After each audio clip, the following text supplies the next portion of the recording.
I'm saying it.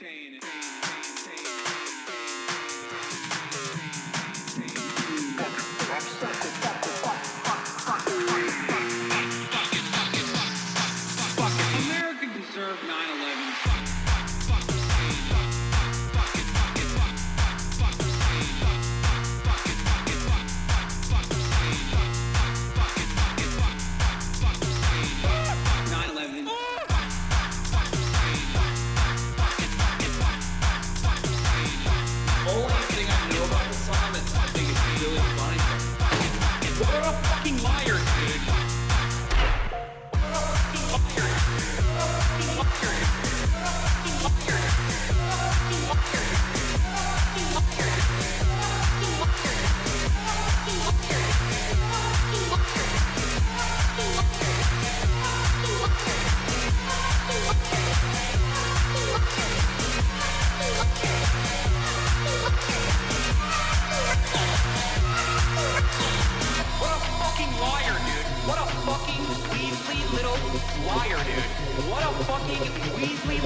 What's going on, everybody? I hope everyone's having a fantastic evening, a fantastic afternoon, a fantastic pre-noon, no matter where you are in the world.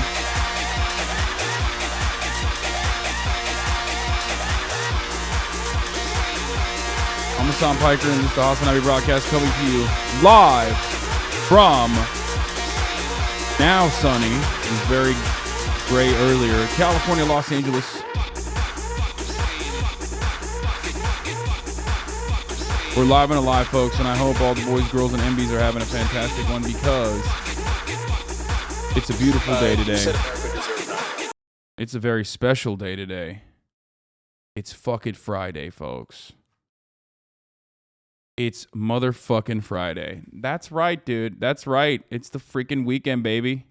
Time to have a little bit of fun. You know what I'm saying? It's Friday. Time to get fucking excited. It's Saturday, Sunday, what? It's Friday, then. It's Saturday, Sunday, what?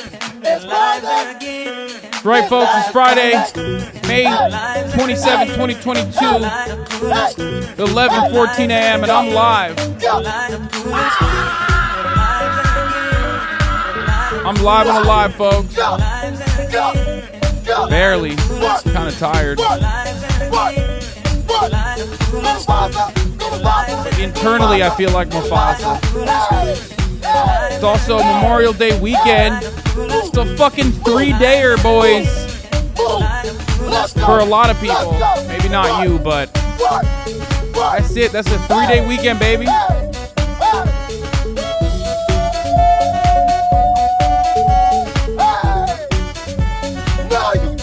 Oh, he did. He did, though. He did.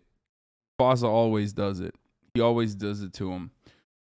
Folks, we have a fucking absolute slapper of a show today. I'm going to keep it $150. I'm going to keep it a stack. I'm going to keep it 100. There is a lot happening today. Obviously, there's a lot going on in the news with the inconsistencies, the inaccurate reporting from the police. A lot of people are coming to that conclusion that we've already probably had if you've been in this community, that cops not exactly the most honest actors. Not exactly very good at their jobs, and not exactly the most honest actors. Obviously, we're going to talk about that. We got the NRA Gun Con, a 3-day convention happening in Texas right now, as a matter of fact. There was a police brutality seminar where the fucking spokesperson was basically like, yeah, oopsie. We did an oopsie. We let like 19 little kids die. So, you know, there's so much to talk about. I also will be having Josh Androsky, a.k.a. Shut Up Androsky, on the broadcast to talk about California politics. He's a local organizer. He's a comedian. He's a brilliant dude. He's very, very smart, very funny. He was on the Chapo Trap House additional show earlier this week. And he actually has an event that he is planning for the California primary, June 7. He has a Get Out to Vote initiative going for DSA-approved local candidates in California, in the California primaries. We're going to look at all the actors involved in the California primaries. I'm trying to, bring in as many guests as possible because I feel like that really ups the ante. I think it makes it more interesting, visually stimulating. It's not just like me constantly fucking talking. So I think you guys like it. Is the audio clipping or is it me? That could be the case, yeah. Anyway. So embarrassing being from Texas, but I love being here to talk about, oh yeah, fuck Greg Abbott. Yeah, Greg Abbott, the demon, actually is no longer attending the NRA conference. So we're going to talk about that. Okay. There's so much to talk about, but this is part of the broadcast where I tell you a little bit about my personal news for the parasocialists. First and foremost, the Amber Heard trial. It's the last day. I might actually take a look at it, dip my pinky in it, dip my pinky toe if I have time from my normal coverage, considering that at this point, I am like legitimately annoyed with the way that people are just like so hyper focused on this thing. I feel like, I don't know. It's just it's celebrity fascination. We all do it. It's gonna be really funny when fucking Johnny Depp obviously loses the defamation case, as I've said time and time again, considering the barrier of winning a defamation lawsuit in the United States of America. The standard is super, super fucking high. But you know, we might talk about that a little bit. Just a brief. What the fuck are you doing here, bro? Bought me a gift from Porsche. What is there anything on it? Murat just walked in. And I was not expecting him to be here. So yeah, Murat's here. Anyway, but yeah, other than that, personal news wise, like fucking beanie off so that my hair can dry normally. Other than all of that, here's Josh Androsky on Price is Right while tripping on mushrooms. Okay, maybe we'll show this after. There's so many other fucking huge problems going on, but let's totally hyper focus on shit that doesn't affect me. I mean, it's not even shit that doesn't affect you. I mean, you can literally say that about gun violence too. Okay, saw gray hair up there. Oh, I have gray hair, and I have gray hairs in my beard. So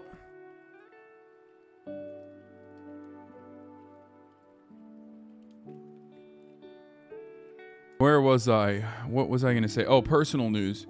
This morning, I didn't get a lot of sleep last night. I don't know why. Part of the reason was, of course, because... actually, I do know why. Part of the reason was because I was watching Love, Death, Robots. It's fucking fire. Okay? Absolutely incredible.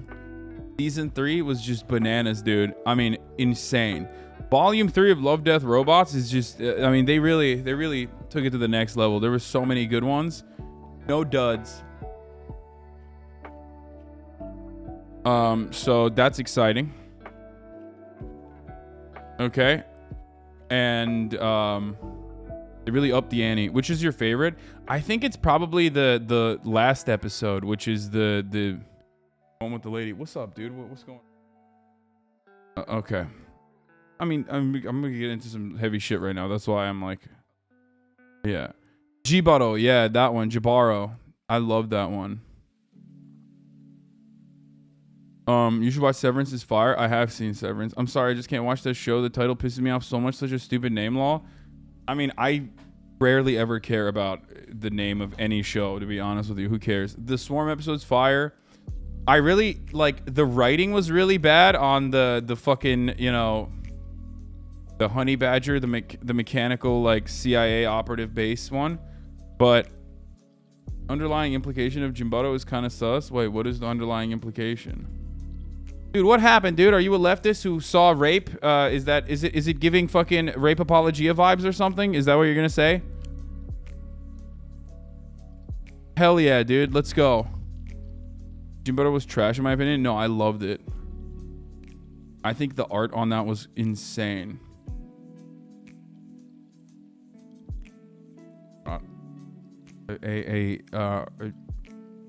It's a Love, Death, Robots one. Can we deconstruct and analyze Lawrence Southern's documentary? I think this will be the start of a new 2016 era coming back. No.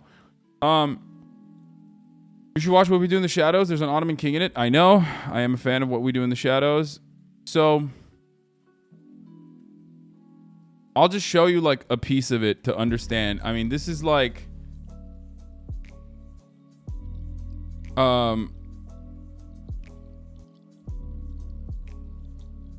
I don't even understand what like the art here. I'll just show you this much. It says Netflix Love, Death, and Robots season 2 episode Jibaro looks especially real. Was it all actually animated or was it some live action and mocap? The movements were fucking incredible. Due to the hyper-realistic movements of all the characters, the textures of water, blood, and the behavior of light, and a multitude of other factors, it almost looks like Jibaro was partially live action. It was so weird, dude. It was so fucking weird. I want to show you guys. Like, I actually want to show you like a clip from it. You know what I mean? I think there was a TikTok.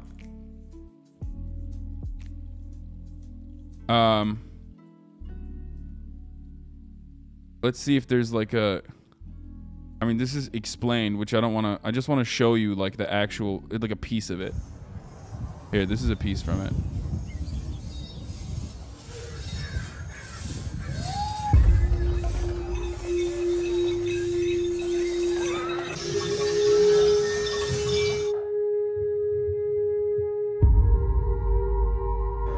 It's the beginning, so it's not a fucking spoiler. So shut the fuck up.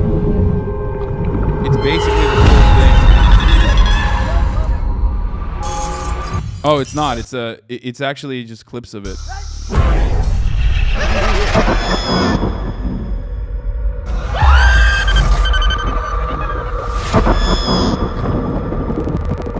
This was in their ad? Okay, yeah. So great.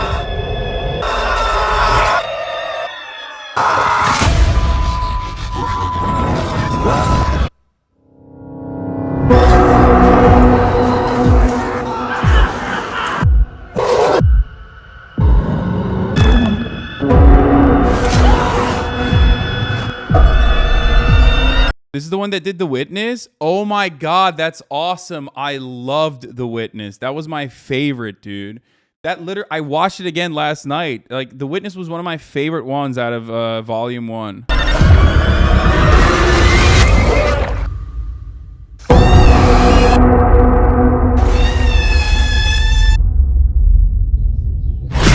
is incredible.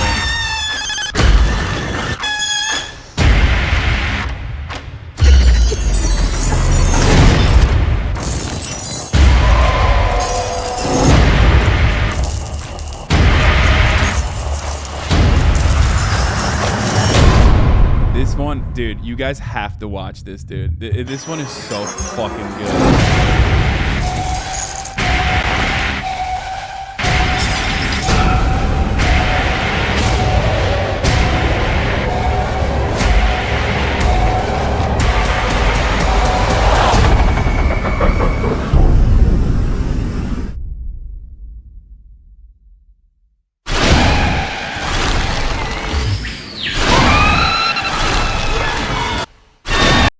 You're lost right now. It doesn't matter. Just, you have to watch it. Yeah, this was The Witness. Someone said you were in The Witness. I guess that's like animated titty, so it doesn't matter, right? Like, it's like a video game titty, but I'll just cover it regardless. It's nice visuals, but no substance. What? What do you mean no substance? No, there is definitely substance. I mean, my immediate understanding of it, without even looking deeply into it, is that it's about, I don't know. So I think it's about like probably colonial plunder. It's literally directly about like Christianity, or like I guess Christian colonial plunder of like beautiful resources, and you know, people fighting back against that, like the nature fighting against that, and the sexual violence that comes along with that. If you don't find that to be substantive, I don't know. Do you just like only fucking read Russian literature like for fun? Is that what it is? It doesn't have dialogue. It doesn't have substance, Pepega. It's not. It's actually pro-fascism. Oh, sick. Okay.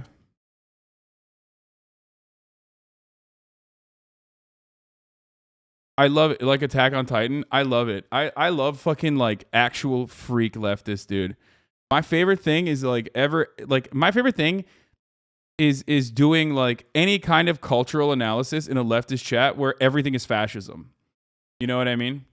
No, you don't understand. Like, it's just, you're so wrong. It's actually about like white supremacy, and it's uplifting white supremacy, and it should be deleted from the Netflix archives immediately. Hey, did you like something and derive something entirely different from the main message? Hey, I want to tell you, you were wrong to feel that way about it, because it's actually about fascism. All art is bourgeois decadence. All art is actually fascist, okay? Which is ironically a take that like Nazis would literally make. You know what I mean? Saying all art is inherently degenerate. It is the Marxist-Leninist conservative, the ML version of what fascists fucking say, which is that, you know, art needs to be objective. There is no subjectivity in art. I'm going to take an absolutist position on this and basically tell you that this is this is contributing to moral decay. It's degenerate. It's actually bad. That's what Nazis say. Marxist-Leninists turn around and do, or like fucking, you know, annoying fucking radlibs turn around and do the exact same thing, but just from the other side, where they say, this is fascist, this is fascist, this is fascist, and it's unacceptable.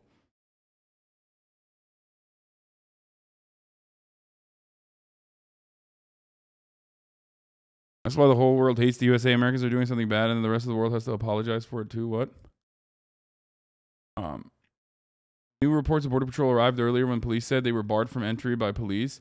Dude, we are gonna get into that right now. Actually, here I'll just post that I'm live, and we'll do it. What did you think of Bad Traveling? The only one I didn't like was the spaceship lady one. Oh my god, the crab one was incredible. The crustacean one was great. I'm sorry, you're 100% right. I should be more careful. I like Attack on Titan. It's actually pro-fascism. So what, you're pro-fascist then? Remember how Obama likes all the correct art and correct takes from it, yet still does the same horrible shit? Yeah.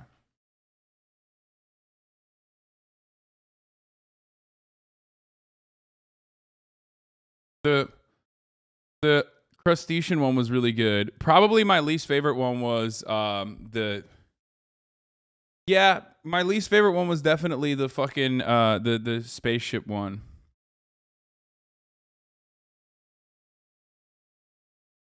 This guy also made an insanely good ad for Watch Dogs 3. I'm not gonna watch that. Attack on Titan is 1000% pro-fascism. No, I don't care. Shut up, nerd. You're a fucking nerd, okay? And the worst kind of nerd. You are literally the worst kind of nerd when you say Attack on Titan is back, pro-fascist 1000%. Okay, well, I'm still gonna watch it. I guess I'm fucking pro-fascist now, dude. Okay, I love it. I loved it. It's awesome. I wish it actually ended this season, but it didn't. I don't care. No one cares. Literally, no one cares. Just we're all fascists now.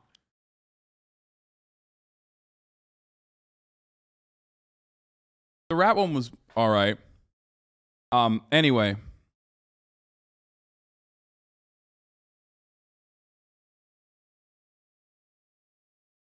You heard it here first. Hasan wants Titans to eat us. That's exactly what I want. That is my main point.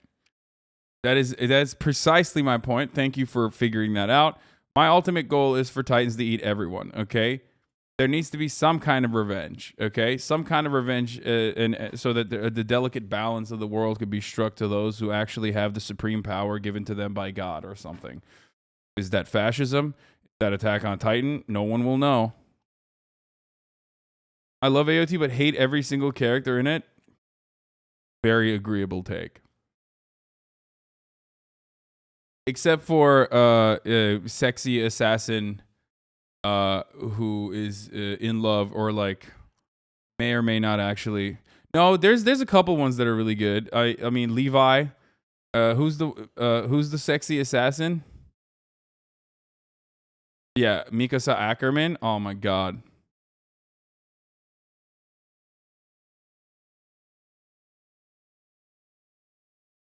I love conservative MLs, dude. Their content, I wish we had more in the chat. No, they're not. And also, they're not in the chat because they all are too busy, hitting their fucking heads into a wall, writing the 17th fucking Twitter thread about how sex work should be criminalized instantaneously, talking about it as though they give a fuck about like the sex workers themselves, while simultaneously contributing to their oppression and further marginalization. So that's the reason why conservative MLs are no longer in this community.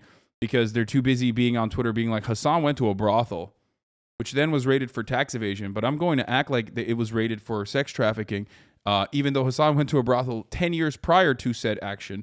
I'm still going to somehow hold him accountable for the brothel that he went to, getting stormed and raided by the police for tax evasion. That's what they're doing. They're too busy doing that.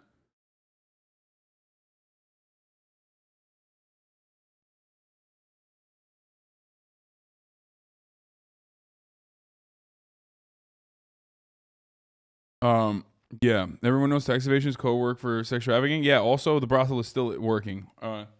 It's still in operation, so there's that too. Here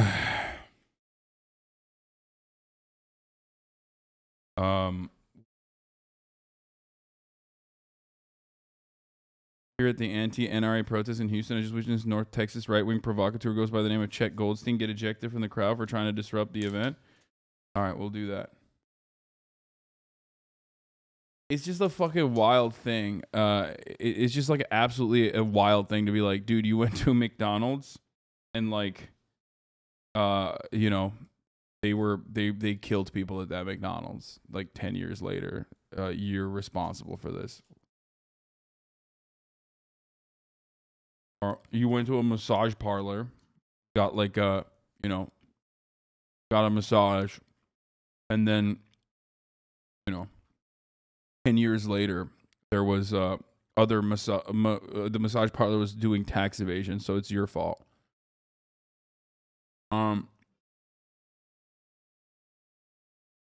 Anyway, a kid choked on a Happy Meal 10 years later. You are now a child murderer. Sorry, buddy. Yeah, that's how it works.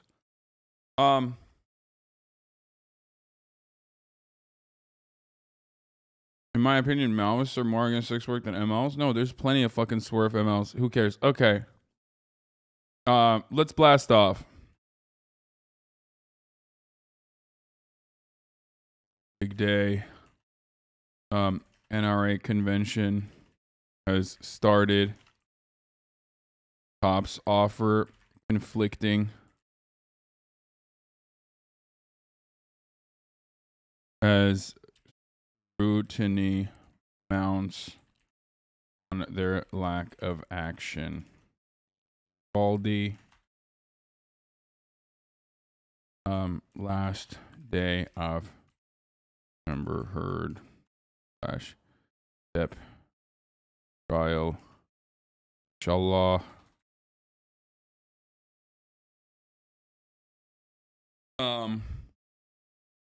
And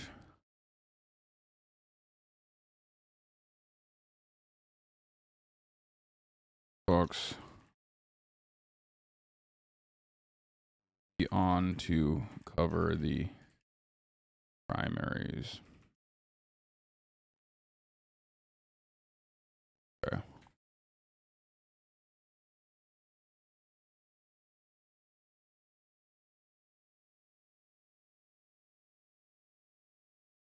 Okay.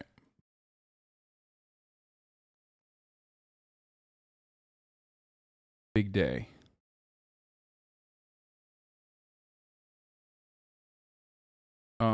I heard one of the prerequisites for speaking at the NRA convention was 10th prestige brain rot. I'm not gonna put this art as the blast off. Please open my package, Hasan. Chat, shut the fuck up about the trail, I swear. Trial?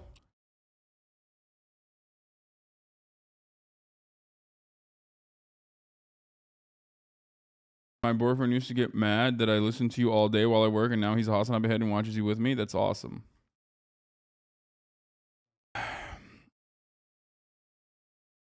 I'm not gonna put like, dude, chatters will be like, hey, dude, use this as your blast off tweet. Okay, we're gonna talk about police lying like in the aftermath of a horrific shooting, and chat's like, hey, put this on your tweet, dude. This is pretty funny. Put this on your tweet.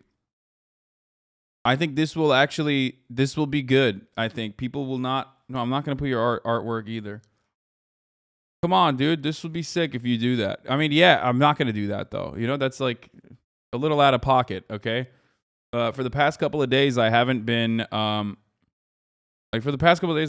personally putting any like blast off memes on there because like, you know, it's just like really heavy shit that we're covering.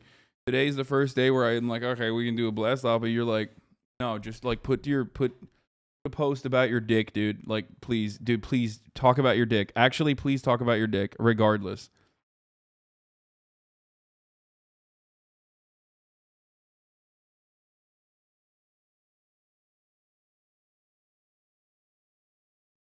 Yeah, I'll just use the these colors don't run one. Yeah, that's a good one. Okay. Okay. All right. Here it is. That's a good one. Thank you, chatter, for suggesting that. All right, let's blast off. Let the people know. Let the people know that there is a one outlet at least on here that is not fucking nonstop round the clock offering coverage of the Amber Heard Johnny Depp trial. So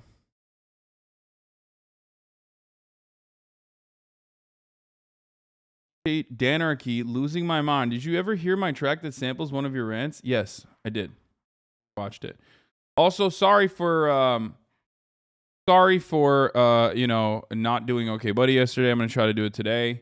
Obviously we were like looking at Drake doing crypto gambling. And the moment that happened, I had a bunch of like fucking weirdos coming in here who are like desperate to, desperate to, instead of engage in self-reflection about like whether they feel conflicted or not about their own personal consumption of gambling and also like their favorite streamer gambling and stuff, instead of like re-examining their attitude with the content that they create or the content that they enjoy and consume, they were like, oh no, I'm gonna fucking viciously attack the streamer here who has been consistent on his point of view, and it clearly has like a not only a well thought out approach but also one that is emotional.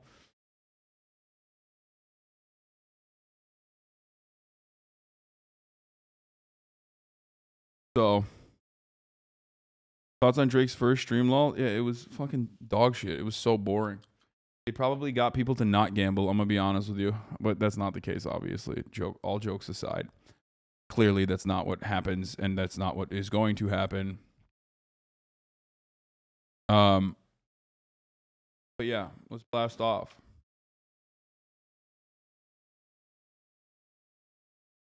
While that was happening, I saw people in other streamers saying Hasan is modeling right now, and I bet a lot of weirdos came in here trying to bank off that. Yeah, well, it worked. It worked, dude. I wear my heart on my sleeve. It's part of the reason why you guys like this content. Like, you enjoy watching me cover the news, but it's also part of the reason why I am very open to getting emotional and upset quickly when it's an issue that is like something I think about, like personally.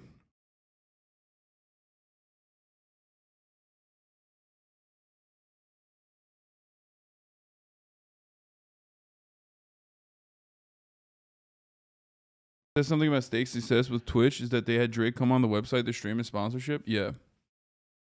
No, yeah, it does. You're absolutely correct. They see good conversions on this platform.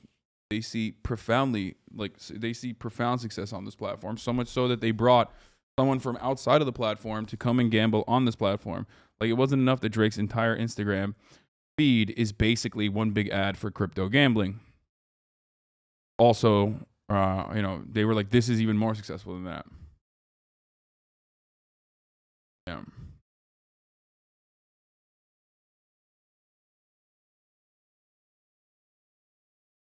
On Leftovers, you joked about Steven Seagal training kids, and guess what? First of all, joked. You think I joked about Steven Seagal? I never joke about Steven Seagal. Actor Steven Seagal trains Arizona volunteer posse on school security techniques. That's Sheriff Joe Arpaio in the background, by the way.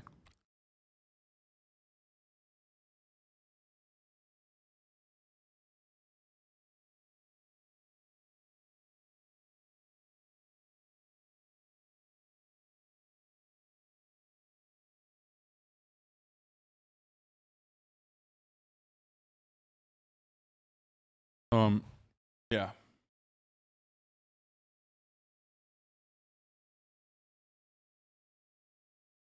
Joe Arpaio, why must you remind me of my failure state? Yeah, Arizona is a fail state for sure.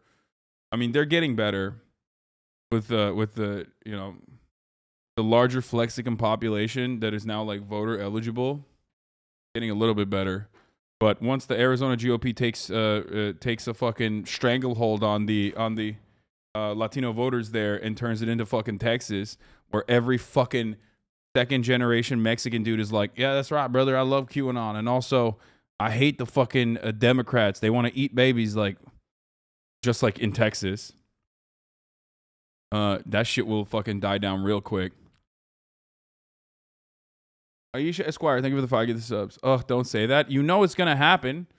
You're gonna have like Hispanic voters that are like, yeah, I hate the great replacement.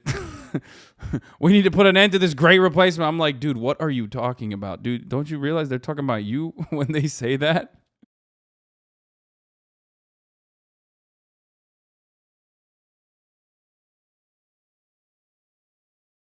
I live in Glendale, Arizona, and the constant Trump trains are the highlight of my day.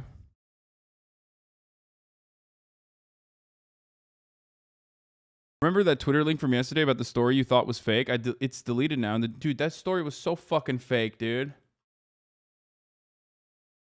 That was such a fake ass story, bro. That was the most fake fucking story. Anyway, I feel okay.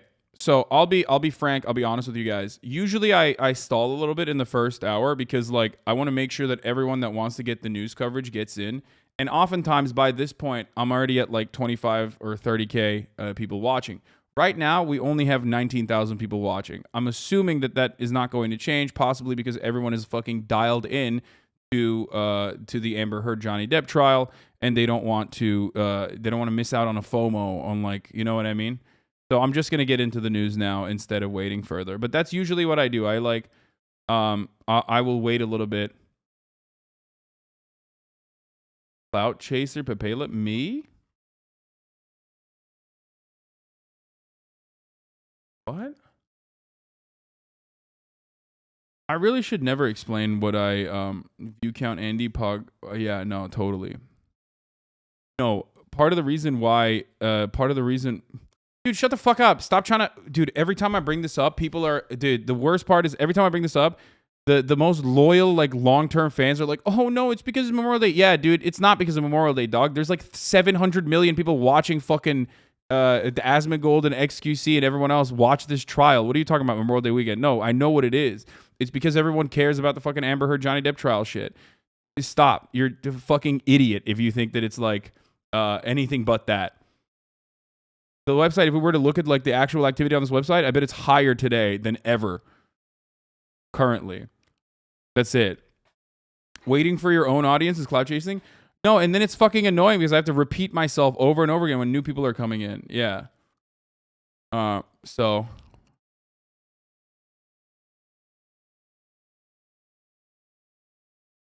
all right, let's just get into it, okay? Here it is. So the Texas officials are basically gave another update today, okay, in a sea of updates. And finally, hey, Hasan, I still like you, even though you fell off. It's great being niche. Take a week off right now, dude. Take a fucking week off, dude. I don't give a fuck that you're a 13-month subscriber. Suck my cock. There were 19 officers gathered in the hallway or somewhere. What F? Someone is actually making a game about Hasan the Hun. Wait, what? Oh, yeah, yeah, they are doing that.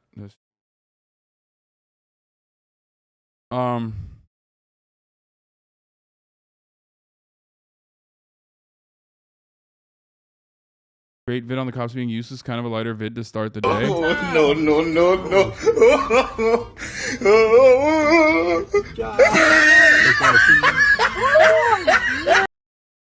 the fuck? You got a body there.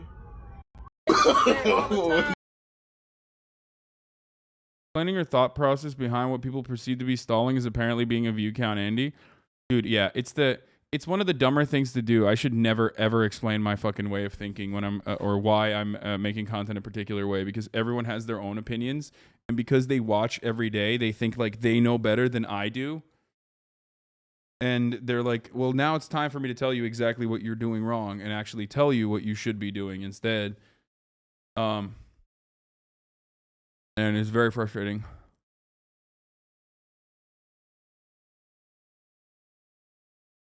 Bro, can you ask Josh why Hugo wants to defund the police? What is Hugo's plans for police budgets in LA?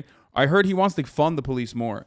Motherfucker, he doesn't say it because it is, unfortunately, according to the entire Democratic Party, they are the only ones who keep fucking repeating that it's like a bad slogan instead of describing what that fucking slogan is. It's dead. It's dead in the fucking water, okay?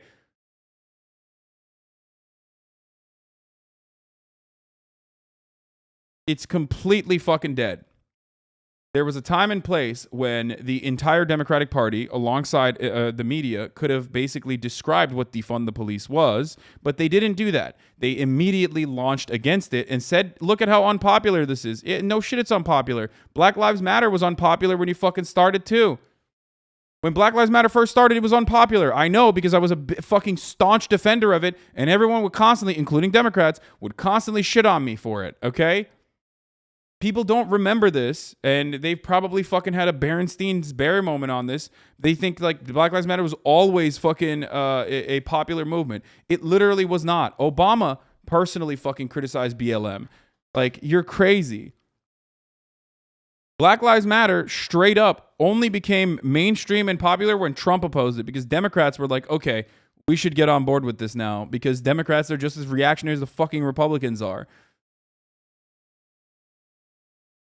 Yeah. Do you want to know why Black Lives Matter became popular as a slogan? Because people were like, no, that means like, you know, all lives matter, but until Black lives don't matter right now. All lives matter, certainly. But until fucking Black Lives Matter, all lives don't matter because Black lives are a part of all lives. People started describing it. People started explaining it, okay? And that is the reason why you now take for granted the popularity of the slogan, so much so that it became a commoditized entity, as a matter of fact. So, you know, there's that as well. Here, Quartering's only good take. Like, literally the only good take I've ever seen from this dude who fucking shits his pants and pisses in his basement. And, you know, apparently there's some...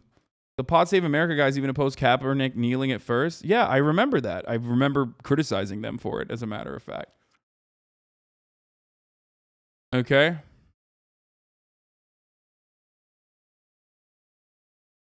The one statement specified all children who were shot by the shooter. The story on the SRO has gone from he engaged the shooter to he was chasing a teacher he thought was the shooter. Did he engage the teacher? Dude. There, let me tell you something, okay? We're gonna talk about cops real quick. Cops lie.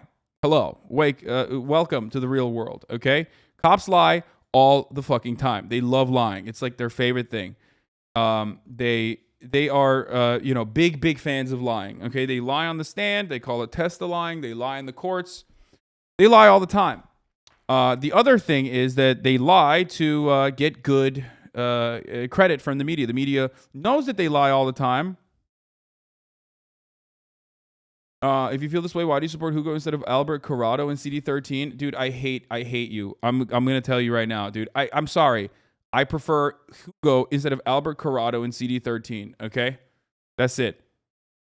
That's who I support. I'm sorry, I don't support. Like, I mean, it's not. I don't care. Go vote for the anarchist, dude. Go vote for the anarchist, okay? Vote for the anarchist. You're an anarchist. Go vote for the anarchist. It doesn't matter, okay? Shut the fuck up, please. Jesus Christ, like, this dude is a fucking union organizer. Like, I've had him on the goddamn podcast. Like, he's good. I like him. It's just so frustrating. Like, why don't you go for my niche candidate that has a lower shot at fucking winning than the other candidate who's DSA backed and literally is a fucking union organizer that actually has a good shot at winning? Shut the fuck up. Stop being a spoiler for once in your fucking life, dude. I'm sorry. No disrespect to the other dude, but like, come on. Like, are you CIA? Is that what you're doing? Why do you always have to fucking subvert? Why do you always have to infiltrate? Why do you always have to fucking ruin everything? Why? Take a shower. Sit down.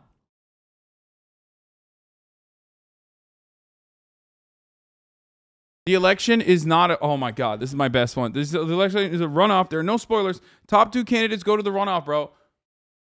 Dude, it's still splitting fucking votes, dude. What are you saying?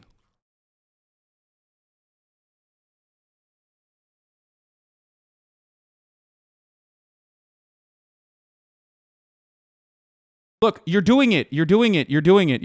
Albert was in the race for 6 months before Hugo. How is he the spoiler? Okay, it doesn't matter who is in the race. What matters in this circumstance, if both candidates are actually genuinely fucking leftists, what matters in this circumstance is who is more electable, okay?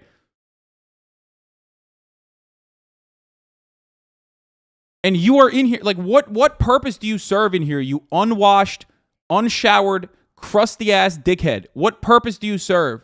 When you come in here and I'm like fucking, I'm pushing for a DSA-backed leftist fucking candidate, and you're literally trying to fucking be like, yeah, he's actually bad, even though he is unironically more electable than the other person in this situation. Why? What is wrong with you? Just don't vote. You're an anarchist. Why are you voting anyway? Like, straight up, why are you even voting? I don't understand. I thought like you know, you were engaging in direct action instead. Watch my videos on stream before, man. It doesn't matter. What you're doing is deeply frustrating right now.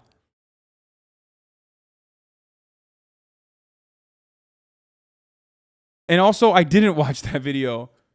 I saw you literally. I remember you now. You sent me this over and over again, and I purposely didn't watch it.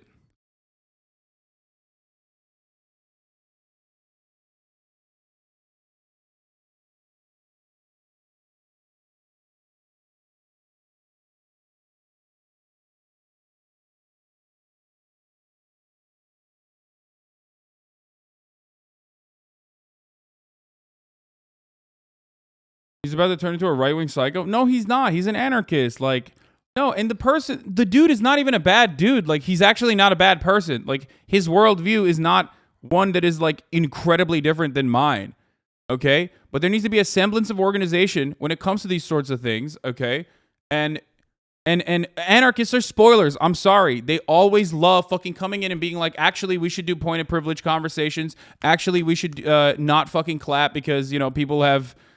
you're not being like as accommodating to people as possible. That's some anarchist shit. It's literally in the CIA fucking textbook on how to infiltrate leftist movements and destroy them and subvert them. That is literally how the CIA used to operate. They don't even need to do anything now because we already are doing it ourselves. You've already fucking learned everything you needed to learn from Tumblr, and that's what you constantly keep doing. You can't stop it. Okay? I don't care. I don't care. I don't care. I don't care. I don't care. I don't care. This is not a bad person, by the way. I'm just saying. But what you're doing is ultimately stupid. Bro, he's going to take down the authoritarian structures from within, bro. It's definitely not a conflict for an anarchist to run for a seat, bro. I mean, no, like, why would it be a conflict for an anarchist to run for a seat? It wouldn't. I mean, they're trying to engage in democracy personally. But what is frustrating to me is, like, you coming in here and pushing this, and then also, like, fucking yelling at me as though I'm doing the wrong thing in this circumstance by backing a different candidate and not your candidate, okay? Well, you sure gave that impression. I'm sorry, House. I think that was a bit too harsh. What? You didn't even hear anything. You don't even know what I'm talking about.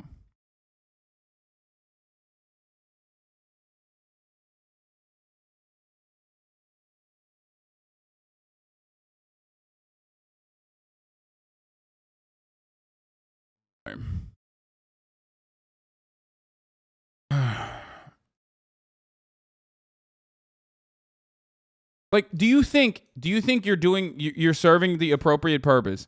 I want you to personally, please. He's wearing your merch too? What the fuck? Yeah. I want you to personally think long and hard. I want you to think about your decision here. When you are backing a candidate, you have to think to yourself, are there other candidates that are more likely? Are there other candidates that have union backing because they've been union organizers? Do they have the bona fides? Is there someone who is better suited for the position? Should my candidate that I like, that I am closer to, okay, should that candidate go and run somewhere else, for example? Should we reposition? It is very frustrating that, like, we don't even have that many good people, and you're like running in and being like, no, even a leftist is not far left enough. I need someone that's even more leftist. Do you get shadow banned, or do these viewers fluctuate? I thought you were about 50K the other day. Because no one gives a fuck about politics. Everyone gives a fuck about drama. Amber Heard shit is popping off. Go watch the top fucking channels. Most people, and you have to understand this, most people on this platform operate on the basis of FOMO. That's why the platform is so top heavy. People don't want to miss out. They have a fear of missing out. That's why they go and they fucking watch whatever streamer has like 100K fucking viewers. And if you have two streamers that have 100K, 200K viewers, everyone's going to go there. Yeah. I personally find it not only boring, but I've also said what I had to say about it numerous times over. I said I might actually give one last feedback, one last piece of coverage on it, as it's the last day, but I'm probably not even going to get to it. But that is what it is. Okay, so you about viewers thinking they know more than you. Sometimes some of us do our own research. We take what you know and apply our own knowledge and speak up in an open dialogue. We just share it with you. I mean, I've picked everything from political theory to your political takes all the way down to the top of the hour ad break. That's why we pay you $5 a month. Or link their Amazon Prime account to their Twitch account. Okay, dude. Holy shit. Yeah, well, you got me.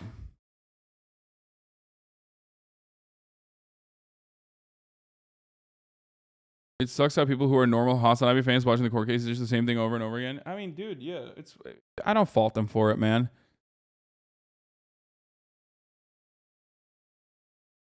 I'm sure people feel that way when like elections are happening and everyone's fucking watching me cover it. You know what I mean? Other streamers are probably like, "Oh, fuck that. why are my fans not loyal enough to watch me play video games? And they're like over here fucking watching this dickhead. You know what I mean?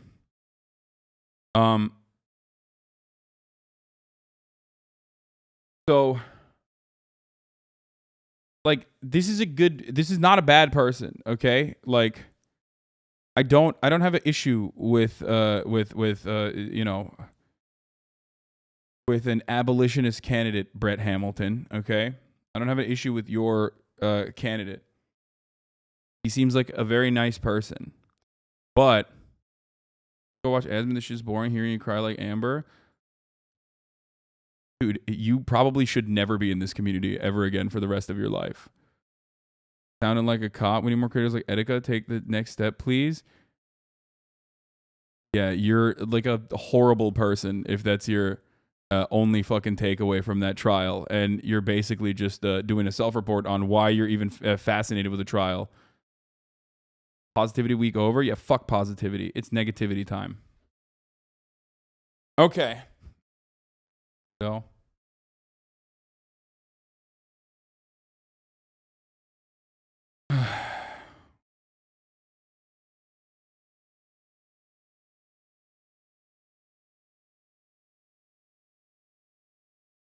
That's also kind of the reason, like, it's not the worst thing that I'm not covering that story, because I think it, like, a lot of people get invested in that.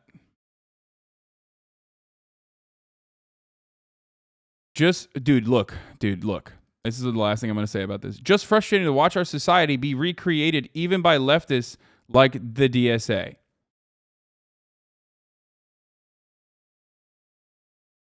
He's not even an anarchist. His sister was murdered by the LAPD and decides avenging her death. If the other candidate is going to approve city budgets with LAPD increases like Nithya, is it worth it? Yes. Yes, it is. Okay? Yes, it is. Holy shit, dude. Yes, it is. 100%. Yes, it is. Nithya has also done incredible work in fucking, you know, trying to do her very best to fucking solve the homelessness crisis that is ongoing for so many fucking unhoused people. And you're fucking frustrated that, like, as a part of that, like, building a stronger coalition of council members that are slated to win, that have a good chance of winning, you're literally turning around and you're like, no, it's not good enough. It's not perfect for me. And it's really frustrating.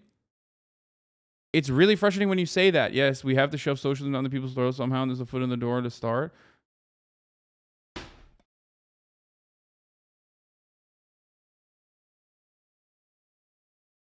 The LAPD is extremely easy to oppose from a moral point of view, but probably not so easy from a political one. But, well, because the funding mechanism for the fucking council, they're not stupid, okay? They're not Twitch streamers or Twitch watchers. They've been doing this corrupt bullshit for many, many fucking years. So the only way to sneak in extra funding is the one area that gets adequate funding, which is cops. So if you're going to fucking tack on some pork spending into your regular expenditure, that's the one way that you're going to be able to do that. Okay? And no, I understand that it seems frustrating because today the casual chatters left, only the politics degenerate spamming. Yeah, I know. And quite literally pork spending.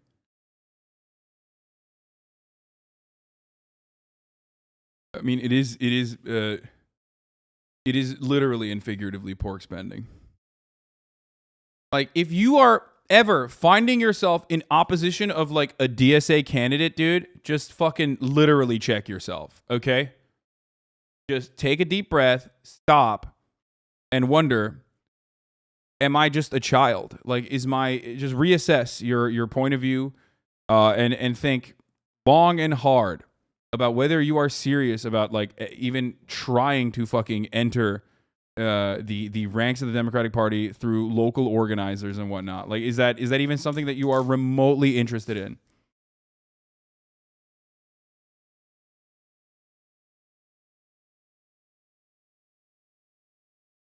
Unless it's Jamal Bowman.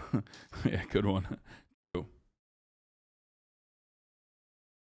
I was worried about joining DSA because all the leftists on Twitter shitting on them. Dude, leftists on Twitter are fucking degenerate, lobotomized, mentally ill shitheads. Who cares what they have to say about like how gay the DSA is or whatever? Who fucking cares, dude? They do way more organizing. Same with fucking anarchists. Anarchists on Twitter constantly, they think it's praxis to fucking tweet dumb shit. Anarchists in the real world are actually fucking organizing their communities, doing mutual aid, actually fucking helping people, okay? So as much as I shit on anarchists like and call them crusty, unshowered weirdos, ultimately they are doing a lot of, great work.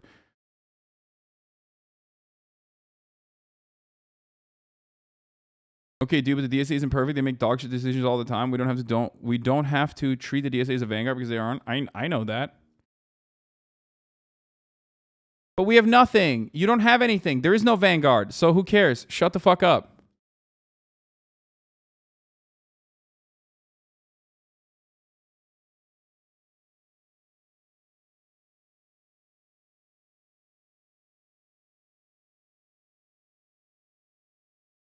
The DSA rules. Yeah, the DSA has too many anarchists in my opinion, but what are you going to do?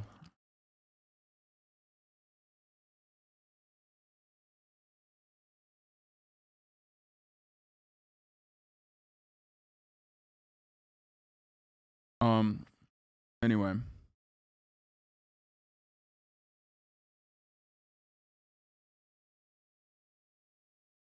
Like, dude, if you're trying to take votes away from a fucking union organizer who actually has a good shot at winning CD13, you're a weirdo, dude. I'm sorry. It's just unproductive. Like, it is so incredibly unproductive. So just engage in what you normally do as an anarchist, which is, build another fucking autonomous zone or something, or just continue fucking, working at the soup kitchen, like the cool stuff. Do like clothing drives and stuff.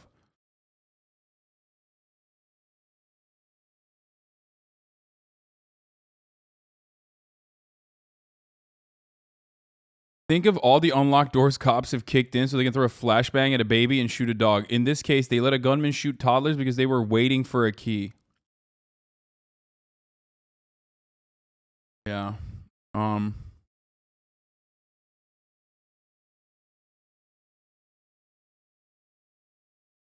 Wear $12 designer clothes. What? No, dude. I don't. All that stuff is like. All that stuff is so, aesthetics focused. It's frustrating. Dude, I'm over here having like a fucking serious dude who is actually technically very unserious because he's a comedian, but I'm having like a serious dude over who's like spent most of his adult life doing this shit now, and people are like, "Hey, I don't like the candidates that you're pushing for. I think like my personal candidate has a better shot." One of them being like literally a fucking union organizer and has that like has demonstrated success in getting people to engage in collective actions. You know what I mean?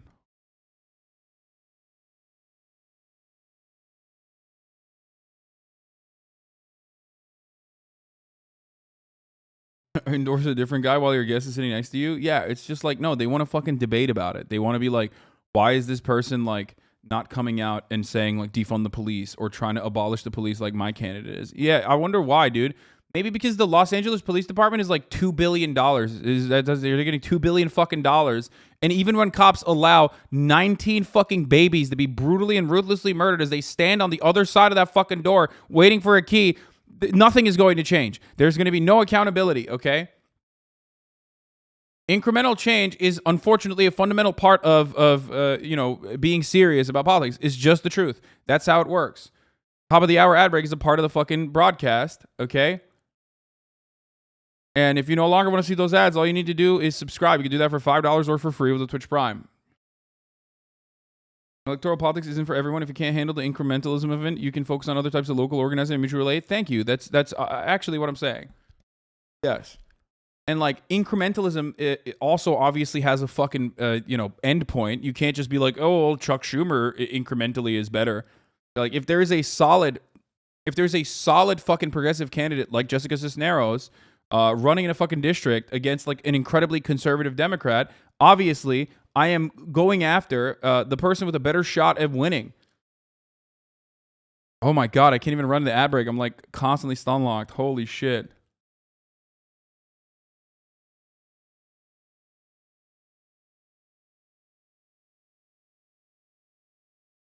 Why don't you endorse my candidate who says Blade D is the best artist in the world? Left communism and infantile disorder is literally about this. We can't always shit on each other for not being perfect. This shit is so frustrating.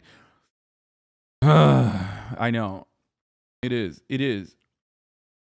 Yeah, if I had a fucking, for the record, if I had a magic wand, yes, dude, you know, communism now. Okay, great. Boom. I use my magic wand. Okay, but that's not how it fucking works.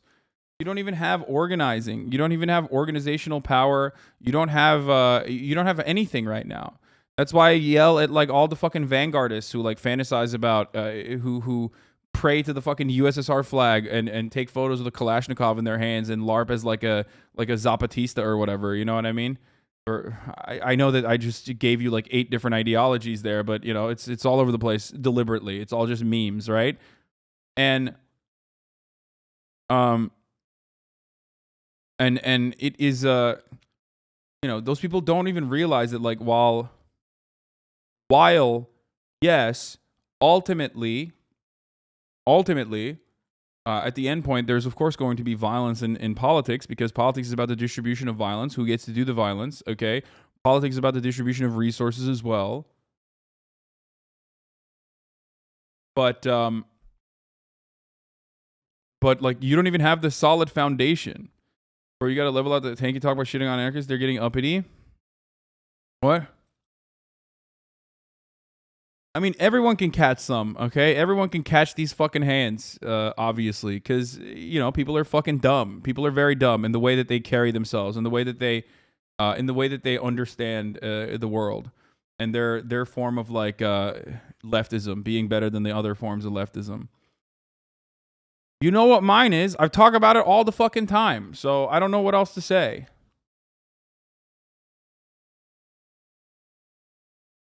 That's why people like Bernie Sanders are incredibly important. Like, everyone can unite under one fucking banner for once. Even though, yes, of course, Bernie Sanders is still an American politician.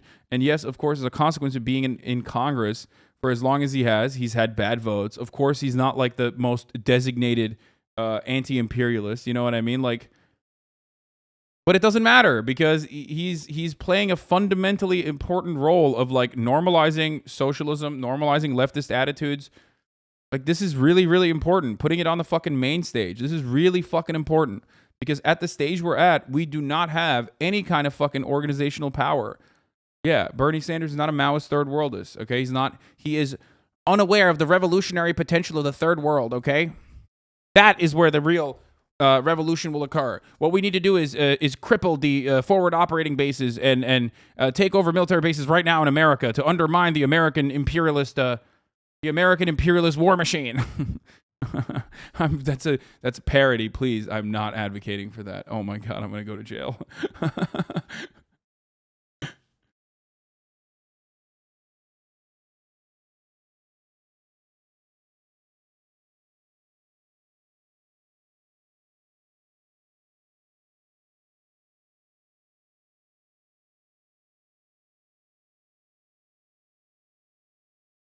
What is this? Internet has started to make me think leftists don't care about working class or shit. They literally just want a fraction with their 3 people on Discord to rule the world. No, dude, don't fucking, dude, be an adult, okay? Be a fucking man or a woman or a non-binary person and be your own person, okay? If your attitude about politics is changing on the whims of like people being cringe, you know, there's plenty of fucking cringe to go around, okay? What do I always say? Let people be cringe and let people be annoying. I get very frustrated, very, very, very frustrated about the way leftists present themselves, both in this community and also, see, he's doing it. Could you not say third world and say developing countries? Why shouldn't I use the designation?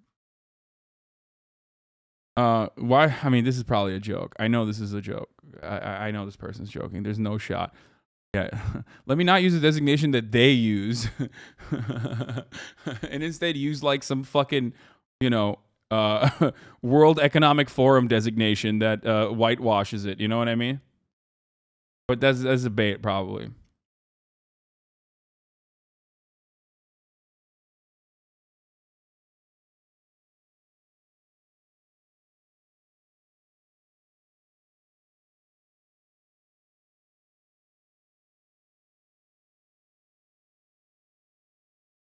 Maoist third world is Bernie does sound pretty poggers, man. You gotta admit. I mean, it'd be funny.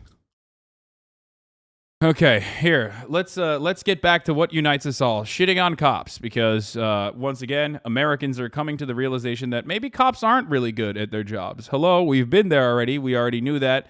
They have fat budgets, and all they do is, with those fat budgets, buy themselves new toys and new methods of harassing the working poor, and also other marginalized communities, black and brown communities, you know, as an occupying force that is completely, they just completely removed from the theoretical reason for why they need to exist, which is to protect and serve the interests of the people, right? The citizens, except they protect and serve the interests of capital.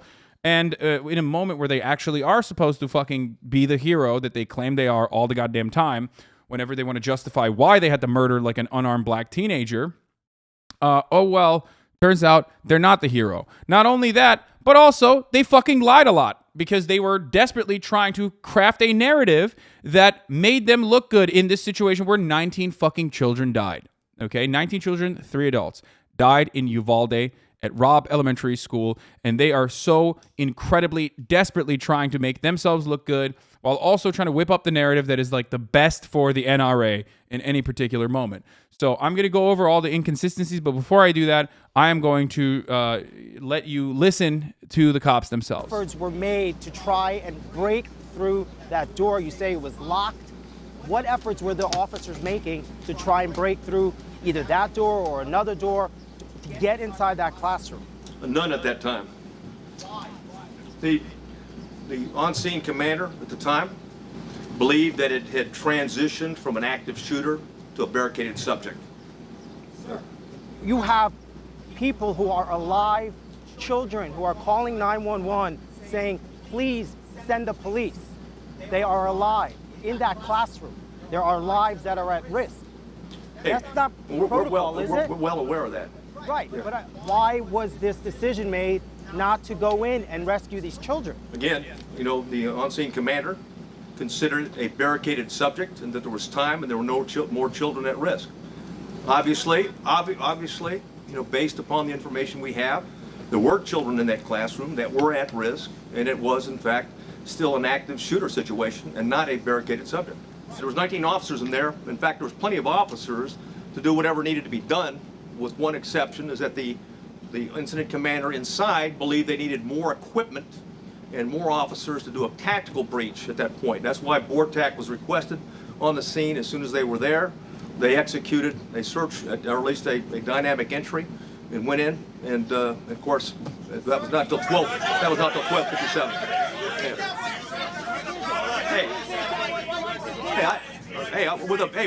With the benefit of hindsight. Stand by. Hey. Dude, look at this shit, okay? That's what you get. I mean, this is the most understandable reaction. This is the most understandable reaction. Children died. 19 cops are waiting outside that fucking room, waiting for a fucking key to enter. That's the latest evidence that came out. Remember, first it was 2 cops shot at the guy after, and he shot back for 12 fucking minutes. Okay, there was a shootout outside the school for 12 minutes. Striking some of the officers. Then we found out that he didn't even have a fucking bulletproof vest on, the shooter. Then we found out that the 2 officers weren't even shot that badly. Like, they were just shot at. They didn't have any serious injuries. They were just like scuffed knees. Then we found out there weren't 2 fucking officers there. There was just the school officer. What is it called? The fucking resource officer that was there. Okay. Then we found out he wasn't there either, apparently. They just lied. They lied for the past 2 days as they tried to...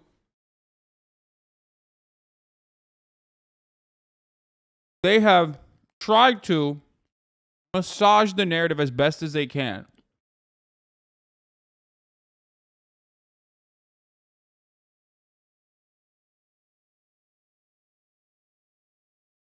And this is the best thing that they could come up with. And it's going to get worse. Knowing what I know about how cops operate, it's going to get worse, boys. Get fucking buckle up. Get ready. Like, what we are going to find out if we ever do. I mean, there was a lot of fucking phone camera footage from the scene, so there will probably be more information that comes out.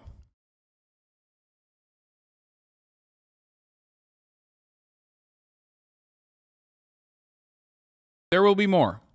Stand by. Hey, stand by, right? I got it. I got it. Okay. Hey, from the benefit of hindsight, where I'm sitting now, of course it was not the right decision. It was the wrong decision, period. There's no excuse for that.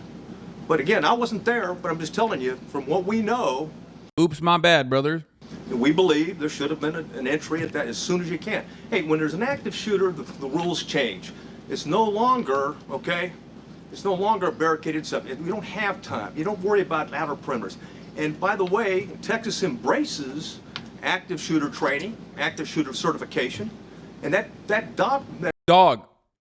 Why the fuck would anyone get active shooter training from your fucking hot dog skinned potato sack fat fucking cops that literally failed to do the fucking active shooting drills that they're gonna teach others? Why in the ever-loving fuck would anybody be like, oh yeah, I can't wait to give the police department more money so they can teach me active shooter training? Oh, we encourage active shooter training, dude. It's like, that's what that's what was happening, dude. Even the fucking conservatives are like, nah, no, this is too much.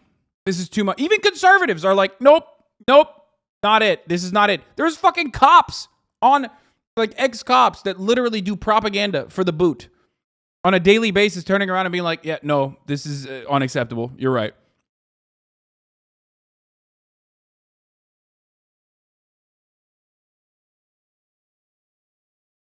That doctrine requires officers, we don't care what agency you're from, you don't have to have a leader on the scene. Every officer lines up, stacks up, goes and finds where those rounds are being fired at and keeps shooting until the subject is dead, period. 7 words that will forever haunt the community of Uvalde, Texas. Of course, it was the wrong decision. Of course, it was the wrong decision. That from Corporal Stephen McGraw, the director of the Texas Department of Public Safety, right there in a 40-plus minute news conference in which he... Bro, they should have said like, hey, dude, if you wanted to apprehend the shooter, you should have talked about CRT. You know, these kindergartners were learning about CRT from a queer teacher or something. Maybe that would have fucking got them to do the right thing in the moment. You know what I mean? Oh, fuck. Holy shit.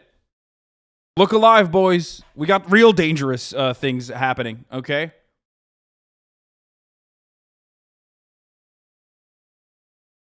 To his credit, laid out the haunting timeline of what happened at the Robb Elementary School.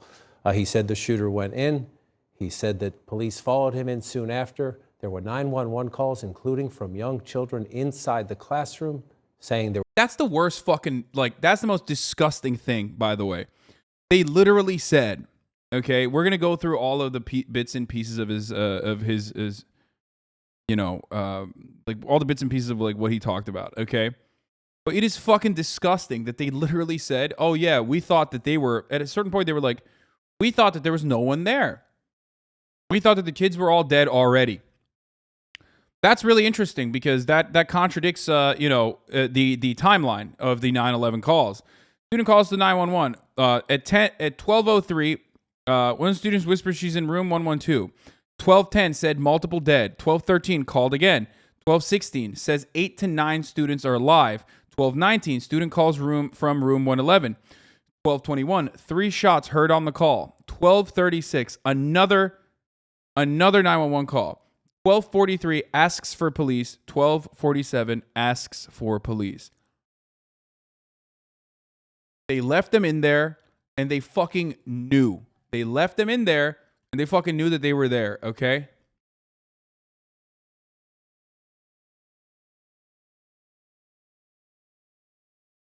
A really good timeline that's super detailed. Timeline explained by Texas police. 11:27 exterior door propped open by teacher. 11:28, shooter crashes car in a ditch. Teacher runs into her room to grab a phone, goes back out the door to call 911. 11:28, 2 males at funeral home approach shooter after crash. They get shot at. One of them fell. 11:30, 911 call from teacher. There's a crash and a man with a gun. 11:31, shooter reaches last row of vehicles in the school parking lot. 11:31, shooter begins to shoot at the school windows. Several cop cars arrive at the crash car site. Confirms resource officer for the school was not on campus at this time. Stated that he heard the call and drove to the school. Was under 1 minute away and drives right by the shooter at the same time as the shooter is firing into school windows. 11:32, more shots fired at the school. At least 100 rounds have been fired at the school from outside. 11:33, 3 cops enter the school through the front door. 11:35, 3 cops enter the school from the front door. 4 more cops follow them. 7 total. 2 cops received grazing wounds through the closed classroom door. Okay? Hold on. That's the 2 cops that received grazing wounds. I guess the timeline was like jumbled up. 11:37, more rounds fired, not specified who's shooting. 11:38, more rounds fired, not specified who's shooting. 11:40, more rounds fired. 11:44, more rounds fired. 11:51, more officers arrive. 12:03, more officers arrive and go into the school. There are now 19 officers in the hallway outside of the classroom. 12:03, child in the classroom calls 911. Call lasts 1 minute and 22 seconds. 12:10, child calls back to 911, tells them that multiple people are dead in her classroom. 12:13, child calls back to 911. 12:15, Bortak arrives. 12:16, child calls back to 911, says there are 8 to 9 students alive in her classroom.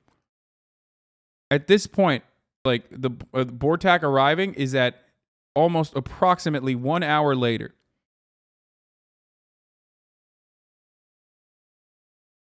Not 1 hour later, but like 40 minutes later at this point. Cops are already inside at this point. Child calls back to 911, says there are 8 to 9 students alive. Different child calls into 911, hangs up when another student tells her to. 12:21, child calls back to 911. You can hear the shots in the background of the call. 12:21, shooter shoots again and is believed to be at the door of the classroom. Cops move down the hallway towards it. 12:36, child calls back to 911. Operator asks her to stay on the call and stay quiet. 12:43, child on with 911, asks the operator to please send in the police now. 12:46, child on 911 says she can hear the police next door. 12:47, child on 911 asks the operator to please send in the police now again. 12:50, breached the door with the keys from the janitor as they couldn't breach them themselves as they were locked. 12:50, the shooter is killed. Shooter had brought 58 total magazines with 1,657 rounds that he had purchased.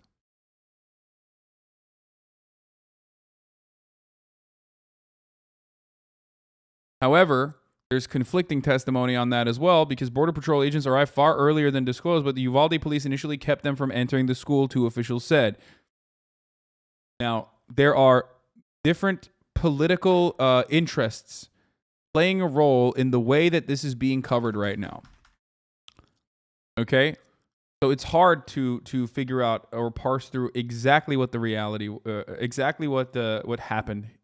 Okay.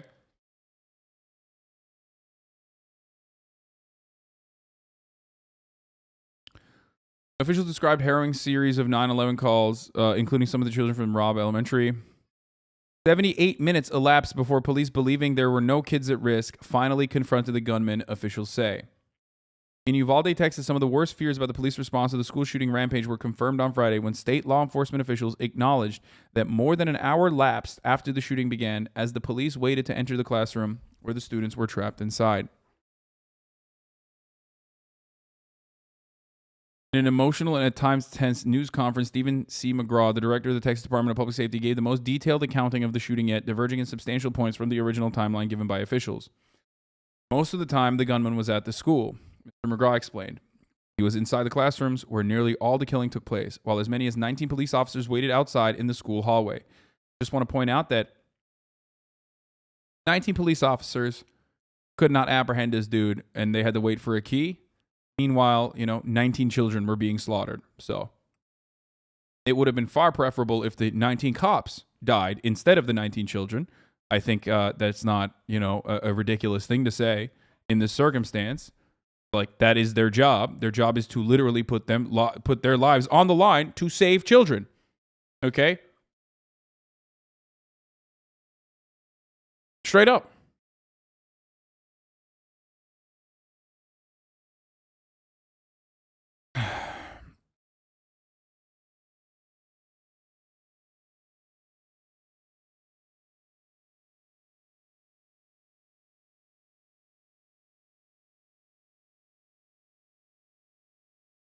What map of how close they are?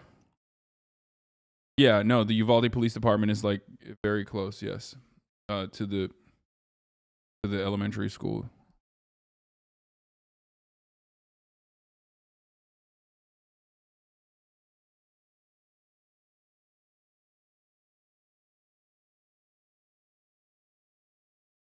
Doesn't the fact that 19 fully armed and equipped police were too afraid to take on one team with an AR-15 show that we should ban AR-15 and similar weapons? And it shows me a lot of things.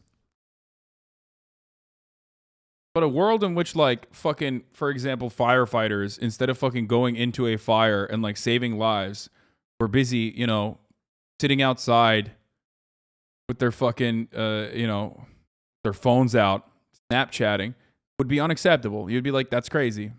Can you imagine, like, firefighters being like, nah, sorry, dude. Sorry, too big of a fire for me. I think we're just gonna dial it back on this one. Not worth it, I think. Well, and we'll just make a perimeter. Firefighters make perimeters as well. They literally don't allow people to go into the fire. That is a thing that firefighters do. Can you imagine in that situation, like, firefighters being like, shit, dude, we just don't have a key. Just can't. We can't breach. Sorry.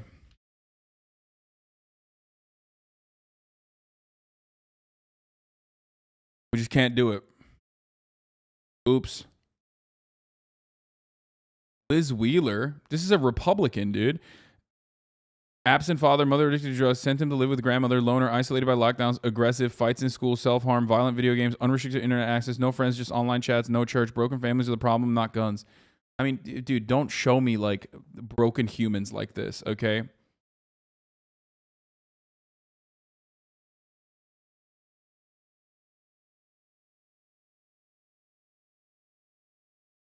Gonna be a lib take by me, but there are definitely circumstances where firefighters don't put themselves in danger to rescue people from a burning building.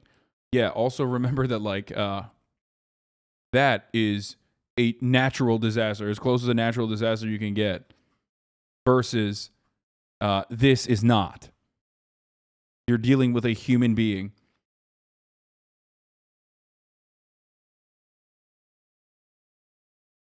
And in the overwhelming majority of circumstances, they are still 1000% putting their body in harm's way all the time, nonstop. It's out of the question. Like, it's not even a thing. Like, what you're describing is when there's a lack of structural integrity and it's completely done. Like, the building is impossible to fucking go into. You're describing a totally different circumstance where no one is surviving that because they've already been asphyxiated. Like, there's no oxygen in there. And also the structure is slated to fucking fall. Making a comparison in that circumstance to, like, 19 fucking cops failing to apprehend one fucking teenager with an AR-15 is a psychotic one.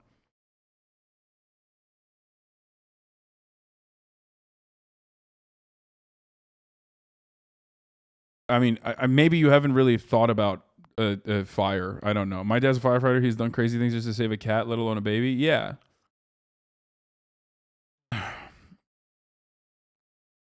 I'm a middle school teacher in an urban area where we have this year alone. We had at least one gun brought in and discharged in my building. I agree with the vast majority it takes, but you have to understand two issues that I think you are understandably not looking at both sides of teachers versus parents. You need cops outside preventing parents from coming in, or they may also get shot. Reveal student locations. Yeah, I wouldn't have had a problem with the fucking cops actually, not letting parents in. Well, like I said, firefighters also establish perimeter all the time to stop, further people from dying in that situation. But the only reason why I have an issue with the cops stopping the teacher, I mean, stopping the parents, is because they themselves were not putting their fucking bodies on the line. Do you understand? If they did a better job, and if they were like, hey, we actually have this handled, don't worry, and, parents didn't have to fucking listen to their children get slaughtered by some fucking freak inside with gunshots over the course of a fucking hour, then this would be an entirely different conversation to have.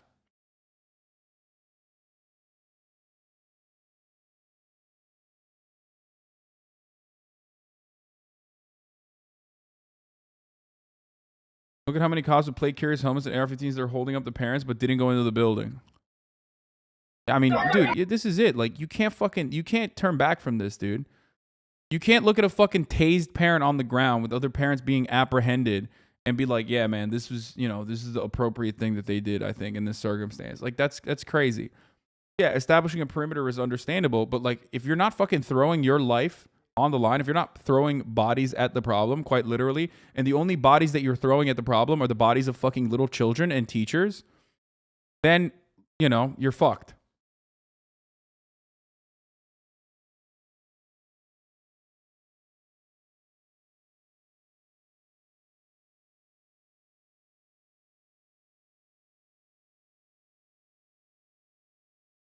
Firefighters thought to always prioritize themselves over victims because a fire is completely different from a psycho with a gun, but every time a firefighter enters a building, he puts his life at risk. They do that a lot, by the way. I used to be a firefighter, so if firefighters put their lives at risk constantly, why can't cops do it just once? Especially when it's 100 to 1 firefighters work in pairs, police work in gangs. This is absolutely correct across the board.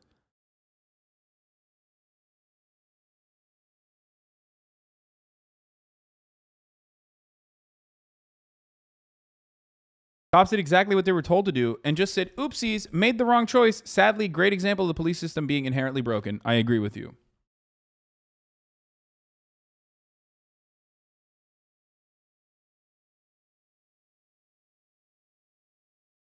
New accounts from CNN. It was an honor to meet 11-year-old Mia, who survived the Robb Elementary School shooting in Uvalde by smearing her friend's blood all over her and playing dead. Here's my CNN exclusive reporting. Dude, look at that. Look at what the fuck they're doing. Like, look at what kids had to do, dude.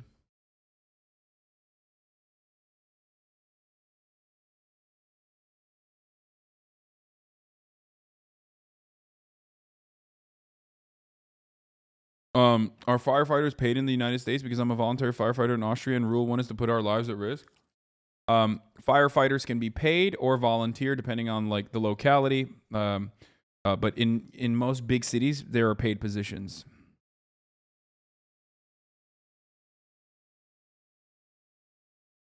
I agree. We had 200 parents show up during a lockdown, and we needed to have cops keeping them from storming our school and admin. But in this scenario, they certainly seemed to have more than needed and did not handle it with the appropriate care and concern.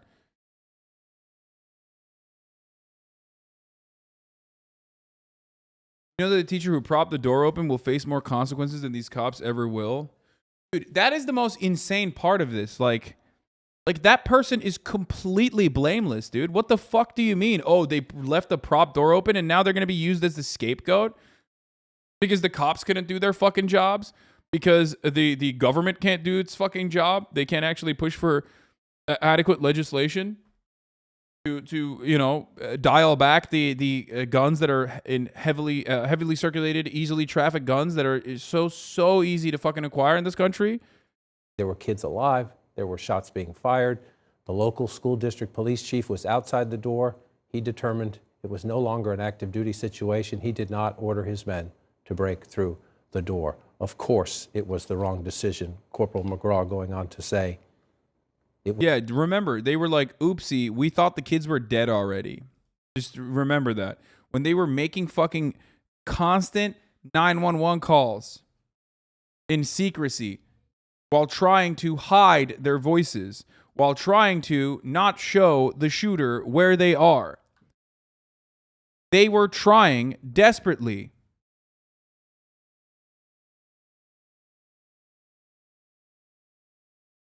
The cops did not hear their cries for help. The cops did not hear the 911 calls.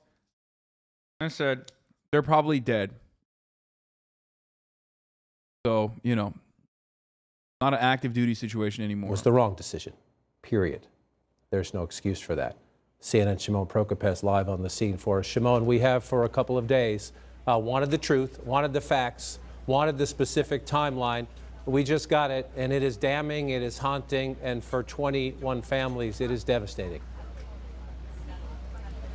It is very devastating. And now you know why the police were hesitating and why they were sort of giving us the runaround. Because now we have the facts, and they're not good. They're not good for the police here. They're not good for anyone, law enforcement.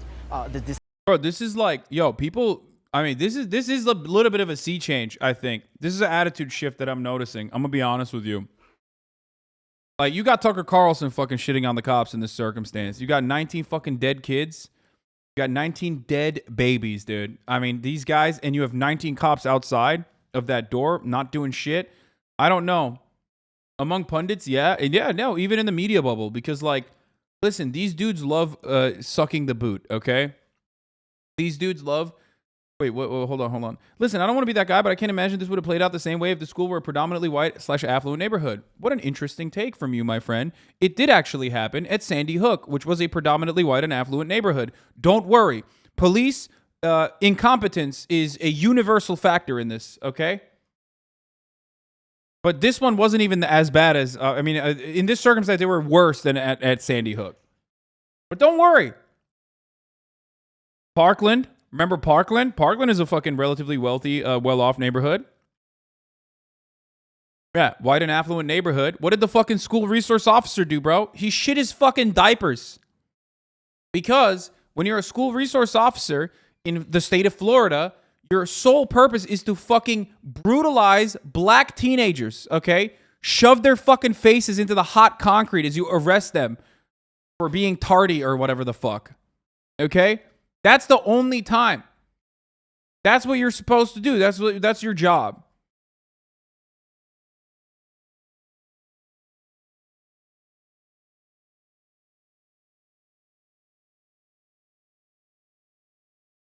The place was full of the good guys with guns that supposedly would have prevented Sandy Hook, put that farce to rest. Yeah.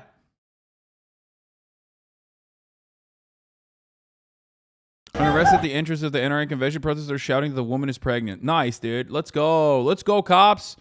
Yeah, dude. More of this, please. Please, you know, exercise your fucking use of force inappropriately. Once again, can't wait for that, dude.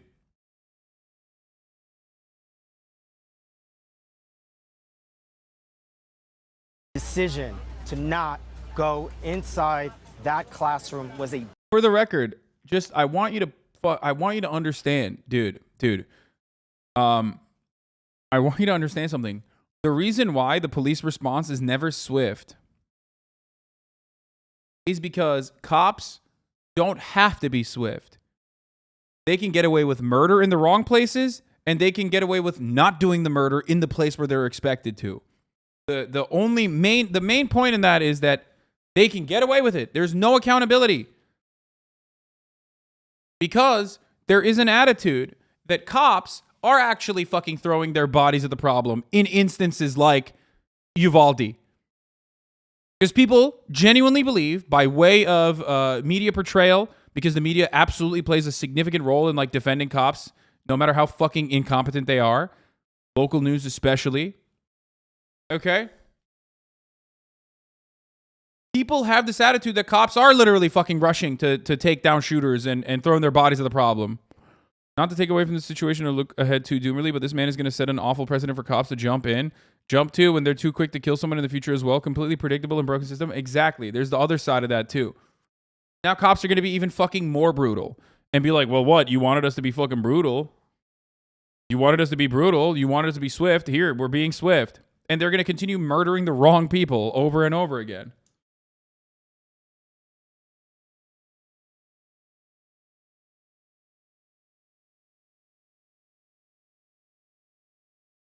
I'm pretty sure there's a legal precedent that states that they are not required to act, not required to help, not legally liable if they choose to do nothing. Oh, of course. No, I know. There was, I believe, a 2005 Supreme Court decision that dictated that cops don't actually have to fucking...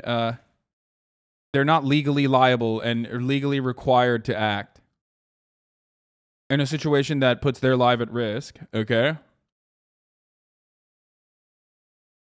And then even, yeah, here it is. 2005, June 28th, 2005. Justices rule that the police do not have a constitutional duty to protect someone.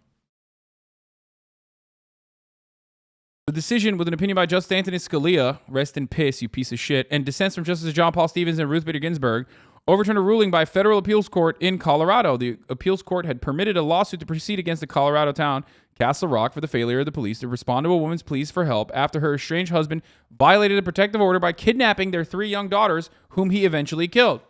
For hours on the night of June 22nd, 1999, Jessica Gonzalez tried to get the Castle Rock police to find and arrest her estranged husband, Simon Gonzalez, who was under a court order to stay 100 yards away from the house. He had taken the children, ages 7, 9, and 10, as they played outside, and he later called his wife to tell her that he had the girls at an amusement park in Denver. Ms. Gonzalez conveyed the information to the police, but they failed to act before Mr. Gonzalez arrived at the police station hours later, firing a gun with the bodies of the girls in the back of his truck. The police killed him at the scene. The theory of the lawsuit Ms. Gonzalez filed in the federal district court in Denver was that Colorado law had given her an enforceable right to protection by instructing the police on the court order that you shall arrest or issue a warrant for the arrest of a violator.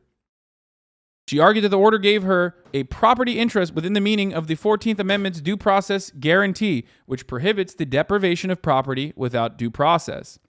The district court and a panel in the United States Court of Appeals for the 10th Circuit dismissed the suit, but the full appeals court reinstated it and the town appealed. The Supreme Court's precedents made the appellate ruling a challenging one for Ms. Gonzalez and her lawyers to sustain. They don't protect property? No, dude, that's not... No, they don't protect women, okay? It's not... They're trying to fucking... The cops are notoriously bad at enforcing temporary restraining orders.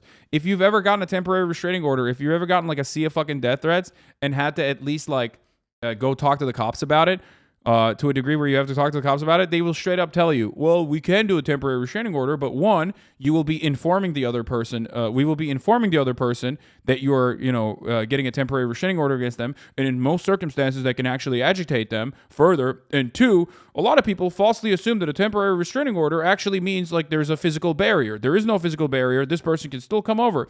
It's just a way to basically document it for the court cases in the inevitable fucking murder that happens to you. So just remember that as well. I mean, this is a very real conversation that I've had with a fucking Los Angeles Police Department detective. I'm not fucking pulling this shit out of my ass. They straight up, when I went and had a conversation with the police like many, many years ago, when I first started getting death threats and it wasn't like the fucking norm for me, I was like, holy shit. And my manager was like freaking the fuck out and it was like, you have to go talk to the cops right now. They basically told me to buy a gun and also defend myself. If something were to happen.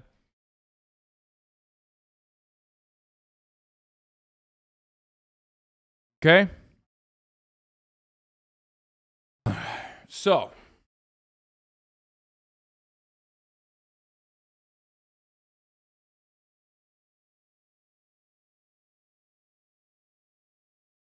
good video about that court case, how judges apply it to other cases where cops did not act. Oh yeah, Crack did a video on this as well. Here, let's watch. If you've ever been on the internet, I mean, you're here right now, you probably wound up in the comments section of at least one article about a mass shooting, some other kind of killing spree, and seen dozens of assholes make comments like, dude, if I was there, I would have totally stopped that guy. I totally know Kung Fu, and I'd just like knock the weapon out of his hand and then break his neck with a spin kick, and then my mom would finally love me. My name is Joe Lazito, and one day in 2011, my morning commute was interrupted by the tail end of a 28-hour-long stabbing spree. The reason that spree ended is because I stopped it, and I learned heroically saving the stabber, Maxim Gelman, was already famous across the city. I didn't know any of that, though, because I'd gotten up too early to catch the paper. So when an obviously high person staggered crazily into the train, I just kind of figured morning in New York, you know? That creepy guy, who I'd later learn was Gelman, started banging on the door of the engineer's compartment. Let me in. I was sitting right by the door. The only thing separating the engineer and myself was a wall. It turned out there were 2 cops on the other side of the door, lying in wait in case Gelman hopped on this train. I found out later they'd recognized him, but they didn't charge out to stop him. Instead, they asked him a polite question. Who are you? I'm the police. You're not the police. You'd expect 2 armed cops to, I don't know, maybe do something about a wanted fugitive spree killer that they were on the... That's crazy, dude. What? No shot. No way, dude. What? That's crazy. Hey, this was how many years ago? Surely the fucking MTA police have changed their attitude, right? I mean, you see so many fucking videos of them beating the absolute living shit out of random black teenagers who are fair hopping, no matter how young they are. Certainly they're really, really much better at like defending people, right? Oh wait, there was a mass shooting that failed, luckily, because the dude was dog shit at fucking aiming like 3 weeks ago or like a month ago. I don't even know when it happened. But yeah, remember when that fucking happened and the cops couldn't find the guy and the guy basically turned himself in after another fucking shopkeeper actually figured out who the fuck the guy was, and then the cops didn't even give that shopkeeper, who was like a Syrian immigrant, money, the $50,000 that they were supposed to give him? Just incredible competence, boys. Incredible competence. There is 2 groups of individuals in this fucking dog shit country that routinely get promoted, celebrated, venerated. Well, not venerated, but like, okay, there's 2 groups of people in this country that can just be the worst at their job. Politicians and fucking cops, okay? Maybe politicians don't get venerated, but cops get celebrated and venerated too, on top of that. Like, they're treated as like a fucking heroic, brave warriors.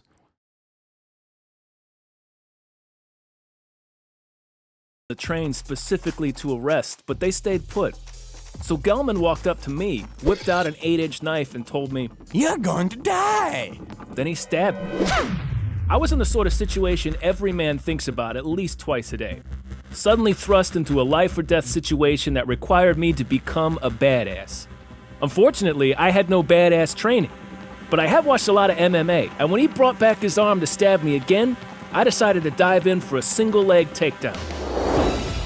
It should have looked like this. But in reality, I shot in too high and wound up tackling him by the waist, rather than getting him in the leg. So he stabbed me repeatedly in the skull. The good news for you armchair badasses is that you can have no idea what you're doing but still succeed on dumb luck and balls. I outweighed Gelman by a lot, so he went down despite the power of a knife on his side. So we're both on the ground, I'm on top, and he still got his stabbing machine in hand. I tried to grab his right hand, which held the knife, with my left, but I missed, and he sliced me good in the thumb. I tried to catch him a second time and failed, so he slashed me again in my left tricep. Woo! My third grab was a chom, though. I caught his hand and slammed it into the ground. Bro, that right there is just straight up adrenaline, by the way. Adrenaline is the reason why when you get shot, you literally don't feel it. Like, for a very long time. It's dope. It's fire. If you've ever actually been in a situation, like if you've ever actually been in like a fight or anything like that, you know, adrenaline is OP. It's goated. It's great. He dropped the knife. Once I had him pinned and was, dying of blood loss, the cops decided it was safe enough to arrest Gelman. Next thing I remember is a cop tapping me on the shoulder. "You can get up now, we got him." I thought that was being charitable, but at the time I didn't exactly feel argumentative. There was no pain yet, just this warm feeling from the blood gushing out of me. It was like standing in the shower with warm water spraying the top of your head and flowing down the back of your neck. And again, when you'd expect the police to jump to my aid, they didn't. None of them even touched me. The only guy to render aid was another passenger, Alfred Douglas, aka Napkin Man, because he staunched my bleeding injuries with napkins. I think Napkin Man probably saved my life, but at this point I'd been stabbed roughly all the times a person can be stabbed while remaining conscious. And so I passed out. When I eventually came to in the hospital, it was kind of frustrating to realize that none of the early coverage mentioned me or Napkin Man.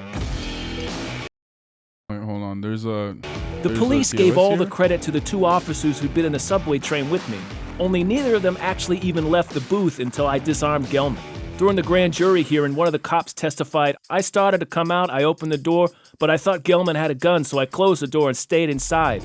I can see how in a stressful situation you might mistake a knife for a gun, but also that kind of makes it more infuriating. If you, Mr. Cop A Police... That's crazy. How crazy, boys. Look at that. How similar of a situation is that, dude? Does this guy understand that nobody cares about his stupid opinion? Are you telling me that, or are you telling... Dude, I love this. I love random guy who like waited in here long enough so that he could have enough points to fucking highlight his comment. First take, immediately banned. That's awesome, dude. That's great. Okay, anyway. Average chatter. One message.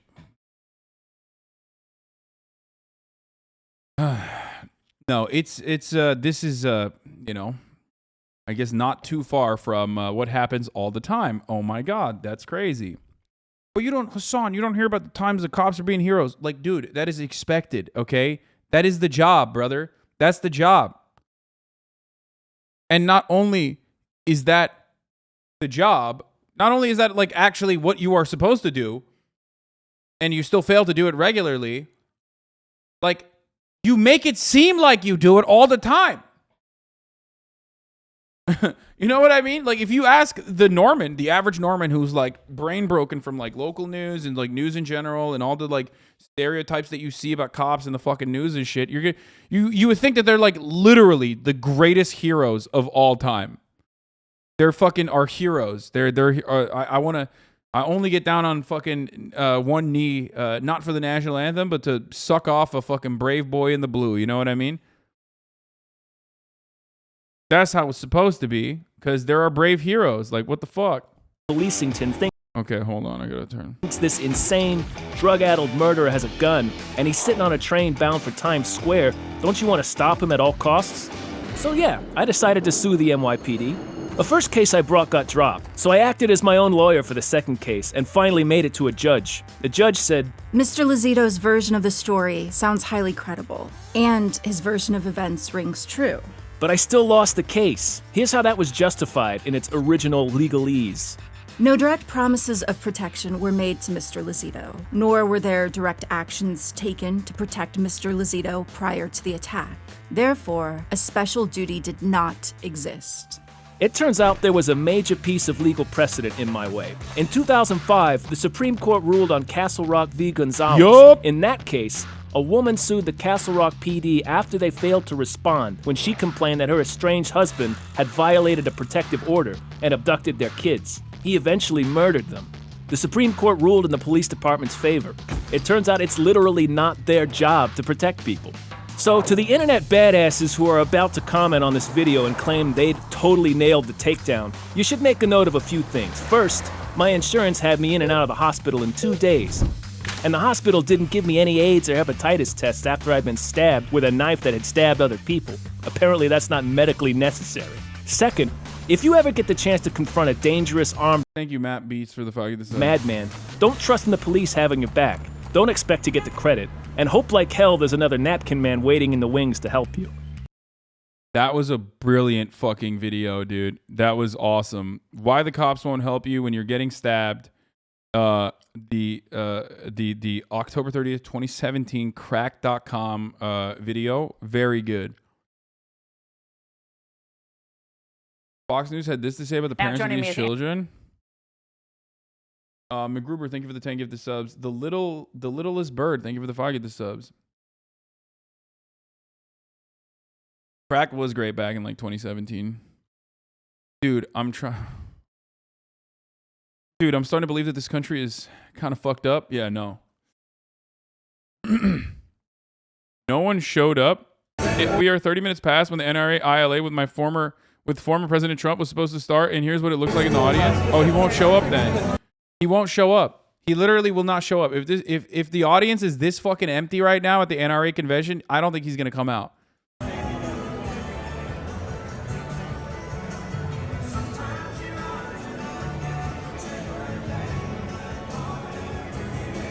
previous message about Fox News? No, I don't feel like it.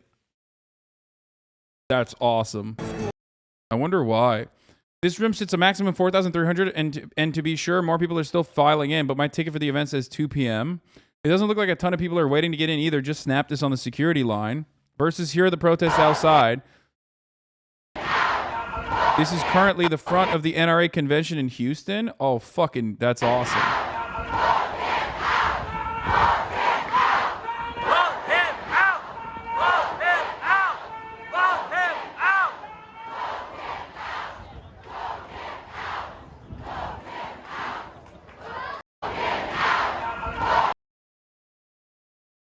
Bro, here's the thing. Here's the thing that like is working against the NRA. Because mass shootings happen so frequently, that like you literally have, because the only people that care about fucking mass shootings are like victims after a certain point. Unfortunately, that's just the way it is. Like our politicians certainly don't care. The media certainly doesn't care as far as like they can just like use them as content. But because they happen so frequently that like you're just basically creating like an actual political movement of survivors and victims, you know what I mean? And family members of victims. Ultimately, at a certain point, like you're just gonna have enough fucking people to make an adequate voting block. You know what I mean? Because someone is gonna be fucking impacted by a mass shooting or a school shooting, no matter what happens, you know? Gun violence in some way.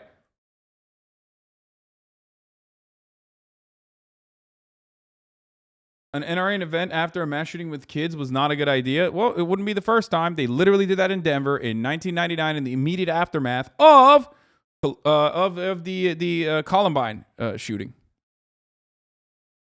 So as hopeful as the protest footage is, I can't help feel doomer to the point where I feel like it won't move the needle. Of course it won't move the needle. What are you, fucking insane? Are you out of your mind? What did Chuck Schumer do? While there's actual momentum, what did Chuck Schumer do? He fucking tempered the fire by going on vacation, dude. Our senators are on vacation. It's vacation time right now. They're going to take 8 fucking days off, dog. They're taking 8 days off.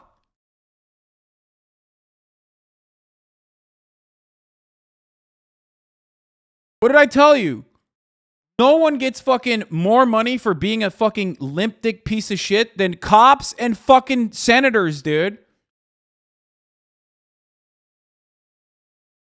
Yeah, they're literally waiting out the news cycle, brother, so that they don't do anything, and then they just like, you know, use yet another fucking tragedy to be like, oh, well, I guess we're gonna have to make some money off of you guys. It is a gross tragedy that the Republicans need to pay for. Sir, I do declare you to be unfit for office. Please give me more campaign donations. We are not Republicans. That's what Chuck Schumer's going to say.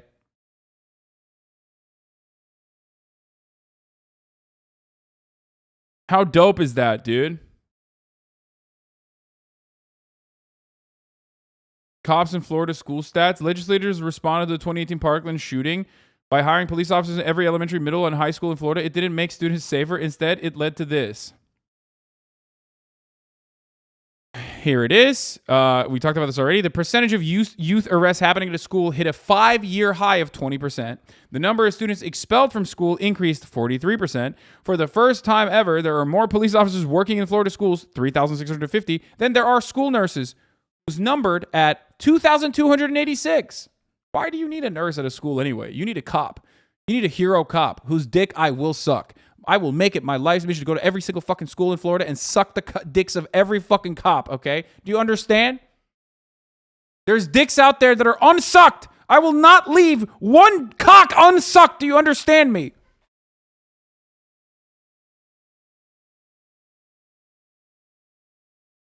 The number of police officers in schools is more than double the number of school social workers. Pfft, who needs a fucking social worker at a school? What? What kind of stupid thing is that? School psychologist? Imagine needing a psychologist at a school, dude. What? Why would you ever need that? You need a cop, a hero cop. Okay? You need a hero cop. More cops. Schools reported more than 4 times many incidents of using physical restraints on students.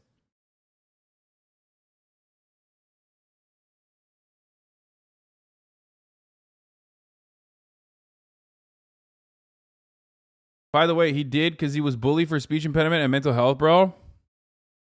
Yeah, that's what people are saying. Coverage on the ground at NRA Convention. Photo.Quinn stories on Instagram. Good stuff. Yeah, we'll look at that.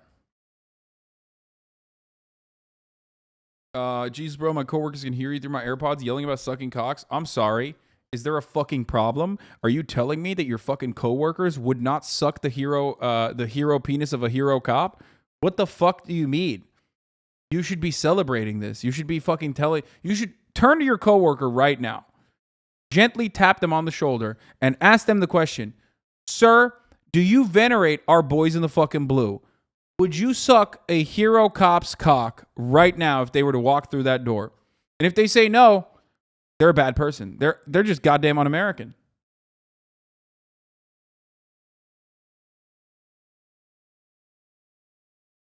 Respectfully, Chatter is full of shit. He wasn't bullied. His classmate says he was a bully who hurt animals. Yeah, let's watch this finally, okay? Ivan also.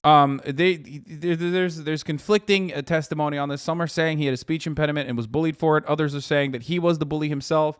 It doesn't even fucking matter just because you're bullied. Even if you're bullied in that situation, like, what do you mean? Plenty of people. I was bullied. You know, it's fucking nuts. You don't.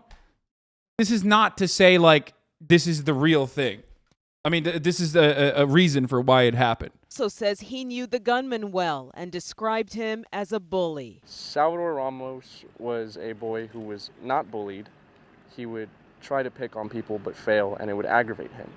I would like to get that out of the way. He was not bullied.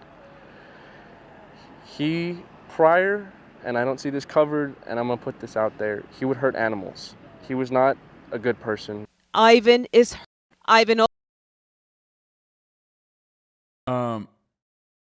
Twitter thread of more cop negligency.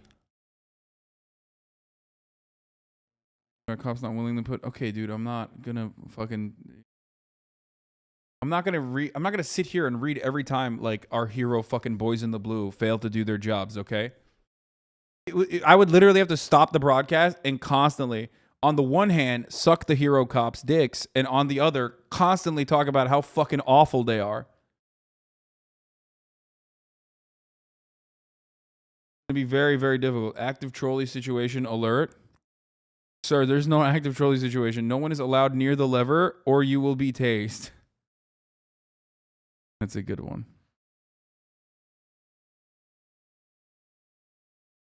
Cops in Texas are going to use what happened in the bathroom at Pulse as their excuse for thinking it was a hostage situation, except in the case the shooter actually told him he was taking the survivors hostage. Here they just decided on their own. No, that's going to be the lie, because the original lie they said was not that it was a hostage situation, that like they already came out with an official statement saying 19 cops were fucking positioned right outside that door and they thought the kids were fucking dead, despite the kids literally calling for help and calling 911 numerous times to say, please let the cops come in, please, please, please, we're going to fucking die. So, yeah, they already admitted that the suspects were barricaded. But then again, they've admitted like a million different things that they apparently didn't do. So, you know, who knows? Oh, this guy's like a fucking troll, apparently. He's like a famous troll who tried to...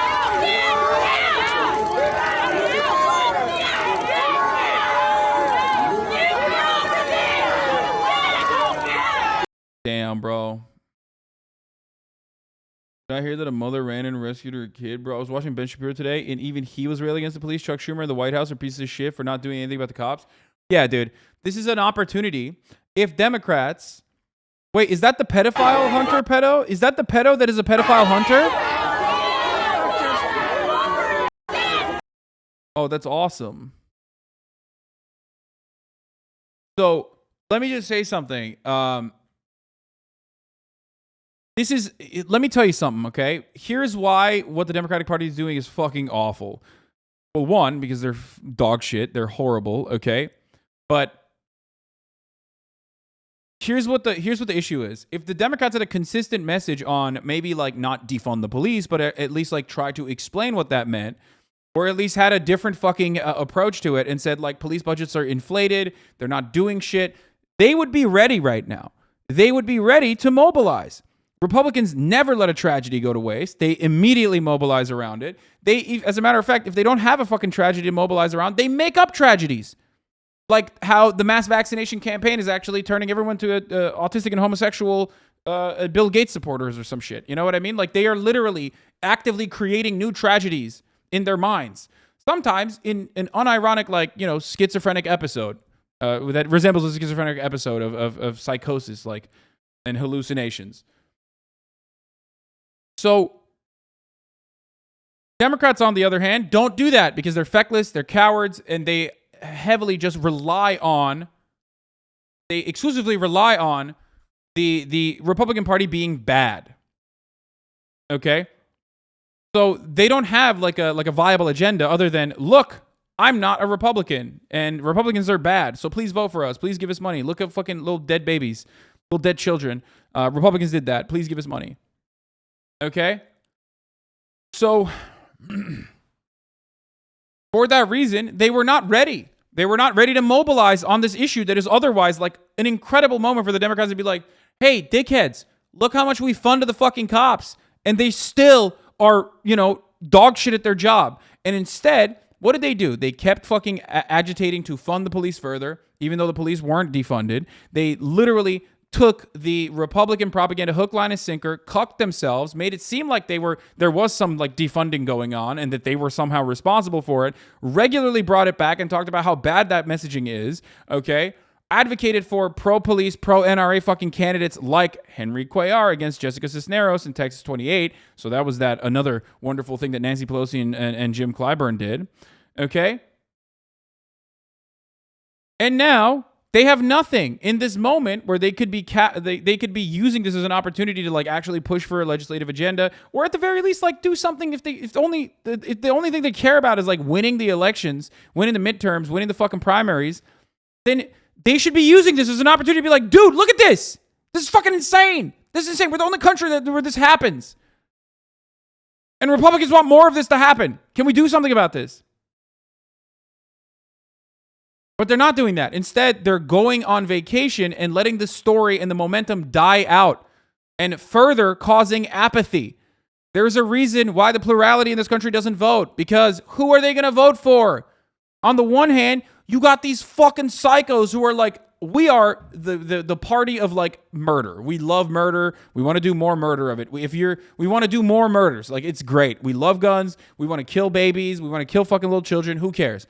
Okay. It doesn't matter. You know, fuck and kill your enemies. Okay. You suck. You live a life of filth and shit. You are a pathetic, filthy fucking loser. Your future prospects are awful, but at least we will fuck your enemies for you, okay? We will point the finger of blame at, like, whoever you have declared to be your enemy, which is homosexuals, you know, lesbians, the trans community. Like, those guys are your fucking real villains, and we will hurt them. We will continue to hurt them by putting the long dick of the law on top of them, okay? We will fucking keep pressuring them over and over and further marginalize them, and you will like it. Okay? Immigrants, another one. Right? So they do that. And then the other side is like, look how bad these guys are. Yeah, we'll do something about it. Oh, I'm just kidding. We will not do anything about it. But like, look how bad those guys are. That's how it works. That's how it works. Dude, I'm exaggerating, okay? I'm literally exaggerating. But this guy's like, no one killed trans, lol. Like, I'm embellishing, okay? Like, obviously, they're not literally putting out, like, let's hunt down trans people bills, except they kind of are, actually, as a matter of fact. Like, the Texas bill, which is, like, trying to regularly out trans children and arrest their parents. Not great, you know what I mean? That's kind of close to, you know, let's go around and fucking hunt trans people bills, pretty much.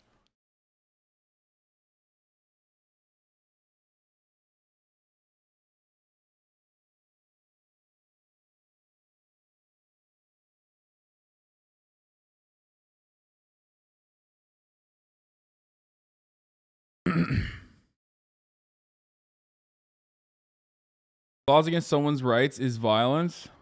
Yeah. So becoming a cop a 2-year degree and use that inflated tactical weapons budget to actually train them would be good officers and street soldiers meant to disrupt poor communities. Yeah, that's not going to happen. So that's literally what the Republican Party pushes for. And then the Democratic Party just goes, oh man, these guys are so bad. A trans person was literally attacked because of the misinfo that a trans person caused the shooting. Yeah, they actively spread the misinformation that like there was a trans person was like responsible for the school shooting. They knowingly lied about that. And someone, I think in California, got hate crime as a consequence of that, right? But listen.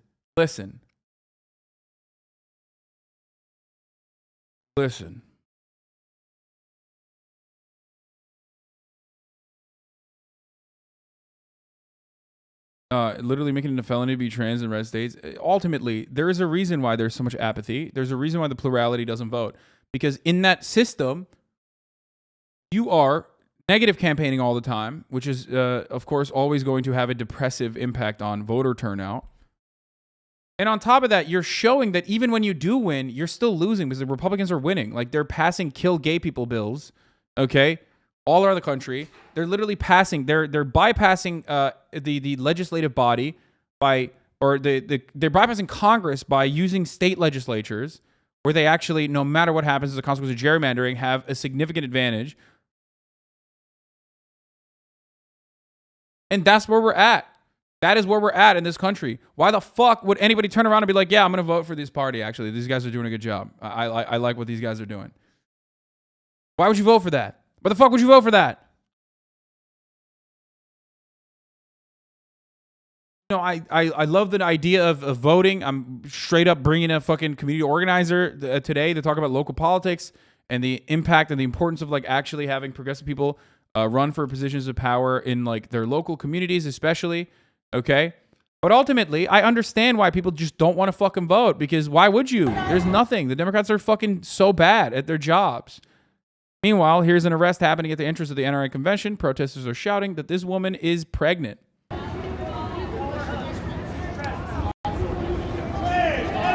And wait, what? Is she like a nun or something too? Apex Security Group, brother. That's not a cop. It's even better. That's a tactical security liaison officer, okay? Kind of like a cop, but even better.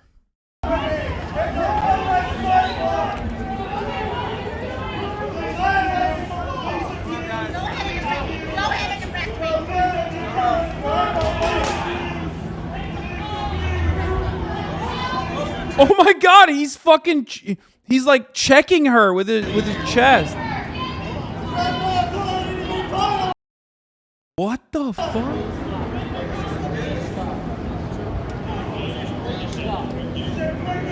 Bro, tactical Santa Claus is like being a gross, creepy pervert. Why is nobody knocking his ass out? What the fuck? You can't do that. There's a whole ass grandpa too. Look at that technique.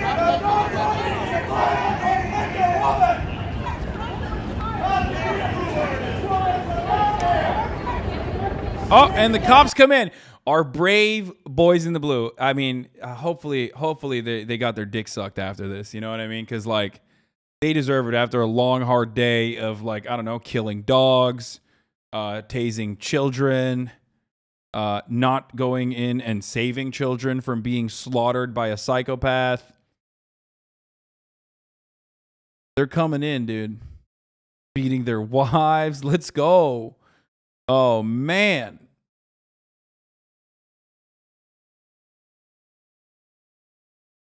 Stealing people's drugs and guns and money.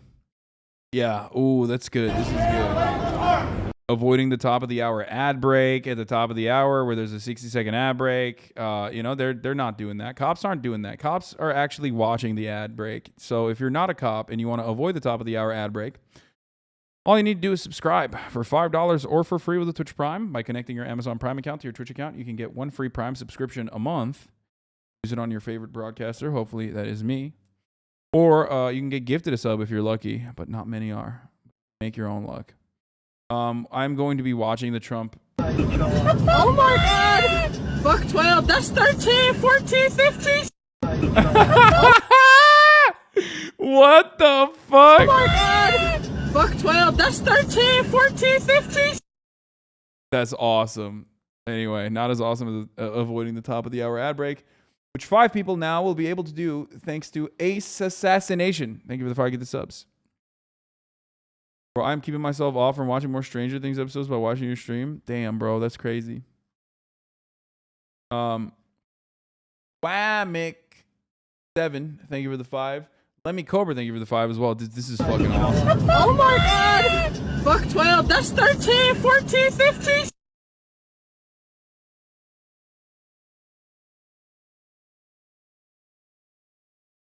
Lamau cops. Cop fails are my favorite.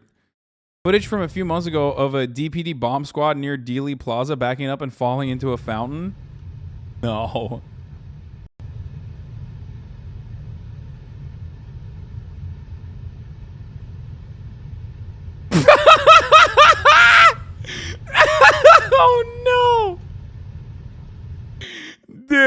I feel bad because they're the bomb squad. Like, this is like, you know, they're doing something valuable. I don't think they're like killing dogs as much, but still. Oh, that's so funny. They're walking backwards because they think that there's a bomb there, which they're going to blow up, probably. Like, they need to activate it. And they're worried that, like, it might accidentally fucking trigger. So, that's the reason why, right? Doesn't he isn't he supposed to... Isn't that a fucking shield in his hand, too?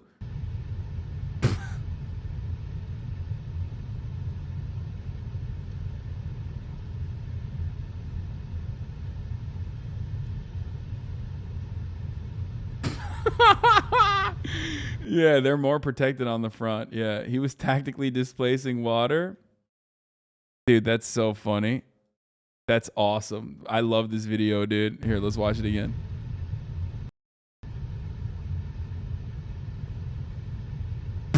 Oh, no. Oh, okay. We'll get to that in a second.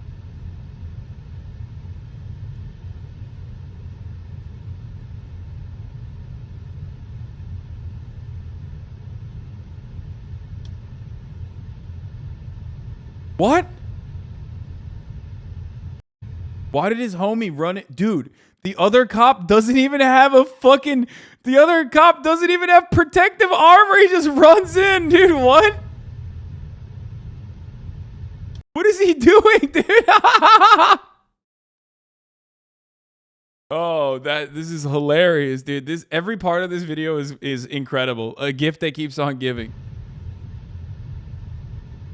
Like, are you all right?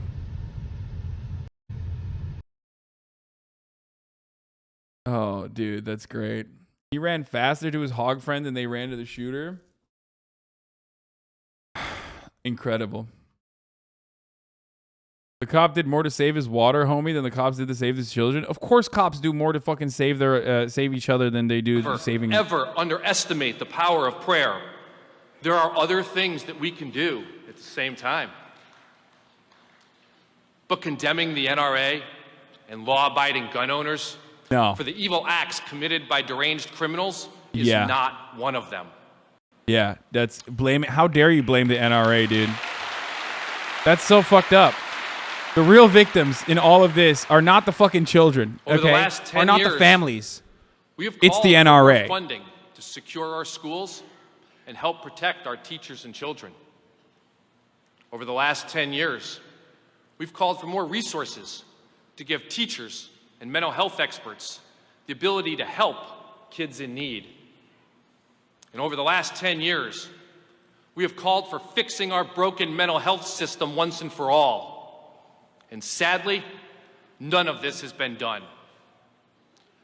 Government can somehow find a way to print huge sums of money for hundreds of pet projects, but they can't seem to find money to secure our schools and fix our broken mental health system.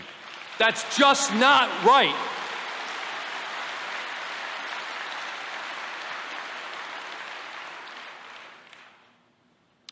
And we at the NRA, we grieve for the lost souls.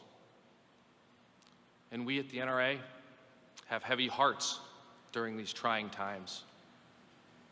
And we at the NRA want something meaningful done that can actually solve the problem, not serve a political More agenda. guns in the hands of teachers, custodians, principals. We should put a gun at the door. More guns. If there was a gun at the door only thing the 5 million members that automatically of the shot NRA anyone do that walks in. is support and fight for a fundamental human sure. right. Sure. You could probably kill a couple students in the process. But have you heard of the trolley problem? The utilitarian solution to this problem would be to kill a couple, like 3 or 4 kids, but then ultimately kill the shooter as well, which obviously would be better than allowing 19 kids to die. It's simple math. Here at the NRA, this is what we advocate for. Modern problems require modern solutions.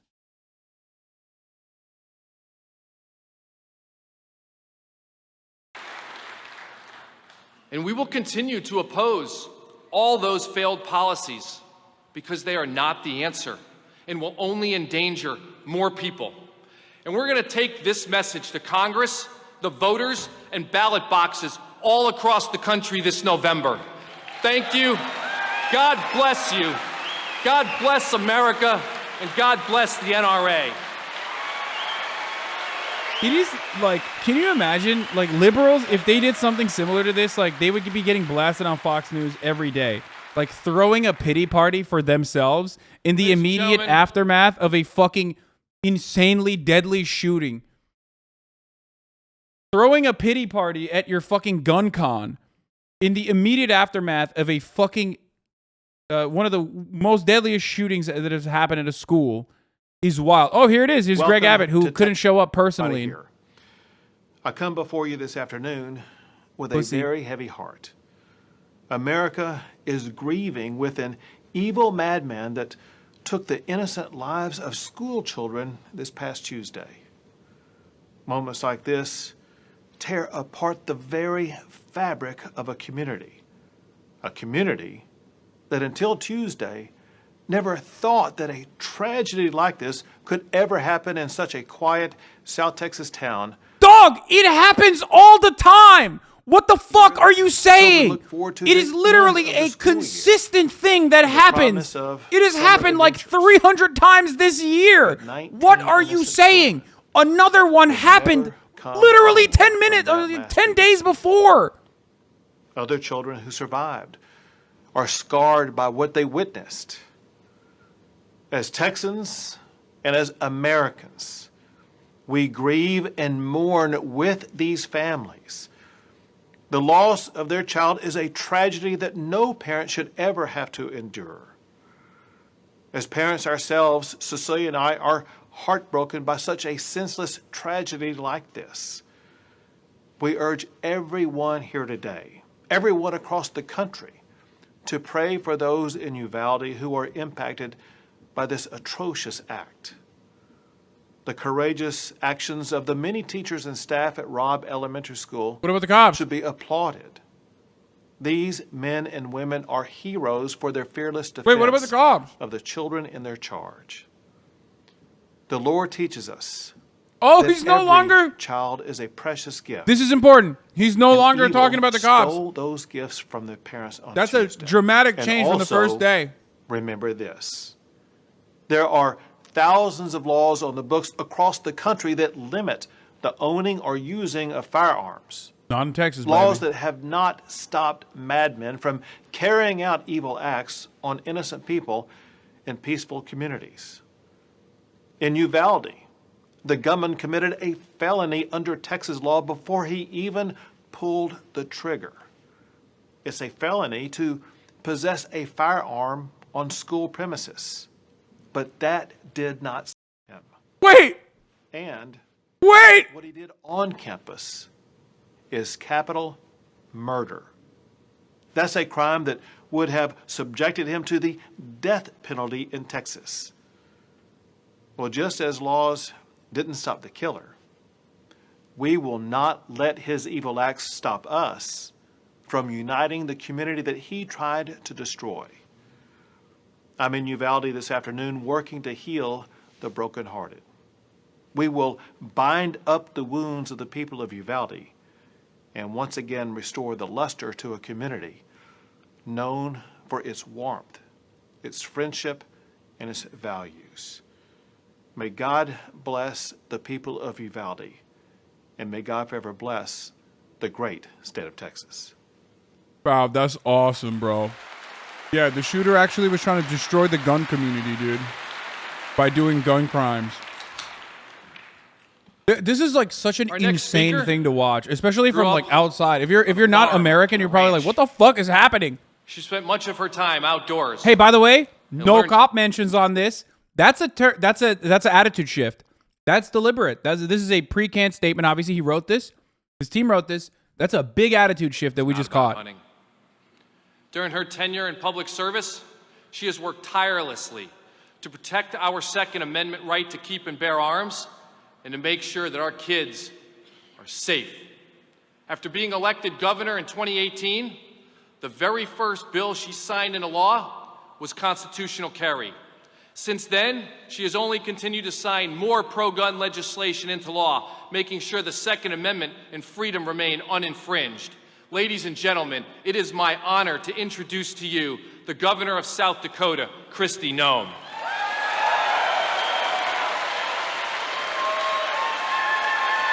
Disgusting.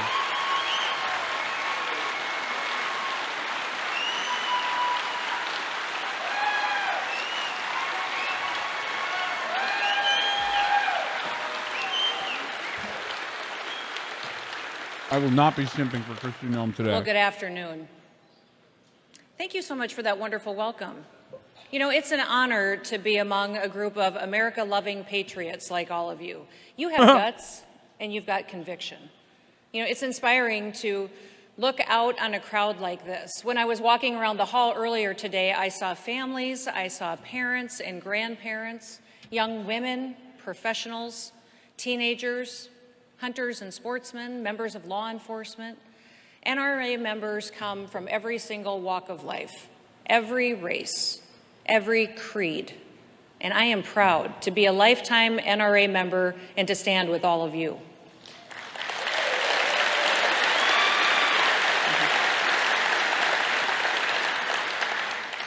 Listen, America is struggling right now, and there are those who want to change our foundational way of life.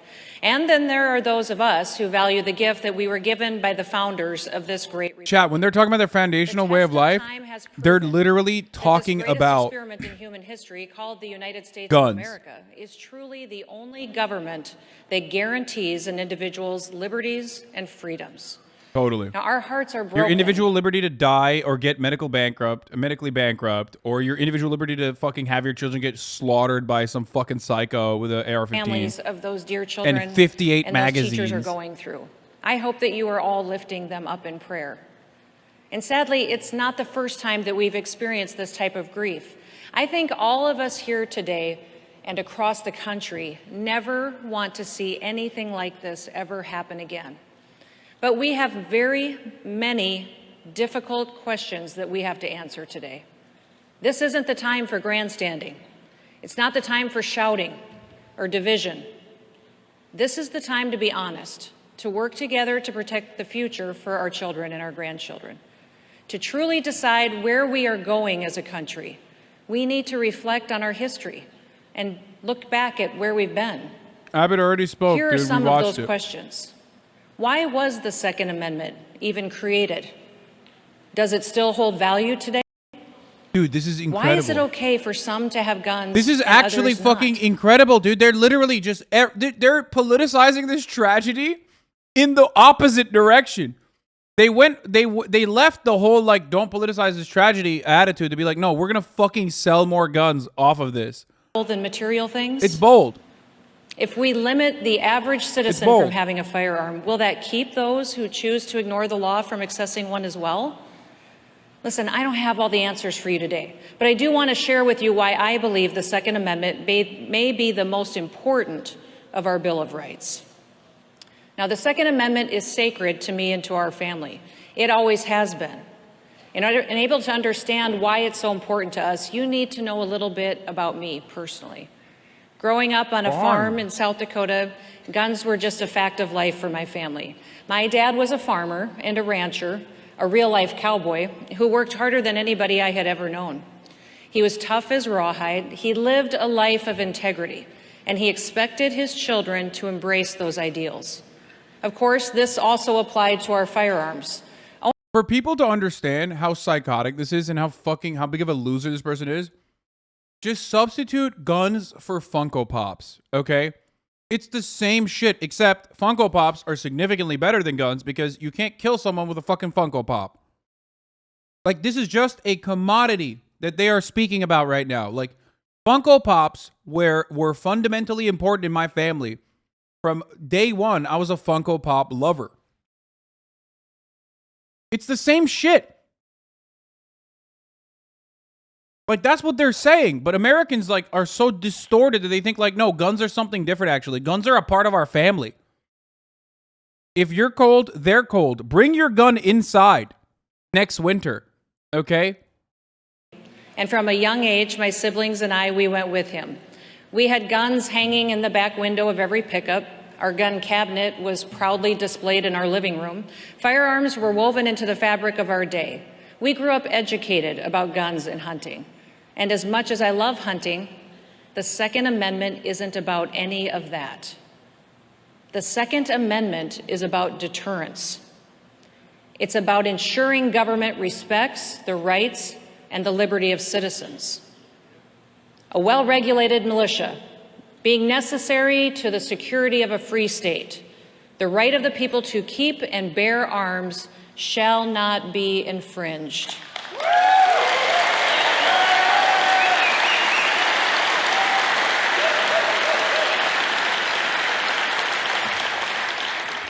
Those 27 words are freedom's last line of defense. The founders understood deeply that without an armed citizenry, authentic freedom could not and would not survive. Now, how did they know this? What were their circumstances? What did they know about human nature and the temptation to seize power? Did they know how fragile freedom could be? What were they drawing on? Well, number one, they were drawing on their own experience. The founders knew that the country would have never survived the Revolutionary War if the colonists hadn't owned their own weapons. Look at Boston in 1775. Okay, I don't care about this shit, this dumb shit. Dude, no. The Texas Department of Public Safety shut down claims that the 18-year-old gunman who killed 19 students and 2 teachers at an elementary school was previously arrested for threats. No, they shut down the claims, dude. That's not real. That's you misread the fucking title. Texas DPS says Uvalde school shooter was not one of the students arrested for the 2018 threat. It was not. Dude, what the fuck? We just saw why this is what she's saying is the worst idea. My ears are bleeding. How did parents having guns benefit to saving the kids?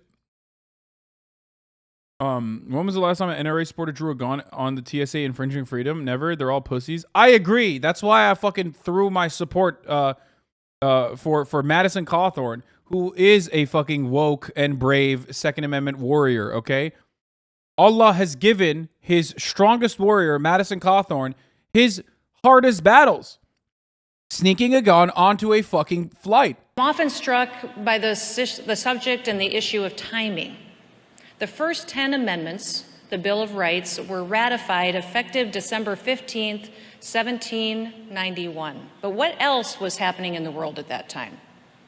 The French Revolution. Unlike the U.S. Constitution. Shut the fuck up, dumbass. Texas stands with Uvalde for the long term in helping every single person in this community. I hope someone asks Governor Greg Abbott how he feels about giving the Uvalde Police Department $500,000 extra in like his own special grant, and whether the Uvalde PD put that into good use or not. I know that there have already been some offerings to ensure that cost of funerals will be taken care of. During the course of the meeting, there was an anonymous donor who attended the meeting and provided $175,000 to ensure that every cost of every family concerning anything about the funeral services is going to be taken care of. We appreciate that anonymous donor for his generosity, and we will ensure that those resources get into the right hands to make sure that no family who is suffering from incalculable heartbreak at this time will have to worry about a single cost with regard to anything concerning this travesty. Now, in addition to that, there are all kinds of needs as well as all kinds of services. One of the needs is need for mental health care. And we have an abundance of mental health care services that we are going to be able to provide. That includes state and private providers that will be providing mental health assistance to anyone in the community who needs it. And when I say anyone, that means the totality of anybody who lives in this community. We believe that you would benefit from mental health care services. Those mental health care services are free. We just want you to ask for them. The way that you can ask for them, whether it be today, tomorrow, next month, or next year, is this number. Are you fucking stupid? You think governors don't have more power, especially in a state like Texas, than the fucking president? Have you heard of the Civil War, dude? It's kind of their entire thing. It's like do you understand that they literally got fucking owned by weather not that long ago, specifically because of their independence? Texas is actually the true DPRK. Okay? In many respects, Texas is a perfect example of what happens when you try to do Jusha inside of a federal system. Okay? Straight up. Jusha ideology. Democratic People's Republic of Texas. Governor Greg Abbott is actually the councilman. Chairman Greg Abbott does real Jusha, the ideology of self-reliance, and regularly get their fucking asses cumstered and dumpstered on. It's true.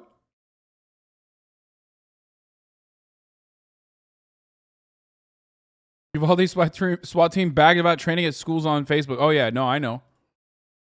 OneStarFoundation.org. To be more precise, if you go to OneStarFoundation.org/Uvalde, you make a contribution at that site that is already a pre-registered 501c3 organization, provide a donation to that site. There is no overhead cost.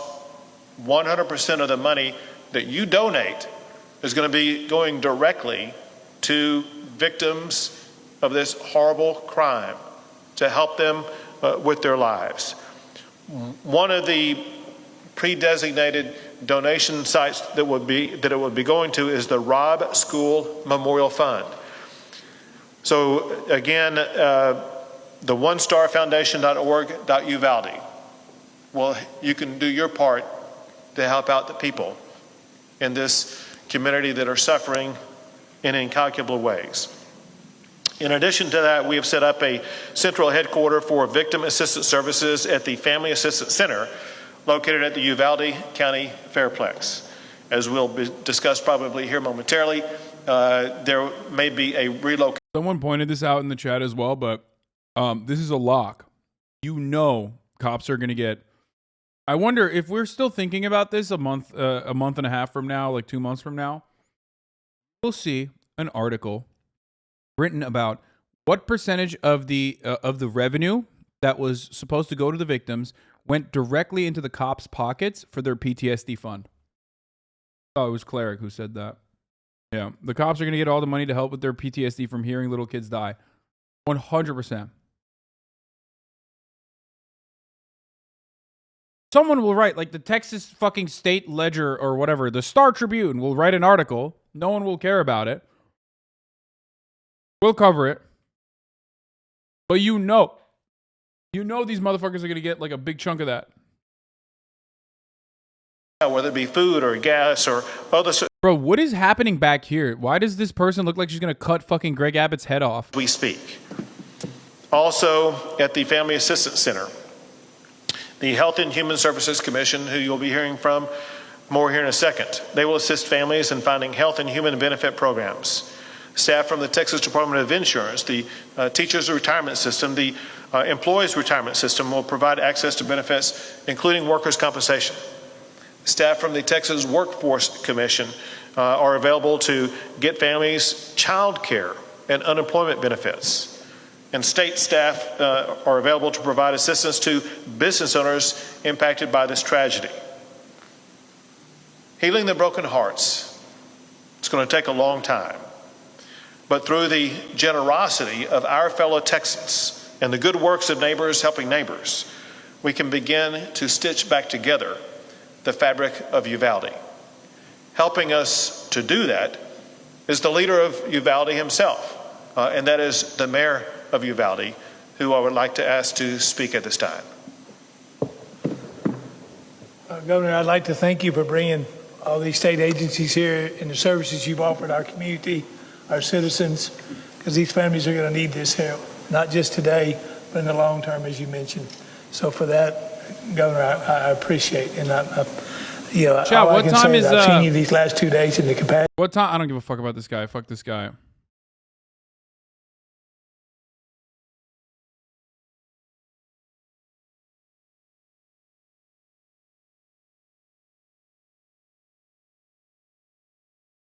Why in a community that's like the 80% Hispanic is the mayor white? I don't know.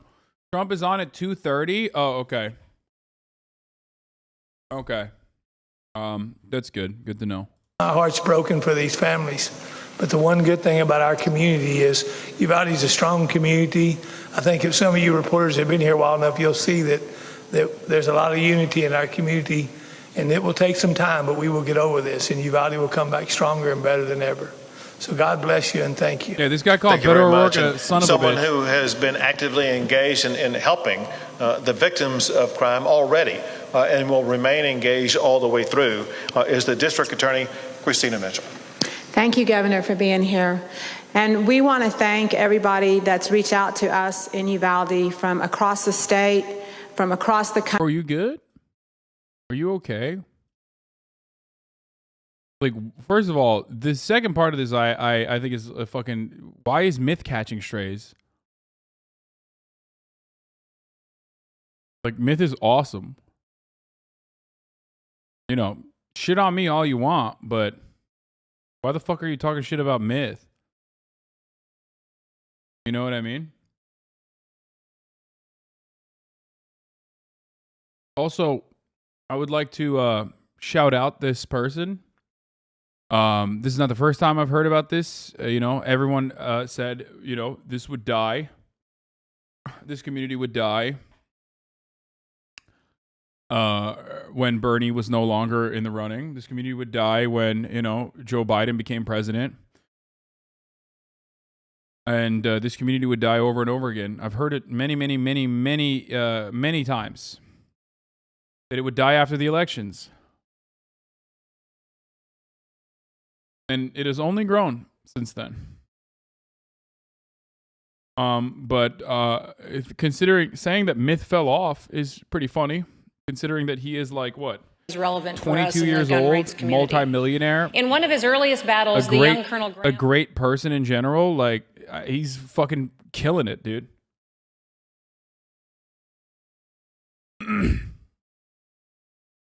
Meanwhile, you on the other hand, chatter, live a life of pathetic, live a pathetic existence. I'm going to be honest with you. Now, I don't know you.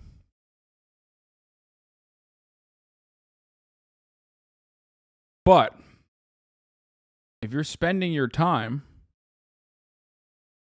coming into my chat and fucking saying shit like this, then you're, you know, probably a very, very pathetic. But you can get better. But you got to crawl out of that deep, dark hole that you're in currently.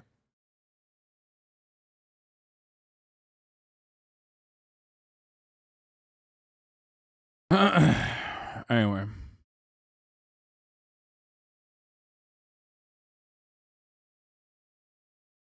That dumbass probably mad at Myth for this tweet. Oh, because he said just caught up on the reports about the good guys. Police were on scene as children were being slaughtered in the classrooms. To every AR-15 owner that touts the good guy bullshit, you aren't fucking hero. You will never be. Implement some change. Yeah. Who are you talking to? I'm talking to a guy who was just like being very, very rude for absolutely zero reason, both to me and also to my good friend Myth.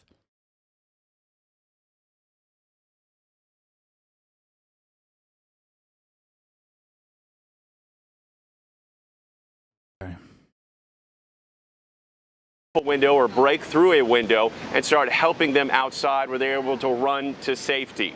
He says it wasn't until then that he could stop hearing the gunshots and he knew that he was all right. There are also warning signs that have come to light, according to investigators, Tom, that go back as far as last year that raise potential red flags here. Maybe not to law enforcement, but certainly for the community. Investigators saying that this gunman asked his sister to buy him a gun last September when he was just 17. He needed someone at least 18 to purchase that gun for him. She said no. And then we heard more about some online chatter happening between the suspect and others discussing school shootings, discussing purchasing of weapons in February, in March. leading up until what took place on Tuesday. For as much as we heard, Tom, I think what sticks with us is that there are still so many more Fucking questions chatters, here. dude. Most of all, why did they wait so long to enter that room? The director of the Texas Department of Public Safety saying, in hindsight, it was a mistake. There are 21 crosses behind me, Tom. 21 sets of parents and family members who wish that mistake wasn't made.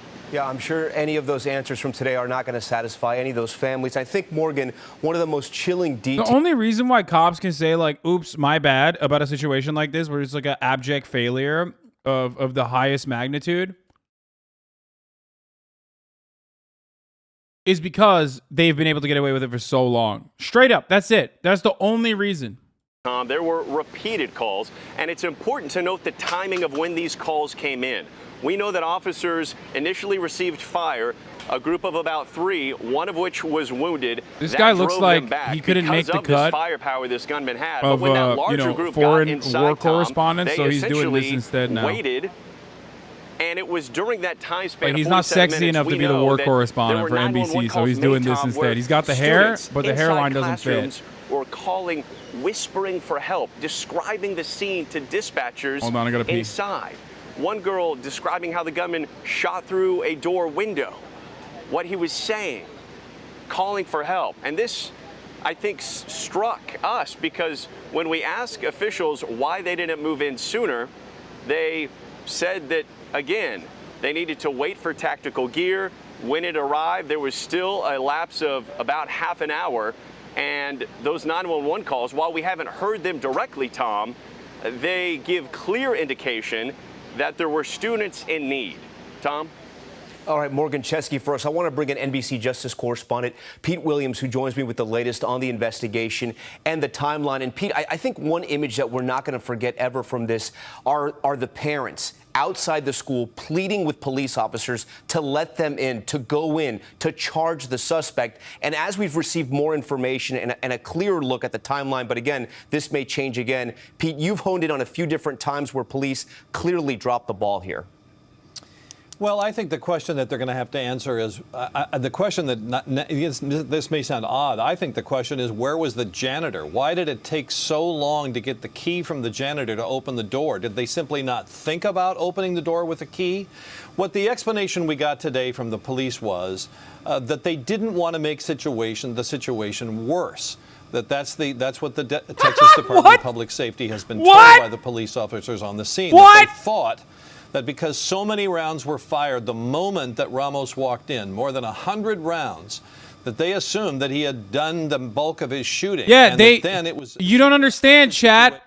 They didn't want. They thought that they would trip and fall on the fucking casings. You know how dangerous they are? You know how dangerous it is to fucking trip and fall on the casings? 100 bullets, dude? Come on. For getting in. But why did it take all that time to think about getting the key to unlock the door? I mean, I think that's a big question that's going to come up. Bro, these motherfuckers will blame everybody. They will blame the janitor. They'll blame the fucking teacher that, like, left the fucking back door open. They will blame everyone and anyone, okay? Please send the police now. Did the on-scene commander in the school know about those calls? The Texas Department of Public Safety says they don't know the answer to that question. And then, of course, 2 other things that came up today. We know now that the door into the schoolroom had a window. Was there an option to try to fire through the window at him? Or what about the exterior windows in the school? So, as you say, Tom, still a lot of questions yet to be answered. And Pete, you know, police also had an initial opportunity to stop this shooter. We learned that the school resource officer who was not on campus apparently the shooter and thought the suspect was someone else. Right, didn't know that Ramos, according to the police, had actually climbed over the fence at that point and was crouching down behind a car in the parking lot. That's crazy, bro. Good guys with guns are nowhere to be found when the crime is happening. It's crazy. Not knowing he was there, saw someone at the other end of the school, thought that might be the shooter, but it was a teacher. And we also learned about other problems today. The door to the school had been propped open. That's a violation of the school safety protocols. The door to the classroom was unlocked, which is another violation. So it almost seems like everything that could have gone wrong here did. All right, Pete, we thank you for that. Dude, that's a wild fucking assessment, dude. Yeah, you know what else was a violation? You know what else was fucking crazy? The fact that he could get like 2 AR-15s delivered to him and 1,600 bullets with like 30 plus magazines. Are gathered outside. And Garrett, we expect to hear from former President Trump as well.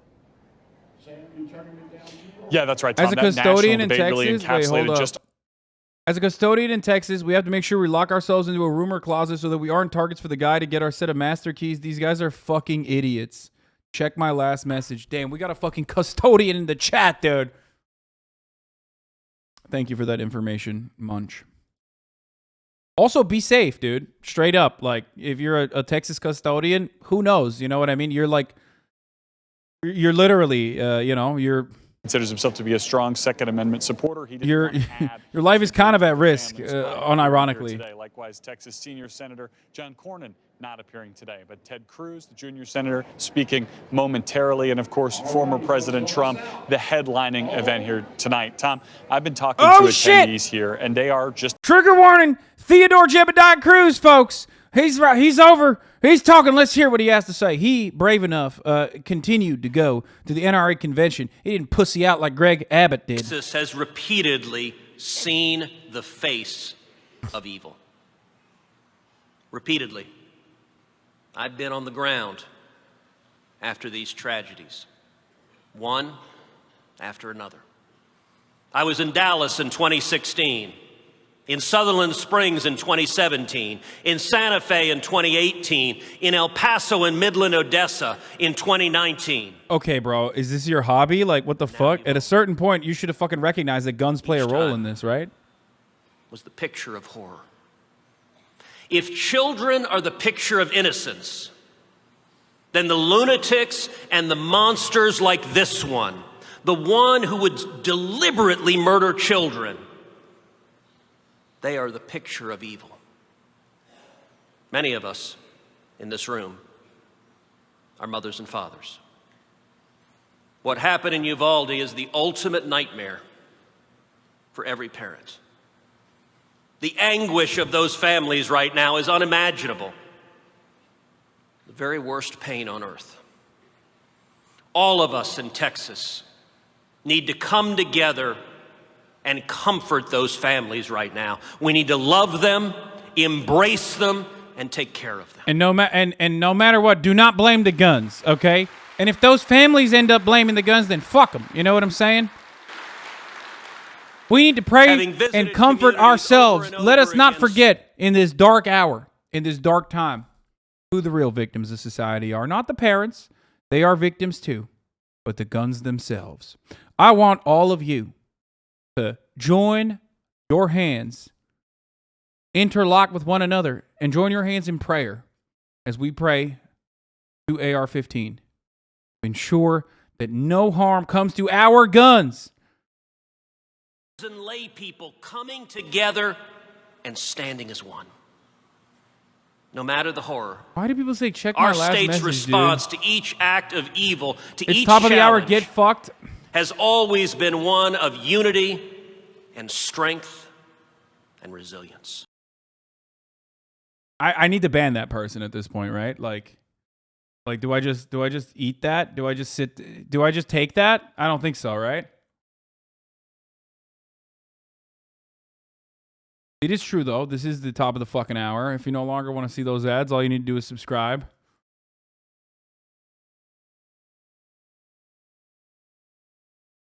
Which you can do for $5 or for free with a Twitch Prime. By connecting your Amazon Prime account to your Twitch account, you get one free Prime subscription a month, or you can get gifted a sub if you're lucky. Here's the 1 minute ad break now. They are banned across Twitch and YouTube now. Don't worry, I got you. Thank God. About a psychopath coming into our classrooms to commit murder. The elites who dominate our culture. You're an elite. Tell us that firearms. You are the lie elite. at the root of the problem. What are you? You went to Harvard, dude. You're Canadian. Like, what is this? Powerful politicians and their allies in the media. The leaders of the largest corporations and many of the most famous celebrities. And those who echo and amplify them. Their resources are limitless. Their megaphone Unlike the NRA, the small bean NRA, dude. Many of these You know what I same mean? people Oh, make the their elites, their accusations resources from are limitless. behind Unlike great this, bulwarks of safety. our brave NRA members here. Communities equipped with private security, or at the very least, from safe and expensive neighborhoods protected by high home prices and low crime rates. Such people can afford an indulgent ideology that ignores reality. Dog, you're at the NRA convention. Every single upper middle class fucking auto dealership owning motherfucker is there right now. Not a single one of the people in that crowd actually lives in a fucking poor neighborhood and needs a gun to protect themselves in said poor neighborhood. Shut the fuck up. You literally have like the highest concentration of jet ski dealership owners in the United States of America. There's dudes in that crowd right now that own multiple Tigers, okay? Statistically speaking, this is statistically sound. Texas has more Tigers than any other fucking place on the planet, okay? In captivity. More Tigers in captivity in Texas than the rest of the planet that are out and about and free. So this idea is like, this idea that like these are mom and pop like store owners or whatever the fuck is psychotic. When radical district attorneys refuse to prosecute violent crime in cities across America, rarely has the Second Amendment been more necessary to secure the rights of our fellow citizens.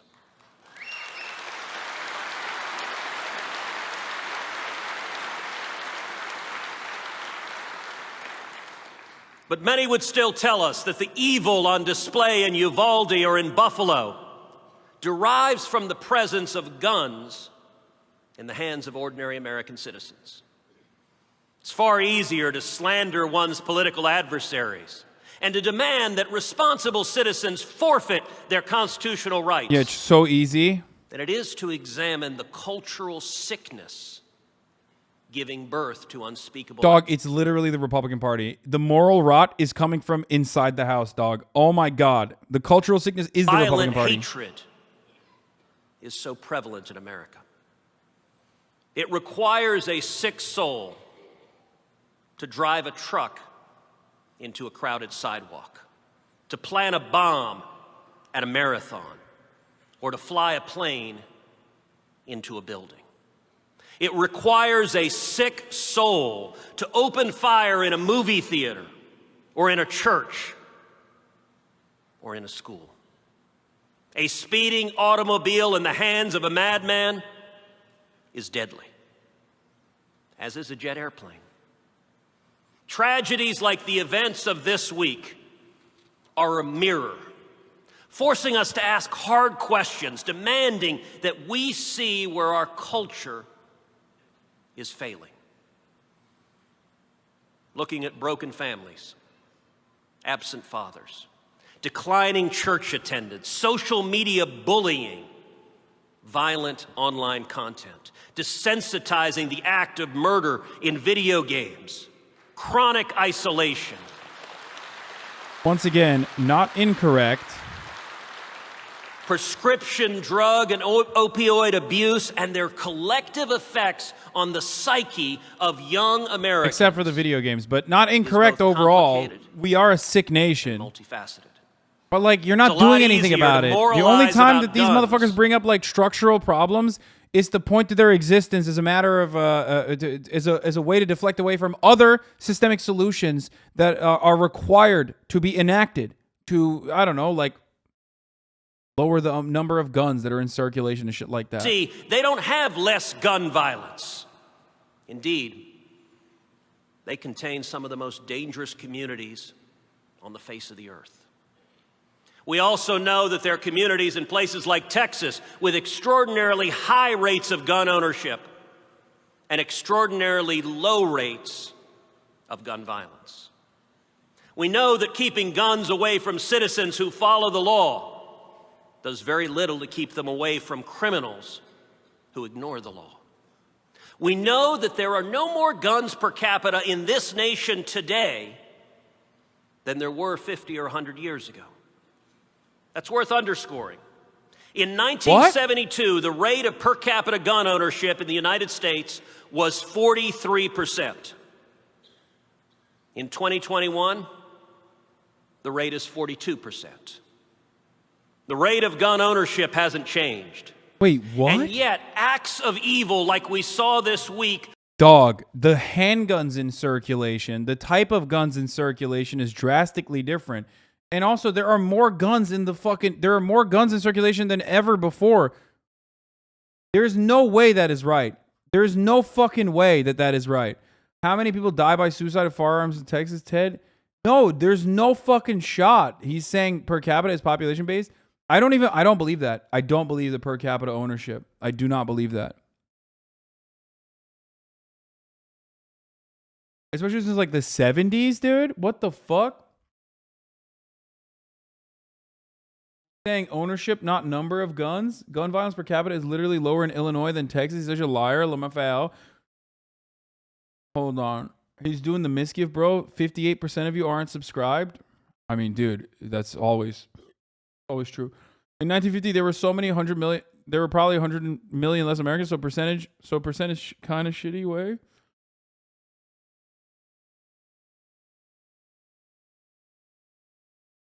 Lying. That means that there are more guns per people who own. There are more guns. What? Per capita gun ownership not amounts to guns per capita. Oh my God, no.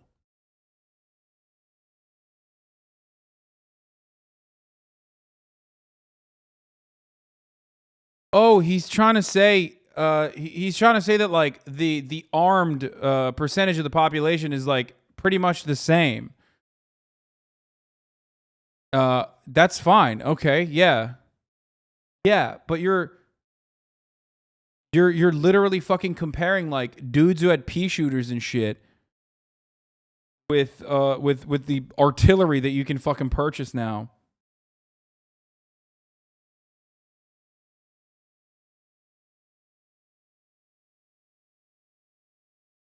Quoting percentage of households owning firearms. We must act decisively to stop them. No worries, Ted. I got you. 55% of all firearm deaths in Texas were suicide. 58% of all suicide deaths were firearm. Yeah, that's the other thing. When we talk about like the mental health problems in this fucking country, one immediate way to stop at least like or to basically curb back the number of fucking suicides that happen is by literally stopping the circulation of weapons. 97% of suicide attempts with a gun are successful in comparison to cutting or pills, which have way, way, way lower fucking success ratings, okay? And that's precisely why even men, like this statistic bears itself out in the higher rate of suicide among men, because men are more likely to commit suicide by using a gun. Gun ownership is so fundamentally American that, like, you literally see it in the fucking suicides, dude.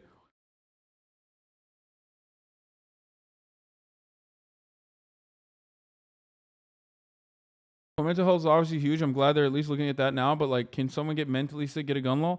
Yes, and also they're not looking at mental health. They've been saying mental health as a deflection since day one, while simultaneously shutting down every bill that tries to fucking fund mental health initiatives. Do not believe these people, okay?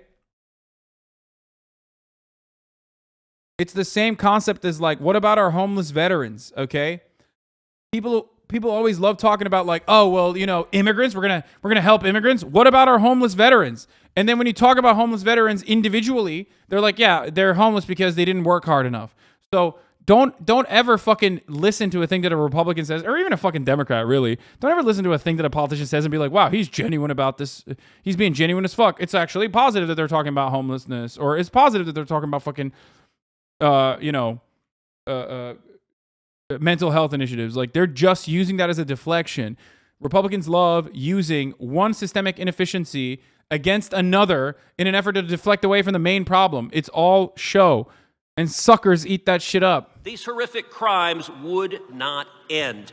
Gun bans do not work. Look at Chicago. If they worked, Dude, Chicago's not a fucking island, dude. With like 90% of the guns in Chicago come from the states that are around Illinois. And the reason is simple. I hate this argument. It's so stupid. Follow the law. But the criminals do not. That is why they're criminals. But let me tell you what would happen if they succeeded in confiscating guns. Many more people would lose their lives. What? Here's a statistic from the Obama White House. Hardly a right-wing source. Guns are used defensively to stop a crime between 500,000 and 1 million times every single year. This is bullshit for the record. It's the CDC numbers. It's complete fucking bullshit. And not only that, but also, this is a complete fucking falsified data point. It's a fake statistic. It's completely fucking, it's been owned and dunked on numerous times.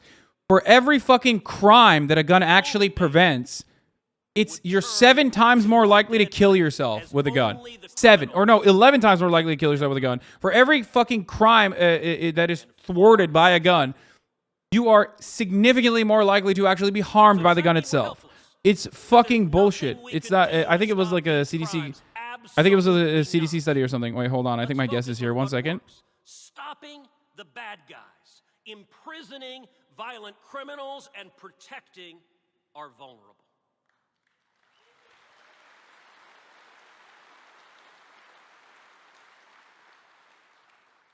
In 2013, I introduced legislation called Grassley-Cruz. It was designed to take the guns out of the hands of felons and fugitives and those with serious mental illness. Grassley-Cruz did 3 things. First, it would mandate that the Department of Justice conduct an audit of federal agencies to make sure that all felony convictions have been reported to the database. Second, Grassley-Cruz would create a gun crime task force at the Department of Justice, specifically to prosecute felons or fugitives who try to buy firearms illegally. In 2010, there were 48,000 felons and fugitives who tried to illegally buy guns. The Obama Department of Justice prosecuted only 44 of them. That is indefensible. Third, Grassley-Cruz would have authorized $300 million for school safety improvement grants to harden our schools. When Grassley-Cruz came to the Senate floor for a vote in 2013, 52 senators voted during the yes, period where there was an assault weapons ban, Democrats. yes, mass shootings decreased. It was the most bipartisan piece of comprehensive Pretty much legislation became non-existent before almost. the Senate. So why didn't Grassley-Cruz pass into law if a majority of the Senate voted for it? Because Harry Reid and Chuck Schumer and the Democrats Is this guy just like making it seem as though he's like actually in favor of proposals that could have stopped at least some of these mass murders? Grassley-Cruz is a perfect example. Take Sutherland Springs. There, it was already illegal for the shooter to purchase firearms. Doubly so, because he was a felon and because he had a domestic violence conviction. So how did he get his guns? Because the Obama Air Force failed to report his felony conviction to the database. This is awesome. He's saying, so he passed he's the saying the Democrats are responsible for gun violence because they don't want to do fucking gun control, dude. Would have presumably caught. He said the Obama Air Force, dog. What the fuck? And the gun crimes task force would have prosecuted Goddamn you, him Obama, for the felony of lying on the background check form. That would have meant that that monster would have been sitting in a federal prison instead of murdering 26 innocent people. Folks, we have Josh Androsky here. He is an organizer, comedian. We're going to be talking about California. We're going to be talking about the California primaries that are coming up. It's primary season, baby. Let's go. And but before we do that, I'm going to punish him with some Ted Cruz. Or actually, you know what? We can move away from Ted Cruz No, right I'm now down. we I'm no down. we have limited time because like I will bump you when Trump comes on. You know what I mean? Yeah, for unless you want to be here for that. And I'm happy to. What do you? Okay. Before we get started, then what's up with guns? What's your take on guns? Like them? Hate them? Oh, guns. First off, too many. I want to say too many. Probably. I would say guns. Not my favorite thing to like have, like maybe like in your home or like in your car. I feel like they. I have one in every room. Yeah, in the every house. room. Yeah. Do you have it like under something hidden, or Yeah. is it just yeah? Yeah. I in the backyard. I dug holes. So it's like a horrifying Easter egg hunt. Yeah. every time you go to your house. Because you never know. You never know Yeah. who you might need to pop. You know. Mhm, It's just it happens. Yeah, So I wish. voted. Yeah. I wish that I could take every gun and put them in a volcano. I feel like that would A, look really cool, and B, the end result would be sick. This is what California politics looks like, Chad. Okay, we are lost. The moral decay has already rotted the gruesome Gavin Newsom's oblast, California oblast, for a very long time. Okay. But yeah, no. Ted Cruz is on at the NRA. He bravely actually is there still, even though Greg Abbott kind of chickened out. He fucking didn't go? No, he didn't go, and instead he was like, "Yeah, I have to be at Uvalde today. That's why I'm not coming." It's like John McCain, like He being walked like, through an we have unlocked to. back I'm door. losing, but we have to cancel. We have to pause the campaign. We have to pause. It's serious a normal funding thing to do. It has nothing to do with me upgrade our losing and picking the worst to running mate install ever. Bulletproof doors and locking classroom doors. Ted's actually bringing up really important points here right now. This one got a standing O. Doors now get a And standing to hire ovation. law door enforcement to regulation. protect our most precious asset. It's really funny. They hate the government except for now women's bodies and the way to leave a room. Senate I feel like they're Democrats just becoming Louis cynically C.K. blocked school safety funding. No, in he's bravely speaking out against fire code, which has been harming Americans for far too long. Multiple exits. Think again, friend. Okay, one exit. Funnel all the potential victims into one tidy little corridor to make it much easier for the shooter to get as many kills as possible. This is the way to do it. Make every building the Triangle Shirtwaist Factory again. Yes, precisely, exactly. Fuck OSHA, fuck fire code, no fire escapes. People are dying. Many people are dying on fire escapes in fires. Oh yeah, dude. What if you trip? What if you're smoking a cig on a fire escape and you're too fucked up and you trip and you fall off? We gotta get rid of all of them. Yeah. Yeah, as the chatter also pointed out, schools need moats and drawbridges with crocodiles that are, swimming in the moat. You got to do something to make the crocodiles jump so that people like jump out of the water every once in a while so that the people like the criminals see the crocodiles and they're like, I can't. Yeah. Like maybe if it was just a moat, I might, but there's crocodiles in there. So I usually assume that there's going to be crocodiles when I see a moat. I feel like that's what you're supposed to do. Otherwise, a moat is just like, it's nothing. You know what I mean? On its own. Yeah, dude. It's just the a school really is basically shitty pool. defenseless It's at that point. Yeah. At that point, it's just like the worst pool. Just like a donut pool.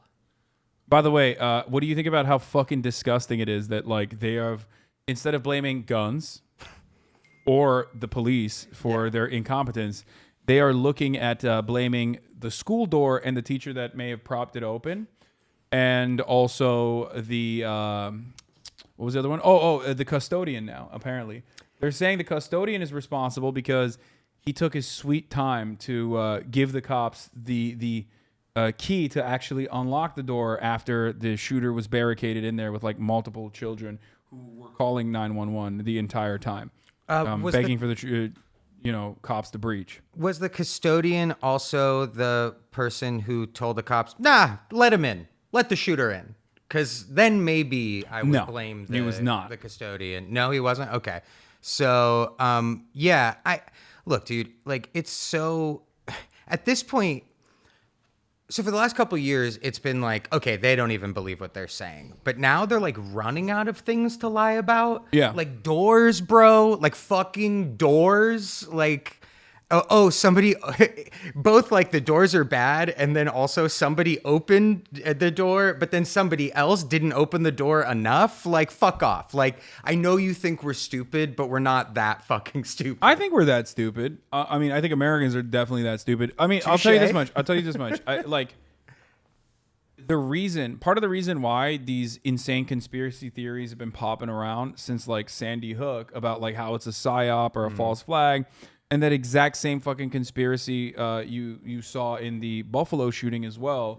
That it's like the government that did this to like, create a scenario for gun control. They did it to themselves. Part of the reason for why that is happening is because, well, one, because everyone's just mentally ill, obviously. But also, I mean, who amongst us is not? But also because they have run out of options. And if you're not going to re-examine what you've been fed through the TV for your entire life, and you're not going to re-examine how weird it is that like a big part of your cultural signifier is your commodity consumption in the form of guns, and it's like your literal identity. You know what I mean? You're like a gun guy. That's all you want to do.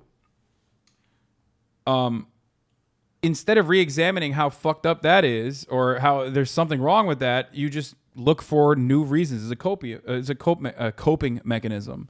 And that's precisely what's happening here. That's why they will come up with even more insane ideas like the moat, maybe, actually. Yeah. That's not even a joke. Like who knows at this point? I mean, also, it's really funny that it looks so fucking villainous, by the way. This is like straight up. Like, this looks like villain shit. That guy looks like he made RoboCop. I am the majority impromptu speech before the Greensboro City Council. Oh, wow. He gave a speech before the speech Greensboro City Council. We got to hear what he's got to say. When the second amendment was written, This dude literally did public comment at a city council meeting and was like, for everybody, and I'm relevant. Everybody. And the law-abiding citizens. I feel like it's crazy that they're literally like the entire narrative at the NRA Convention has been basically just repeating over and over again, like, we have to keep the victims in our hearts, but also the real victim, the guns. Like, straight up, they're basically, every fucking conversation has revolved around like somehow bringing it back to the real victims, which are the gun owners in society. The hardest hit, the worst hit. The most hate crime demographic, gun 100%. Gun owners. I'm always hate criming gun owners, like all the time. Well, no, they generally do it to themselves accidentally. Yeah, like if they put like the gun in the sweatpants. Yeah. That's what they call a hate crime, because they hate that crime that they just committed. That for sure. Oh, this is the guy that spoke in front of Greensboro or whatever. Okay. So this is irrelevant. So while this is going on, and not our big beautiful boy Donald Trump, let's talk about why I brought you here. You you've been your DSA guy. You've been very active in California politics. How would you introduce yourself to this community? Hi, my name is Josh. I'm an alcoholic. I love. Okay, so here's what I'll say. 2016, Bernie lost, and I just sort of, myself and a few other people, we were TV writers. I wrote for SpongeBob SquarePants and Vice, and that's a broad range. Well, the thing that ties those together, psychedelics. Okay, got it. Yeah. So, I was just like, I did stand up. A bunch of people did stand up. Can I call you a community organizer when I'm like saying? You can say community organizer, sure. Okay. So my friends and I were like, Bernie lost. It felt like there was nothing we could do to affect that, right? Like, it felt like it was just like, when Hillary basically just like told the AP to be like, I won the California primary, doesn't matter anymore. Like, her making my vote not matter, like, really pissed me off.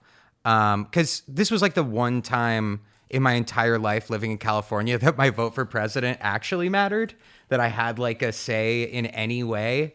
And so I was like, well, fuck that. Like, if we're ever going to beat these just like assholes, we got to do it locally. So a bunch of us started organizing locally within DSA, within a group called Ground Game. There's a bunch of really good groups in LA, the Sunrise chapter that like sprung up.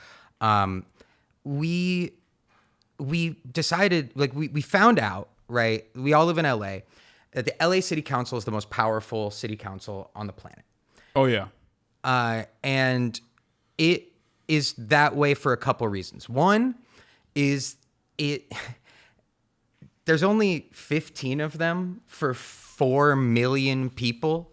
To put that in perspective, Chicago, which has 1 million fewer people, has 3 times the amount of council members, 3 times the amount of democracy in fucking Chicago. You know, the city that's known for having above board politics. Okay, I was about to say that's probably because like that's 3 times the amount of people that can like steal money from the.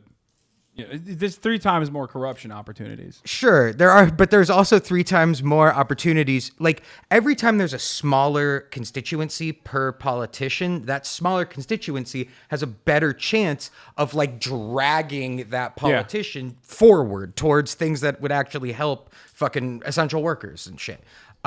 So that plus the fact that LA has what's known as a weak mayor, strong council system. And that weak mayor is not just making fun of Eric Garcetti for being He's like, a soft boy. God, he is very weak. I think he's the world's softest mayor. Yeah. He's like a pillow. He's I like think it's time. memory It's time foam. we get an Eric Adams. We get an Eric Adams clone here in Los Angeles as well. I don't think the LA police department is doing too well with the $8 million that they're spending every single day. Yeah, I think they need more. They need a strong ex-cop to run. Maybe a billionaire. I would love a billionaire mayor. And you know what? We have a chance this year. Yeah, we do.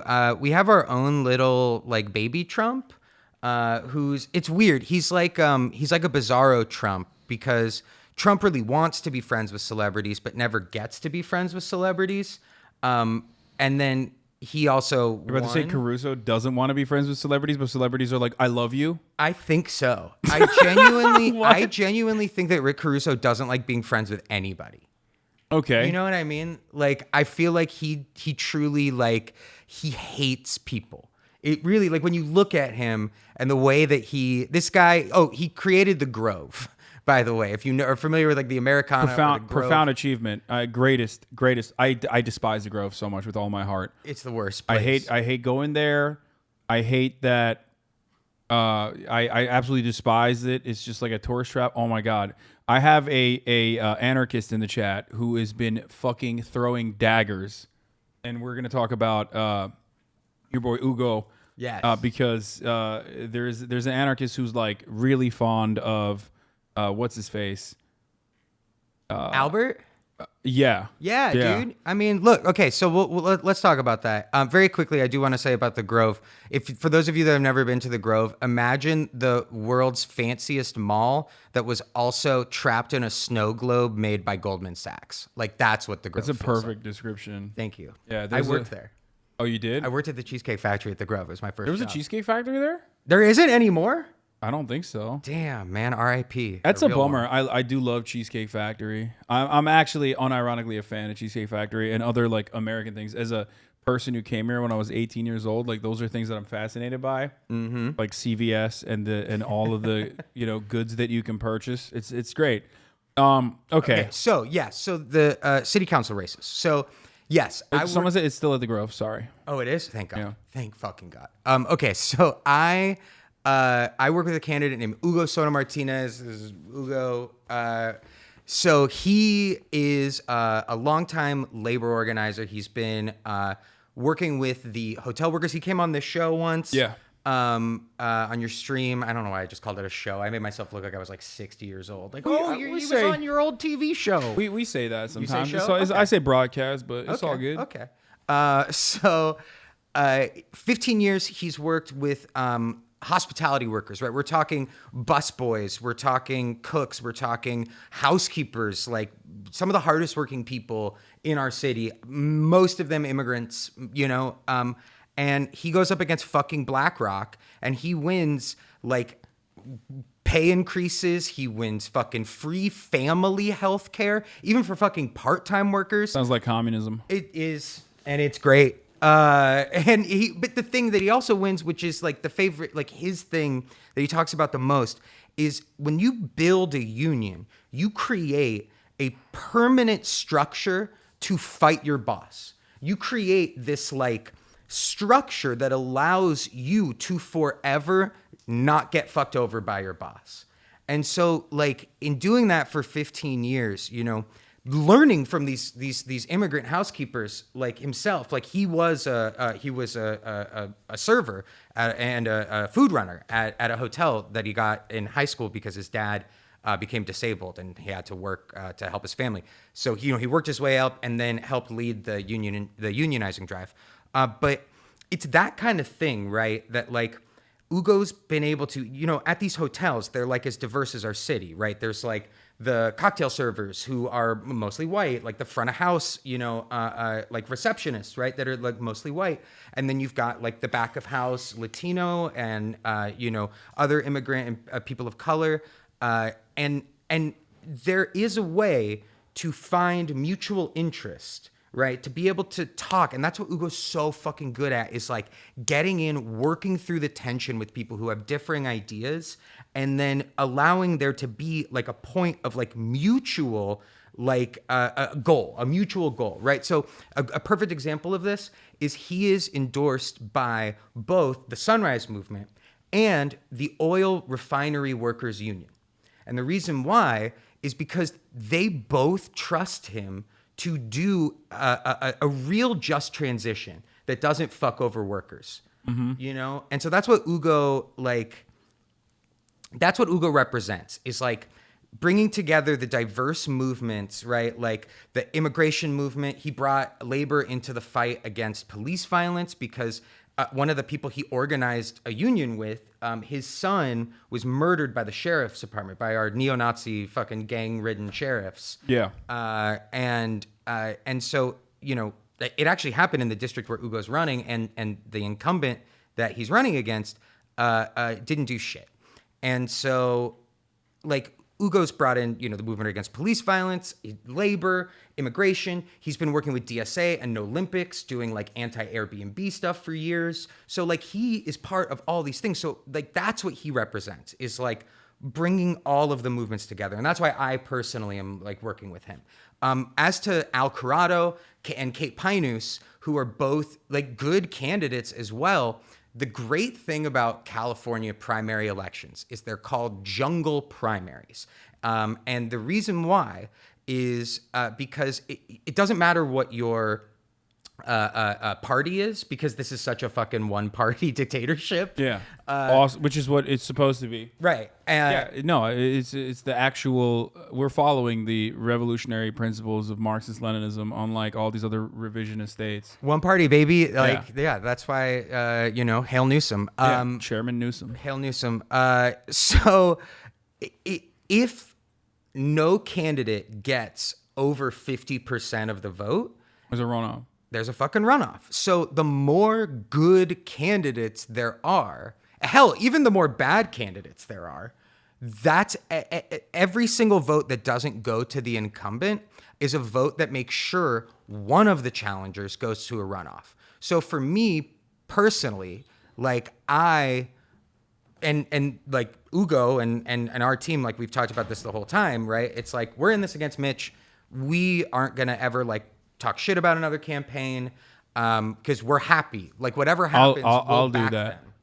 Yeah. Well, we'll. I mean, except for Mitch, we're gonna talk shit about Mitch. No, I just like. I think it's like splitting the vote is unironically a very common problem on like any kind of leftist campaign and leftist organizing. It's really frustrating to me. But hey, what do I know? I mean, it only happens all the fucking time. Like literally just happened in France. Yeah, but here in this election, right, every vote that's not for the incumbent makes one of the three like left on the spectrum of left candidates. Well, I mean, they're not going to vote. The people in this community are not going to vote for the incumbent regardless. You know what I'm saying? Like, I mean, I don't know. It feels like that's not a thing. They would. So I would rather mobilize them in the direction of a singular candidate, so that that person gets a higher likelihood of you know getting into the runoffs than.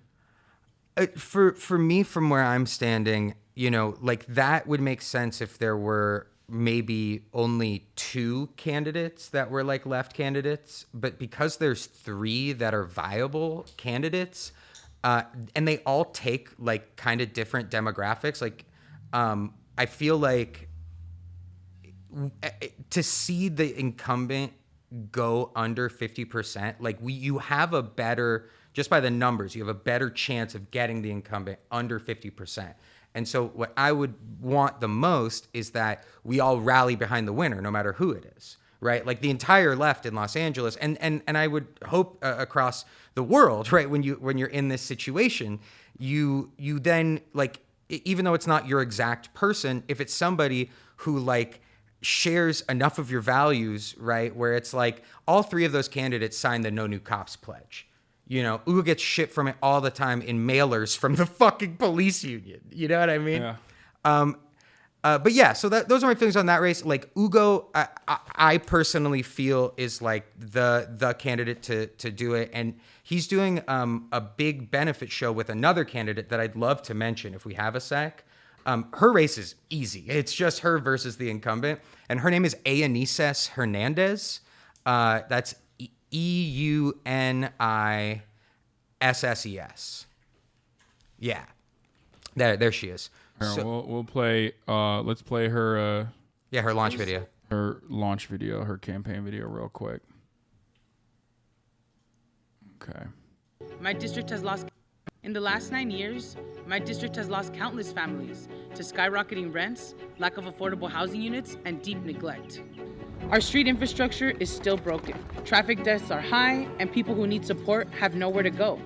My name is Eunices Hernandez, and I've lived in CD1 my entire life.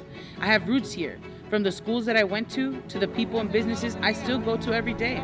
I've been fighting for communities at the county and state level, where I co-authored Measure J and passed bills like SB 1110 to start funding youth programs, mental health and substance use support, and job programs for our neighbors. In my career, I've moved hundreds of millions of dollars into community resources with a coalition of elected leaders, community members, and allies. Now, I want to bring that transformational energy home. The incumbent has had 9 long years to do what's right, to fast-track desperately needed local housing and immigration legislation, to deliver city services to residents, and to listen to the people. None of that has happened. I have a record of working with community, developing solutions, tracking down funding, and prioritizing people over profit. We cannot make the same choice again and again and expect things to improve. With only me and the incumbent on the ballot, this election will be decided on June 7th. Let's get it, fam. We got this. This is for LA City Council District 1. The incumbent was endorsed by Bernie Sanders at a certain point? So it's a fucking crazy thing. So Gil Cedillo was one of the first politicians to endorse Bernie back in the day. And Bernie, I love him. You know, there's somebody in his office who's still loyal to that. And part of me gets it because it's like, how many Democrats have like stabbed him in the fucking back, right? You got to stay. He even loves Brandon. Yeah, right. He does love Brandon way too much. So you know, it's a bummer that he's not come out like about this in another way. God, Gil's just your fucking rat fucker. He's the biggest rat fucker in LA politics. So like, Gil is like calling like local coffee shops like that put up like A&ESS signs that are in the district, and his people are going like, hey, you wouldn't want a problem at the next inspection, would you? Like literally like like it sounds like Illinois politics to me. That's Goodfellas. Like That's Goodfellas shit. R.I.P. Ray. But dude, like it's so fucked up. Like they're taking out like her lawn signs. Dude, we heard like some elder folks like said that Gil's people came to their yards and were like, we're with the city. You have to put this here. And the old people were like, what? And it's like, this is a new city law. You have to put this Gil Cedillo sign in. Like it was so fucked. And so she's incredible. She, like her ad said, she did Measure J, which took $1 billion out of the police budget and put it into like actual social services. Like legit, she in her fucking 20s shut down a goddamn jail. Like she is a fucking powerhouse. She defunded the police. I mean, she literally did it, and it won by 12 points. And like, it's not like this has happened, and it's not like LA's like spiraled into like some fucking nightmare, state. Like she proved that you can do that shit, and like it's fine. It works. And so the police unions are after both her and Ugo. The corporate landlord lobby is after her and Ugo. Oh, God. They're spending, dude, they've spent combined against the two of them like $1.5 million to try to stop Ugo and Anises. And there's only 11 days left in the election. So if you can go to bit.ly, there she is. She's amazing. But we're doing a big show on the 31st. If you in the audience go to bit.ly/rally, the word for LA, you can get tickets to the show. It's got Adam Conover, who was just here. Yeah. It's got Matt Christman's on it. Christman's on it. It's got He's a real California boy now. Dude, Chrisman, have you seen him in his Hawaiian shirts? Yeah, I have. It's beautiful. He's a sight Stavros' to see. birthday / comedy show.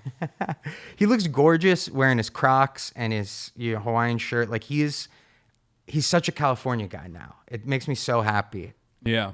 But yeah, so Chrisman's on it.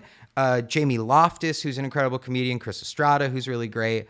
And if you can go, please buy tickets. And if you can't go, you can donate at bit.ly/rally4LA. And you'll be able to donate. The donations get split between both candidates. And so there's 11 days left. They're pulling out all the stops to get the fucking police money, to get the fucking landlord money. They're sending out insane mailers that are like, Anises blamed Fauci for COVID and wants someone to do heroin in your house. Like literally, those are in the fucking mailers. And the Ugo mailers like have what appears to be a ninja peering into your window and two scared women, like a mom and a little girl, like huddling. And it's like, Ugo wants to get rid of every single cop tomorrow, and they're all going to come to your house. These are dangerous ideas. And they're sending them to everybody. They're and sending of course, hundreds of thousands. Los Angeles local news media. I mean, our local news has been absolute garbage throughout this entire process, making it seem like this is literally like a developing nation with crime just running rampant in every fucking corner and every orifice of Los Angeles and San Francisco, in rich neighborhoods. Crime is just all over the place. There's so much property crime, even though property crime is down. It's District 9. Beverly Hills is District 9. You better watch out, dude. Everybody needs a chappie now. Like, that's the only way to get through. Like, that's the only way I walk around at night in the city of Los Angeles, is by having my own chappie there to protect me. Yeah. So what are do these people have good shots at winning in your honest assessment? Oh yeah. So the way that you can tell that they're doing really well is that the incumbents are freaking the fuck out about them. Like, they are losing their minds. And these are guys that are like, quote unquote. Here's the crazy Unisys mailer. They call to abolish the police. Unisys Hernandez is a police abolitionist, wants to eliminate the police department. Hernandez also wants to make it legal for people to inject heroin in our neighborhood. What the fuck? Oh, there's the ninja. Yeah, there's it is. Ninja. Imagine LA with 0 police officers. That's awesome. Yeah. That's pretty cool. It's really sick. And so what we've found is because this, like, these districts are the two most progressive districts in the city, and like went for Bernie by like, Bernie got like 60-70% of the vote. Mm-hmm. So what's happening is more people than ever before are reaching out to Anises and Ugo and being like, that sounds pretty good. We love doing heroin on the streets. Yeah, that's what they're saying. That's what they're saying. They're like, please let us do heroin. They're just like, hey, these guys must be really scared of you. Like, even like more conservative people are like, well, if they're this scared of you, then like, I want to talk. Like, what do you think? And then we tell them that, hey, maybe, police officers shouldn't be deployed for nonviolent crimes like nuisance calls, homelessness, traffic enforcement, because it costs way more and people die all the time.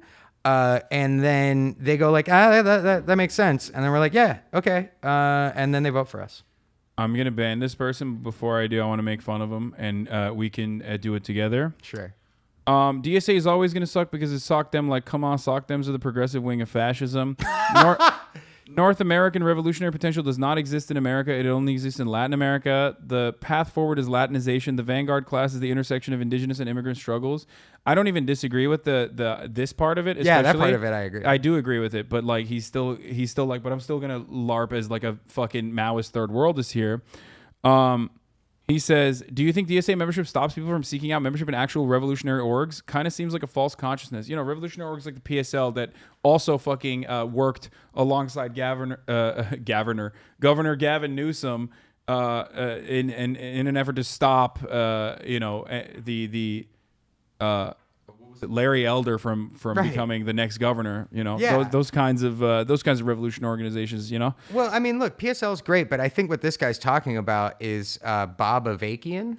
I think this guy might be trying to reclaim a little something here. Oh, that's awesome. That's my thinking, at least. Like, or some sort of. The vanguard is abolitionists.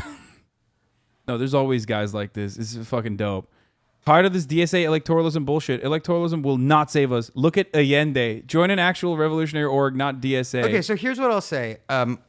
Look, dude, what do you want us to fucking do? You want us to fucking go get AR-15s? Like, come on. Yes. No, unironically, like, there are people on the internet that love, like, I think one of the things that, like, white Maoists in, like, Idaho love to do is, like, LARP on the internet, like, there's Zapatistas or some shit, where they literally will be like, no, we need to unlock the revolutionary potential of the third world by taking over military bases with our weapons. Like, that's what it's like. Me and the boys. It'll be easy. Me and the boys are going to do direct action, and we're going to take over a fucking military base and cripple the imperialist structure from within. Yeah, dude, we're gonna go into the military base. We're just gonna like be on our phones, so they'll think that we're supposed to be there, right? And then once we get in, then we just pull all the wires out from under the computer. No more deep state. Yeah, it's over. But look, okay, the electoralism thing, I just want to address because a lot of people feel that way, and I get it, right? Like, I understand not wanting to vote because no politician has ever done anything even approaching like helping you that they don't either immediately take away like the unemployment from the beginning of COVID or just it only hurts you. So I understand that. And I myself feel that federal elections are useless. I think the Senate is useless. I think that the House is useless. And I think that the president is useless. I think that there's no way that we'll be able to get them. I still vote because it's like, well, what the fuck am I going to do? But I firmly don't believe that we have any power to accomplish that. But the only way that we will ever have enough power to accomplish that is if we vote locally. And when I say vote locally, I don't mean just show up. Be a part of a local political campaign because that's how you grow a base. We need to start growing bases in areas, right? Like we need to meet each other in person off the fucking internet and organize around a common goal, right? Like, so we can't unionize at our job right now. What can we accomplish collectively, right? Who can we elect that has some fucking power in our town to make our lives a little less shitty? That kind of electoralism that leads to a legitimate base being built that you can do your mutual aid with, that you can do your fucking gun training shit with, you can have your fucking reading group with. Oh, that's scary. I have agoraphobia. I would like to do gun training in my Discord server only. That's what the revolutionary practice of people like this is literally just that. Or this person's just like straight up a Fed and is like, hey guys, here's some tenorite. Like, right. Go wild, you know? Yeah. Hey, my name is Gladio. It's really great to meet you. Yeah, xxpantsxx, dude. Look at this. Oh, it's just awesome. I run a Marxist org in my city. It's a lot better than the Fed-run DSA, which has never done anything here. Oh, wait, no, at the last one he agreed. I agreed, but local politics is not equal DSA. Join DSA, fool. At least DSA is. Like, DSA LA, like, they won before. They're going to keep winning. Anyway, Aenesis and Ugo are transformational candidates. LA has 8. You only need 8 people to be...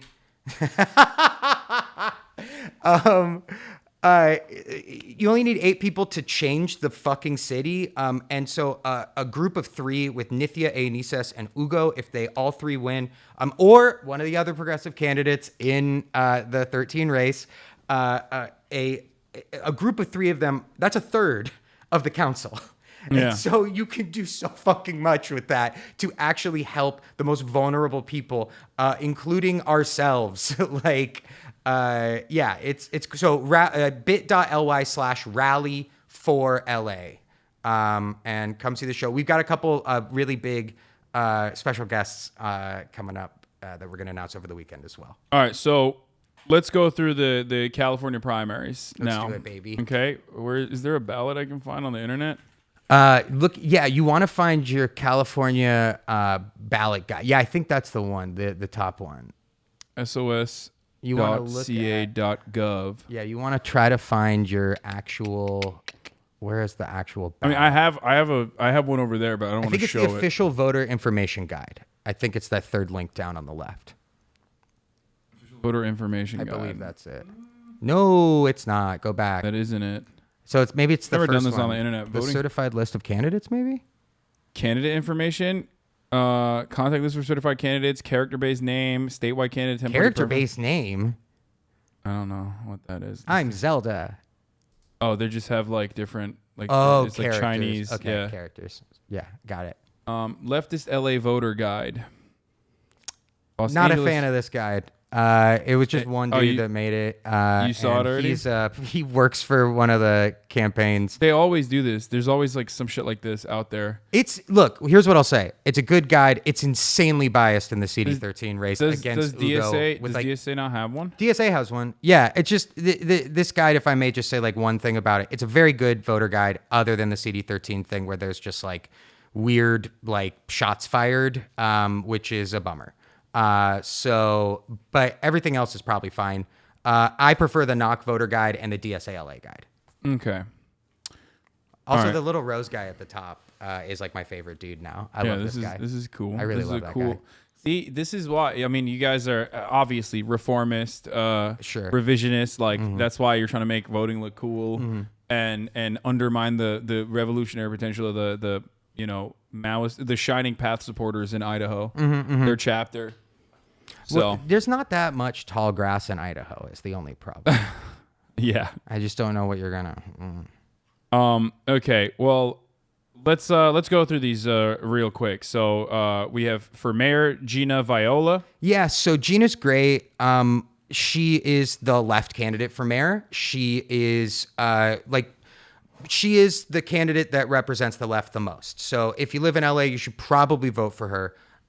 What I will say, though, is that I do want to say Karen Bass is not as bad as people fucking say she is. Her campaign is, but her policies are fine. They're so much better than Garcetti's. So vote for Gina, but if it is Karen Bass, like, we just have to make sure it's not fucking Rick Caruso. Rick Caruso will put a dome over, like, the west side and then poison the rest of the city. He literally, his fucking homelessness policy is exactly the same as Trump's, which is build fucking warehouses in the desert and ship every poor person into those warehouses. So we just have to make sure that that piece of shit doesn't win. Yeah. Okay. What are the chances of, like, how is Rick Caruso looking in the election right now? Really good, which is scary. He has spent $33 million of his own dollars on this election. Like, it's insane how much money he's fucking spent. Yeah, look at him, dude. Oh, there we go. Just like Caitlyn Jenner, Kris Jenner gets political with LA mayor race endorsement for Rick Caruso. Spins formal suiting with Travis Scott's AJ1 sneaker collab. Wait, did Rick Caruso have a sneaker collab? I would love to see him like on Melrose. Thanks for coming by the office, Rick, and for telling me all about your plans for LA. I've known Rick Caruso for a long time. He's an amazing father, businessman, and philanthropist, and has a great love for Los Angeles. I love the city. I want to see it thrive. I support Rick Caruso as he runs for mayor of Los Angeles. There's no better choice, says Kris Jenner. Yeah, so, I honestly... Kardashians are famous for having really good politics. The Kris Jenner voter guide is actually my favorite voter guide in LA. Yeah, I couldn't have her on. That's why I have you on, unfortunately. That makes sense. They do call me the Kris Jenner of the left. Yeah. So I get it. I have 3 beautiful daughters. Guys, I know Trump is on, but I want to keep talking about this instead, and then we'll watch Trump, okay? I get it. I do have a lot of little baby-brained idiots in the chat who are just like, come on, bro, get to Trump. Like, get to the content. Like, this is fucking not interesting enough for me. I don't vote because I'm a revolutionary. But then at least let us make fun of these Democrats, huh? Yeah. Okay, so... Oh, also, Rick Caruso is not a Democrat, and he has donated like $4 zillion. Oh, yeah. Wasn't he literally at like, where was it? Someone posted RNC. about... Yeah, he was at the RNC like The debate. Yeah. As he mulls mayoral run, Rick He was at the Caruso debate. I registers think. as Yeah. Damn, it's hard as fuck to find like actual oppo shit on people like Rick Caruso because they're so rich that they could just like they could flood the marketplace with like positive coverage from, serious outlets. He changed his registration to Democrat as he weighs a run for LA mayor. I love when people do that. That's my favorite. Yeah, really brilliant guys do that all the time. Like fucking Michael Bloomberg did a really good job. Yeah, January 24th, 2022. That was the day that I was like, I can't be a Republican anymore. Wait, Kim Kardashian endorsed Caruso 10 minutes ago on IG. Oh Jesus, they're going crazy. They have all the celebfluencers. They have every single person who has their own fucking handbag company or their own basically, he's already won the Bored Ape primary. The problem is though that like most normal people don't fucking pay attention to this shit. They don't even recognize, as you also know, that like primaries are the most significant part of voting. Like I try to tell this to people all the fucking time, where it's like the one time where your vote actually matters is the primary. Yep. After that, especially in places like California, like it doesn't matter. The Democrats are going to win no matter what, right? But the one time your vote actually fucking matters is the primary. And the same goes for the primaries in the Democratic Party in the general election as well. Like, that's where it fucking matters. That's when you can actually make a significant change. Yeah, I mean, you gotta go for the I mean, look, like... But a lot of people don't pay attention to it, and that's why I'm saying, like, when they hear his name over and over again, name recognition... Gabbo. Yeah, the name recognition is going to play a significant role here, because people don't give a shit. They're like, mayor, well, I heard, Kardashians mention this Caruso guy. Check, and then move on. Yeah, and to me, this is like an issue of, we see time and time again that like the Democrats are the biggest obstacle to progress, right? They fight their progressive wing, they fight their left flank way harder than they fight the Republicans. We see it time and time again. Yeah, because they're safeguarding democracy, obviously. Obviously. Yeah, they want to, destroy the leftist momentum that would turn this American country, this beautiful, gorgeous country, into fascism. But let's beat the shit out of those, centrist conservative Democrats. Like that's the way. Like if we want them to stop fucking up and failing everywhere, then like you start by getting rid of the ones in your town and replacing them with somebody who doesn't suck. Somebody who, by the way, like Hugo and Anises, are actually tied to social movements, like who are actually like not the fucking, nonprofit industrial complex or whatever, they weren't, a McKinsey / CIA person. They're, a labor organizer or part of the, struggle for Black lives. Yeah. Well, so he is a shopping mall magnate who is, that alone is like disqualifying in my opinion. When you hear like, oh, this guy's a shopping mall magnate, I'm like, that's definitely not the person I want. Yeah, I mean, I genuinely try, like, I personally am a one-issue voter, and that issue is how close is a Pacific Sunwear to me at any moment. Yeah. And so I feel like A chicken in every pot, a Pacific somewhere on every street corner. I feel like this is one of his policies is gonna be like put auto turrets outside of the Grove to make sure that the retail theft doesn't happen during like holiday season. Yeah. Oh my God. That's what we need to do. He would turn the Grove into like Alcatraz. Like talk about a moat. Yeah. Like he would build a massive moat. It's got the bare bones for it though. Like it's got, that it could work as like a forward operating base.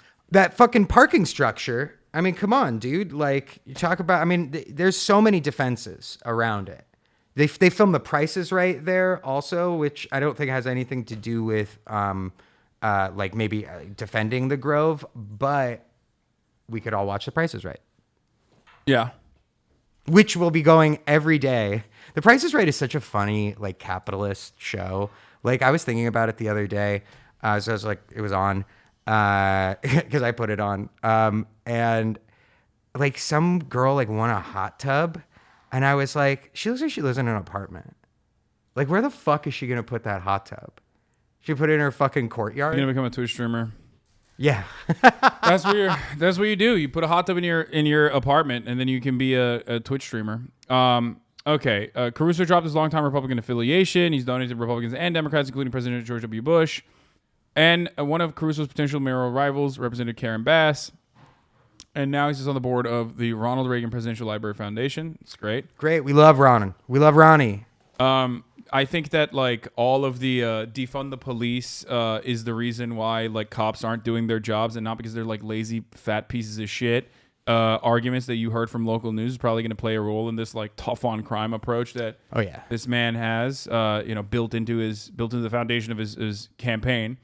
So I don't know. We'll see what happens, guys. I don't care. We're not going to look at Trump right now. Please stop fucking adding me and saying Trump is attacking the left. Okay. All right. So what else? What else are you looking forward to? For those people, by the way, that like are like, what the fuck does this have to do with me? I just want to say that like everything that's bad that's happening in your city happened in California first.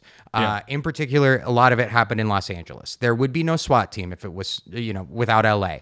There would be no Prop 22, gig economy serfdom, right? 4118, which is a law that was just passed that now has like spread to Austin and is spreading to other cities.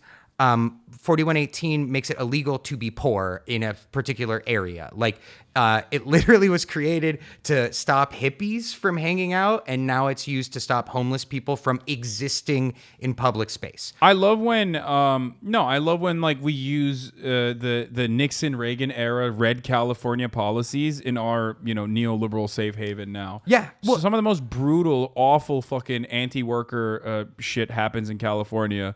There's a complete stranglehold with the developers that control basically everything. That's why all of the new buildings are luxury high-rise condominiums. Yeah, they've got fucking that aren't opening up any kind of additional opportunities for people for affordable housing. And you got to remember that at least 2 floors of those condos are like a $17 smoothie place. Like, oh yeah. You gotta believe that there's like a really weirdly like Portland vibe like hair salon that no one is ever in. You got to make sure that you get one of those. And then the other thing, of course, is a completely empty restaurant that only sells like one piece of lettuce with like one like bean on each of them, and it's called like BN period. I mean, you're describing like Culver City developments right now to a T. Yeah, $4,000 one bedroom, one bathroom. Yeah, exactly. Exactly. Really just really great for affordable housing. I mean, at least we have like what? Do we have a 10% rule, right? Or is that even? Dude, 10% like with like 50 units. What? There's 5 apartments or it's so fucking fucked stupid. up. We need minimum. Ugo's fighting for minimum the floor to be 30, but then also for fucking social housing. Like social housing, the LA hasn't built a single unit of social housing since before the Dodgers moved here. At least they were buying, like, they were doing the motel purchases. Yeah, Project Home Key. Which they stopped, right? I think. Dude, there's not even one Project Room Key in CD13. For those that don't know, like, there's Eric Garcetti and the city of LA were like, hey, let's spend $2 billion on hotels and then have the Olympics and then just absolutely completely laminate the entire city of Los Angeles and get rid of any people of color, young people, whatever. And because of that, we now are lacking 500,000 affordable housing units. So we now are oh fuck, we just subsidized $2 billion worth of hotels. Now we have to spend another $10 billion buying those hotels back and turning them into housing. Oh, it was so funny. I see someone say room key was not a great solution. It wasn't, because it was very carceral. But the actual premise of it, purchasing hotel rooms and giving them to the unhoused, is good. It's housing first policy, which is better than pushing homeless people into shelters. Yeah, exactly. Warehousing people. It's the first step towards living a dignified life and being able to engage in recovery if that's what's necessary. Having access to clean water is pretty fucking clutch when you're trying to get a job and things like that. Well, and dude, all of the Rick Caruso, right? All of his fucking people, all of this shit, right? It's all about the homeless are actually all addicts. They're actually all addicted. They're mentally ill because they're all fucked up on goofballs. And the thing is, if you actually wanted to kick heroin and you lived in, say, Silver Lake, you would have to take a bus 2 hours through traffic to go to Encino to get help, or you would have to go to fucking Skid Row, the most dangerous and scary place in Los Angeles, especially if you're unhoused, and have to stay there for fucking 3 days while not doing heroin and waiting to be seen on a place where heroin use is rampant. And so we've created a system that fundamentally isn't there to help people. And so we do that because our police budget is half of our budget. Oh shit, the Social Housing Act passed. Yeah. Shout out Shanti Singh, baby. Good job. That rocks. Shout out Spike Friedman, baby. That's really cool. So yeah, I mean, this is the shit, right? If we can do this, if we can get social housing for all in California, if we can get Medicare for all in California and show that it doesn't ruin you, right? We saw this with the $15 minimum wage. It started with Kshama Sawant in Seattle, and then LA did it, then New York did it, then you started seeing states do it, right? So if we can fucking do it, yes, if we can create the true red California and pass these, these various policies, it'll start happening domino effect everywhere else. And if we don't do that, then all of the fucking putting poor people in the desert shit, that's gonna domino effect everywhere else. This really does feel like a hinge point right now. Yeah. No, this is great. It's good progress in the right direction for sure. Yeah, if you want to do a speed round through the rest of them, happy all to. Right. Yeah, let's do it. All right, Faisal Gill. He is very good. The city attorney is an important thing because it basically is hey, what do we do?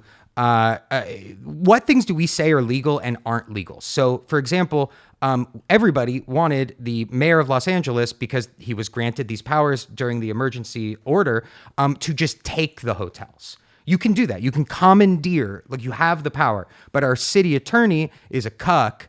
And he was like, no, I don't think we can do that. But then if you want to violate the Constitution to destroy a homeless person's life, he's like, yes, sir. So vote for Faisal Gill. City Controller Kenneth Mejia. The City Controller's office, unfortunately, doesn't have a lot of power, but what they do is they go, hey, this is actually how the city is spending their money. They show you how the city, it makes it so the city can't hide the bullshit. In the words of Tim Heidecker, no more bullshit. And also, it doesn't hurt that, you can have a city controller that has six-pack abs and is not afraid to flex it and show it while talking about, what the police budgets look like. You might recognize his name because I oftentimes rely on a lot of the information that he puts out there on Twitter. where he talks about like police budgets and how much of the percentage of the city budget is going to the police force in Los Angeles, and also Kenneth is hot. Yeah, he's so hot. There you go. Just vote for him because he's hot. Chat. And get a yard sign, and he'll show up to your house and put it in there if you live it. Well, put it in there. I don't think he's gonna fuck you guys, but well, I mean, he consensually. No, I don't know. But he will put a yard sign in your yard if you know what I mean. Yeah. Same day. So Council District 1, Anisses, obviously. She's the fucking best. Talked about her already. CD3 doesn't matter. You have no real race. CD5, Jimmy Biblars or Scott Epstein. They're fine. They're great. CD5 is really scary. It's sort of around here. I don't know what you're talking about. My location is not readily available. Yeah, nobody knows. Yeah. Nobody's ever looked at it. I'm living in Glendale. Yeah. So he's living right next to the Americana brand, one of Caruso's favorite locations. So CD5 is like, it's scary how good Sam Yebri is doing. Sam Yebri is he wanted so desperately for there to be a DSA candidate in this race because his entire thing is just like, I want to turn this entire race into BDS. I want BDS to be the number one issue in a municipal race. And nobody from DSA ran in this district because it's not a very DSA friendly district. And so, but he still might win. So there's 3 candidates on the progressive spectrum. Jimmy Biblars and Scott Epstein are the most progressive, but Katie Yaroslavsky is also really good. She's definitely not as progressive. And she's also, like Karen Bass, sort of triangulated to the right more than her policy would indicate for the election. So yeah. But anyone but fucking Yebri, and we can move on from that one. CD7. I want Texas style BDS laws here. I think like in order to become a school teacher, I think in City Council District 5, you need to pledge allegiance to the state of Israel.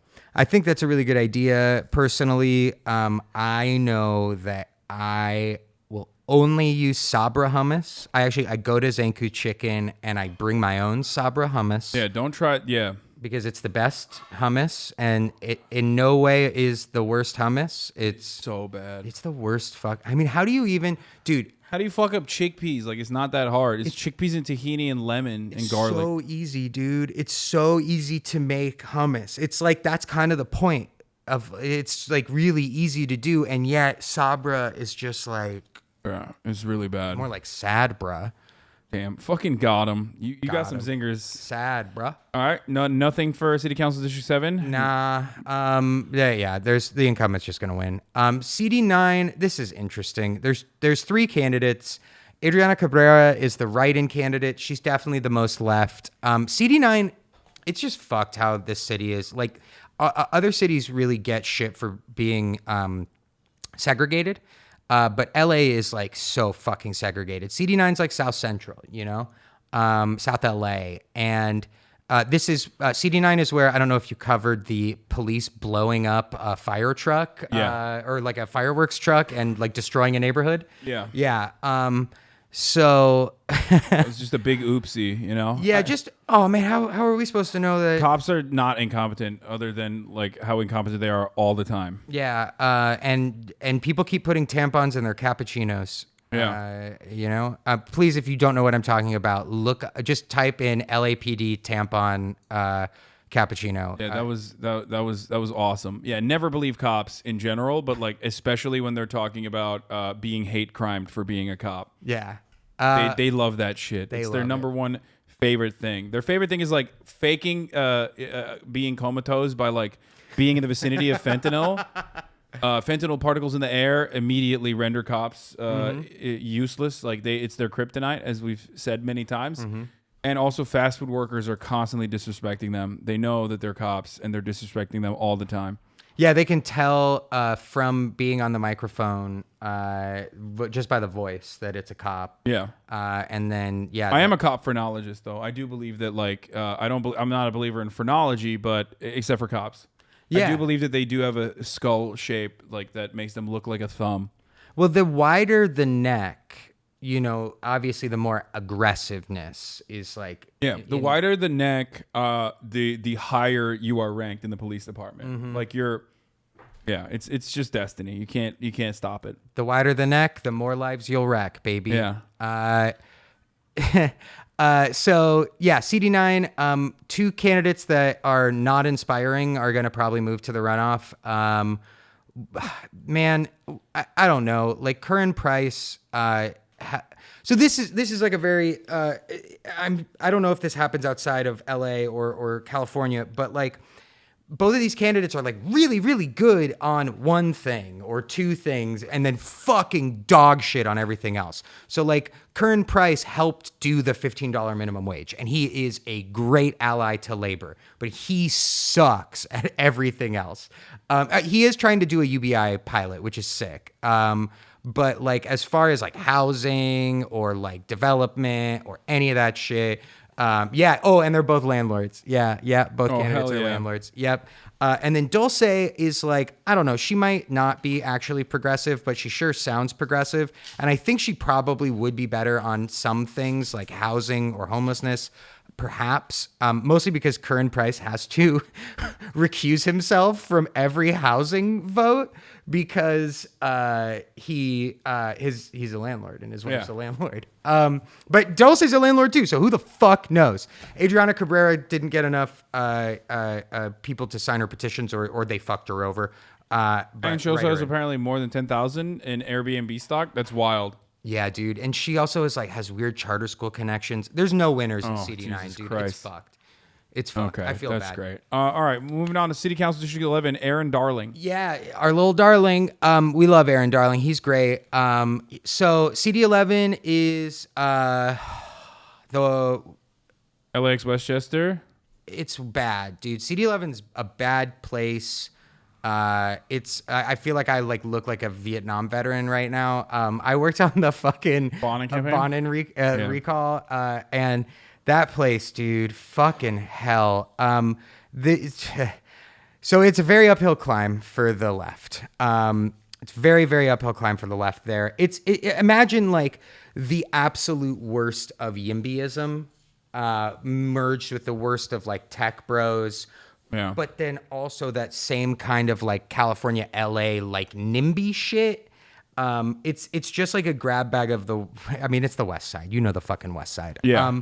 So Aaron Darling was a legitimate like civil rights attorney. Is a legitimate civil rights attorney. He fucking sues landlords. He sued the city on behalf of BLM. He fucking rules. He's incredible.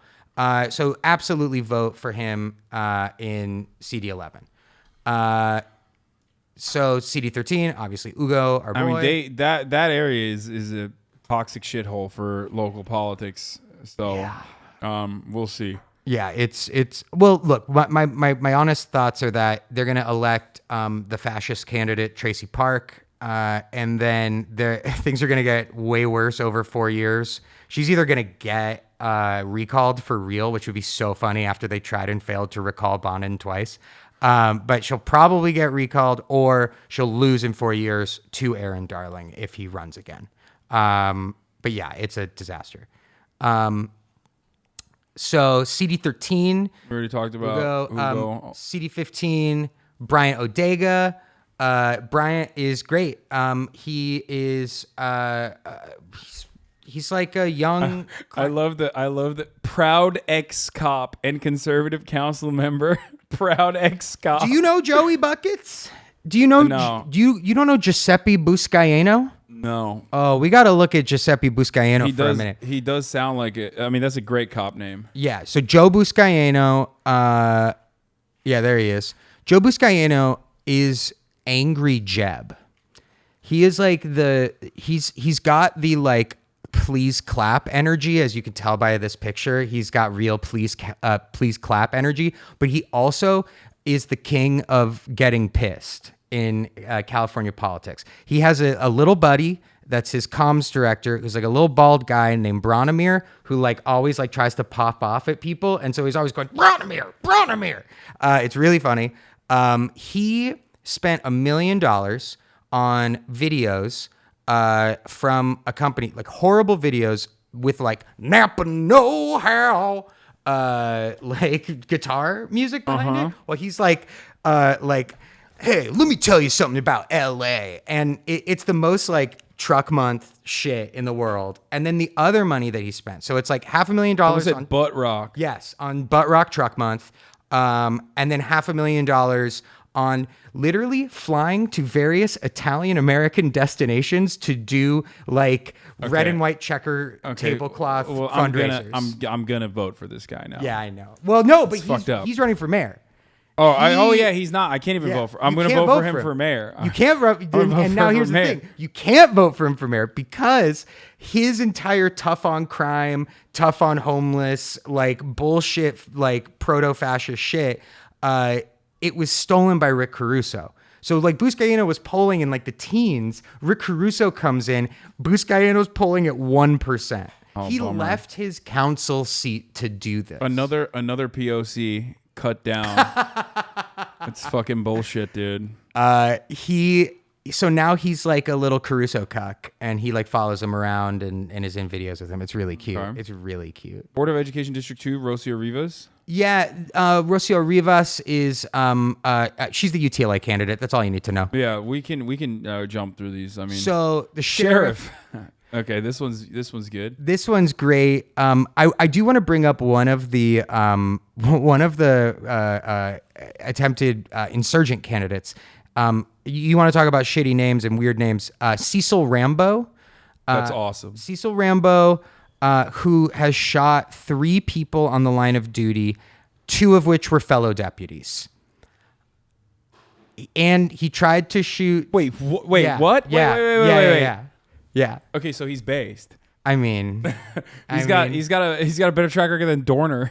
Here's the thing: he also shot at 3 dogs point blank and missed. Okay, he's awesome. He can't kill. He physically is incapable of killing dogs, and he's constantly shooting cops. I feel like do you think? Oh my God! Did somebody say the John McCain of cops? That's really funny. Yeah. But is it that he genuinely is like at the last minute, like, no, I'm a good person. Some conscious like comes in and is like, I got to do this. Or is it that he is the John McCain of cops? Yeah, no, John McCain, based revolutionary, secret Ho Chi Minh supporter. John McCain. Yeah, he's taken down more fighter jets than you ever could. Okay, Yeah, I'm just saying. It's true. No one has worked in service of destroying the American imperial war machine from within than John McCain. 6 planes he downed. 6. So Cecil Rambo sucks. So basically there's look. So the first thing I'll say is you don't have to vote for sheriff if you don't want to. I'll never tell somebody to vote for a cop if you're just like 100% against that. What I will say is the sheriff's department is run by neo-Nazi gangs. True. Like literal fucking tattooed neo-Nazi gangs. Actually true. They fucking kill people with impunity, including Ugo's friend's son. That was an executioner prospect. Oh, how does an executioner go from a prospect to a full gang member? Murdering an innocent civilian. So that's what's happening right now. Google LASD gangs. Yeah, if you're wondering. Los Angeles Sheriff's Department gangs. Yeah, and hit up, when you're looking at the Knock LA voter guide, also read Cerise Castle's entire series, History of Violence on Knock. Kind of wild that there's never any mainstream coverage of that. Right? Isn't that weird? It's such a weird thing because it's pretty well established that it's happening. Yeah, and fucking even Rachel Maddow went after Villanueva the other week because Villanueva. Oh, so by the way, in addition to the neo-Nazi gangs, he also is we say fascist, this stuff's fascism. A little, we throw it around a little too much. Villanueva's actually a fascist. Oh yeah, he's legitimately a fascist. Remember when he? What did they do? They went after a LA Times reporter. Yes. For uncovering a CCTV footage of like from within the prisons where they were beating the shit out of. They kneeled on an inmate's head for 3 minutes. Yeah. They did a George Floyd to a fucking inmate, and one of the deputies was like, I have to blow the whistle on this. Like, when you're so bad that a neo-Nazi gang member is like, I got to blow the whistle on this, right? Like, and then Villanueva went after the whistleblower. I think he went after Cecil Rambo for like no reason. And then he went after this fucking LA Times reporter, which is like, that is fascism. Yeah. So, you know, like, I get not wanting to vote for a cop, but there is one candidate who, look, maybe we can't trust him. I understand if you don't want to vote for him, but fucking vote for somebody in this election who isn't Villanueva. And this guy, Eric Strong, I personally think, you know, he's the only person that's ever held the police gang members, the sheriff's gang members accountable. He's fucking the first person like to say, he's the only fucking sheriff's deputy to say, I will allow for an amendment to take away my power made by the Board of Supervisors that will be able to remove the sheriff. Right now, it's impossible to impeach the sheriff. And Eric Strong's the only person that's like, yes, I will do this.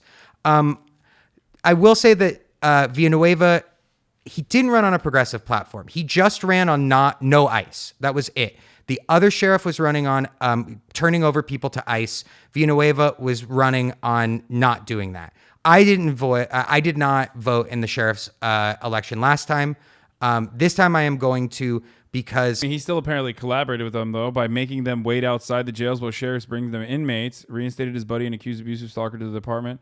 So that's Villanueva. Yeah, no, that's. What I'm saying. Right, yeah, and he did still collaborate with them. Yeah. Yes, yeah. So look, there are some people that I trust that are smarter than me that aren't fucking like white dudes who have talked to me about this, who are much more impacted and have done way more research, and I'm just trusting what they say. Dude, ultimately. oh my God, Knock LA endorsed Villanueva last election, probably for the lack of collaboration with ICE, which still ended up happening. And also, dude, what is wrong with you? Please stop. Sometimes I do, but like, I'm never the type of person who's like, oh my God, anarchists are all CIA, holy shit. But like, they literally do like spoiler shit. Like, this person has been in the chat the entire time. We're talking about something that is like incredibly specific, hyper specific. I'm not a fucking anarchist. Oh, you sure are behaving like one. Anyway, look, there's a lot of people on the left who I think are really, really good at. This is something that like the left did in LA in 2020. There was a sect of the left that's like really, really good at burning shit down. They're not as good at building stuff, and it's proven over and over and over again. They're not as good at building stuff. They're really, really good at burning shit down. And so, like, they went after Jackie Lacey, and they made her life. She was the DA in Los Angeles that George Gascon beat. She didn't prosecute any fucking cops. She refused to do her job in any way and was just like an extension of the LAPD, an extension of the sheriff's department. She went out of her way to protect them every single time. And these folks, they made her life miserable. They made her life and her husband's life so horrible that on election day, he pulled a gun on them, which is, by the way, the best thing you can do if you want someone to lose an election is to get their husband to pull a gun on camera on you, right? They get under these people's skin so well. So, like, do it to Caruso. Fucking do it. No, they'll never do that. That's you're crazy. No, of course not. It's like, no, praxis is when you like it dunk on a fucking known like Twitch streamer or something. Like, that's the only way to do praxis.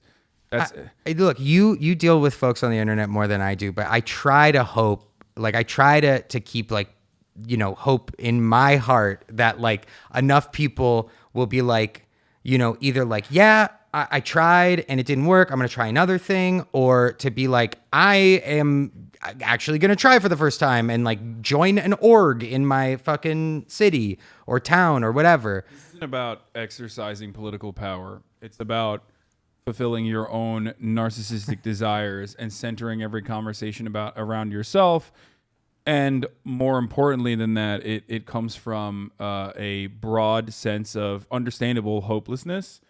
You can't change the structures, but you can actually feel like you have a sense of accomplishment, like you've accomplished something when you are able to derail a broadcast. You know what I mean? Like a Twitch stream or something. Like that gives you a sense of accomplishment in your mind.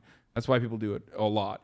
Or, you know, when they get a voice actor in a TV to, you know, fired or whatever the fuck. You know what I mean? Like yeah. Because you can't like undermine you can't undermine the white supremacist foundation that this country was built on. You know, changing that is impossible, but you can, you know, get someone fired and put in a new person in their place in your cultural consumption, and that's progress. Yeah. Oh man, I was like, I can't even like make a joke about that. I'm just like bummed. No, you're very no. You're very positive because I think you don't spend a lot of time on the internet like I do. So my brain is like completely broken. I only tweet. I like rarely read like other people's tweets. But I don't. Yeah, I don't know. I guess. To me, I feel like, you know, COVID's like woken up a lot of shit, and you're seeing like a lot of, and by the way, I'm not saying that electoralism is like the only thing or even the biggest thing that we should be doing. Like, no, you said that. It's too late. Fuck. You said vote harder. Yeah. You said if you're standing in line to vote, yeah, please stay on the line. You said that. Please stay in line. I do think that, you know, like you should. If you can't organize your workplace, right, you should try if you can. Oh, you got any extra little sodies in there, dog? Oh, yes. Well, I should have offered you some. What would you like? I have an assortment of sodas. I have a Diet Mountain Dew. Wow. Diet Coke. Diet Ginger Ale. I think I'll do a Diet Coke. You want a Diet Coke? Just a classic DC. Hold on. You keep talking to him, and I'll scroll over here as well. Okay, cool. Hi, everybody. Now that Hasan's gone, I'm going to take you on a tour of his fucking house. His address is... so, yeah, I feel like fucking the substitute teacher. I should just, like, wheel out, like, a TV that's just playing, Hook or some shit. How many of y'all seen Hook? I feel like... within the sheriff's race, if I could just finish talking about the sheriff's race, the sheriff's department doesn't have anything on their website about what their fucking what is policy. So like when a sheriff does a shooting, right? You know, the police department does a shooting. The way that they talk about this stuff is it quote unquote in policy? And when a shooting is out of policy, that is how you're allowed to start the process of holding an individual officer accountable. If it's deemed in policy, then they don't do that. Oh, thank you, sir. And so the policy for the LA Sheriff's Department isn't even on their fucking website. It's not even on their website. Like, you can't even fucking read it. So we'll never know. We'll never know if the sheriff's department fucked up by breaking all the windows, breaking all the fucking security cameras after they murder a child in cold blood. Oh, yeah. So, you know, as much as I feel like there's a big reason to not vote for cops, and I'll never, ever, ever judge or look down on somebody for not voting for cops, I personally think that it can help. The defenders of justice, super important. Nobody ever knows who to vote for judge. Voting for judges is like, if I could do like an infomercial about voting, like it would just be somebody looking at the judges and being like, there's got to be a better way. But there is now the defenders of justice. A bunch of fucking public defender types have come together, and they're now running as a slate. So it's super easy. The defenders of justice. If anybody is running any sort of local movements within your town, this is a great place to start. I'm sure there's some public defenders in your town who are really good people, and you can organize a slate of them together and pool resources together like these women have. And actually make like an impact on this. And judges, as we all know from the most recent Supreme Court leak, fucking matter. Yeah. They'll get you off of DUI charges, chat. No, I'm just kidding. It's not. Okay. I don't care about this shit. The California State Senate and state, like all of the California State Assembly, all that shit, it's all fake. The governor has all the power, so it doesn't really. I mean, isn't this how the Medicare for All measure got stomped on though? It got stomped on because Gavin Newsom said, because fucking Lord Newsom said he didn't want it. So what's up? Like, what are we gonna do with our surplus? What's happening there? Dude, we got a lot of money. I just looked. We have $100 million now in California, or $100 billion in the surplus. Billion with a B. $100 billion surplus in California.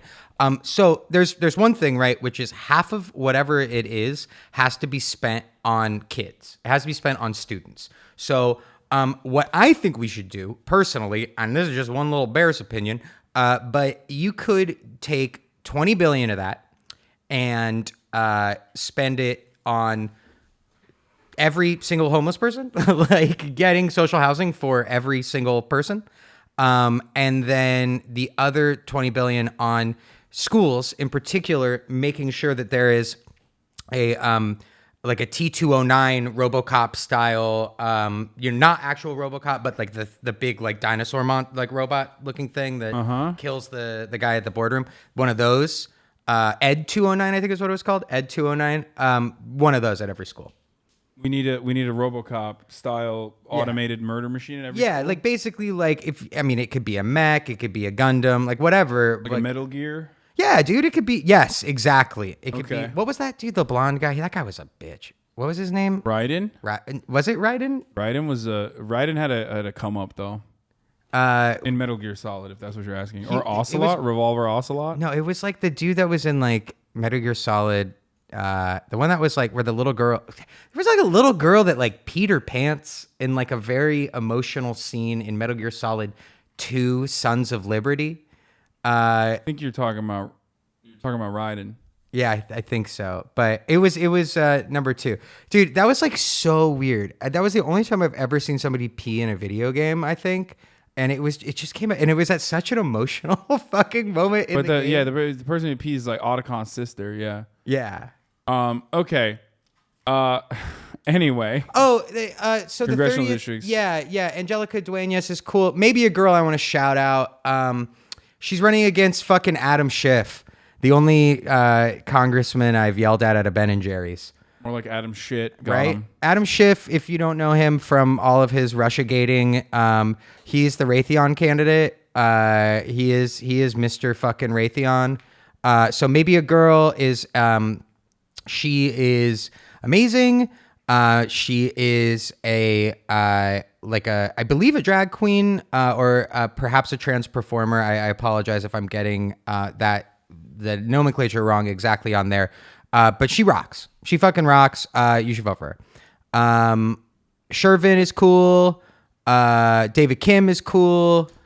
Daniel Lee is cool. Daniel Lee is especially in Culver City. Was the first black mayor. Culver City used to be a sundown town.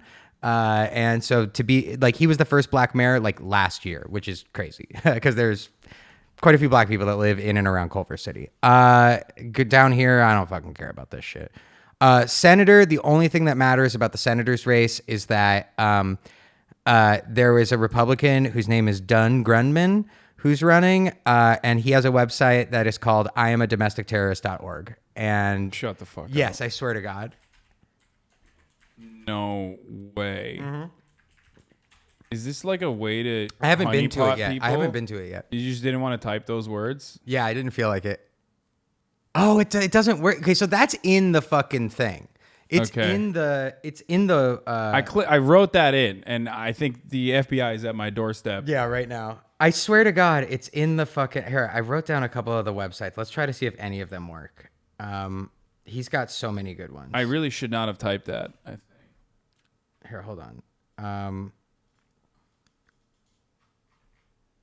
He's 100% a Klan member? Wait, how do you write his name? In my ballot, it's spelled DUNGRUNDMANN. Wait. Grunden? Grundmann. Oh no, MANN. Yeah, Don Grundmann. Oh, is it Don Grundmann? It might be Don Grundmann, and that was just a. It probably is. Oh, Ballot- his name's not Don. In my ballot, there's a misprint, so it says Don Grundmann. That's the guy. He's an independent. He's a small business owner. Wait, let's look at his campaign website. FightThePower.org. They are attacking the children. Stop the mutilation of children. Yeah, Drag Queen Story Hour. I feel like there's going to be some TOS here. Uncle Sam wants you to fund Don Grundmann's radio ads to defend our children. That's okay, too we much. got. Please listen to. Is that the robot voice? Please listen to this extremely important message regarding protecting our children. There is no such thing as transgender. It does not exist. Oh my God. What does exist are broken people who pretend to be the opposite sex and even mutilate themselves in the attempt. Wait, why does he sound like that? Because he's on pills. Even mutilate themselves in the attempt. Because he's on like a handful of pills. He just keeps a bunch of different pills in a fishbowl, and he just takes a handful. Okay, very cool. This is not a South Now, Park in our character. constitutional republic, we are free to be psychotic as long as we don't hurt ourselves or others. But we have no right to teach children that this mental emotion. He's literally like, he's still like, he has a libertarian energy in there, though. Like, he has to put that out there. He's like, you can do that. It's okay. Yeah, he misspelled commercial. What is CM Jokum? Okay, I gotta look at. Is that council member Jokum? Wait, what? Why is this the way? Why? Why is Councilmember Jokum's YouTube page the one that is like pumping this ad? Why is everything else in Spanish? Yeah. And then there's this, the highlight of Culto Base.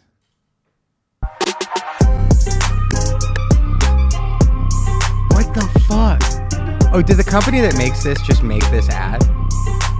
I mean, it's an unlisted video from this. Oh wait, there's a couple other websites that we should. I mean, unless you want to keep watching. That's Brazilian evangelical stuff. That's what they're saying. Oh, that's fire. Dude, is he a Bolsonaro Emotional and candidate? spiritual pathology is normal, natural, or healthy in the slightest way possible. To do so is an attack upon children and a form of child molestation. So-called transgender children are being used as weapons. Wait, what is this? Peaceful racist? To justify attacks against us in that part, and when they come, you're going to turn right around and say, "Oh, we deserved it. We haven't done anything. We're a totally peaceful racist group." Okay, this guy.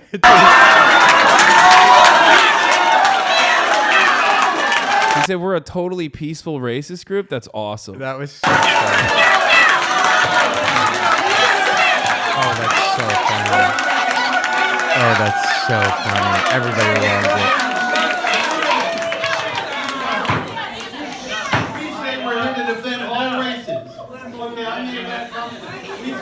Oh, he's here to defend all races. Sure.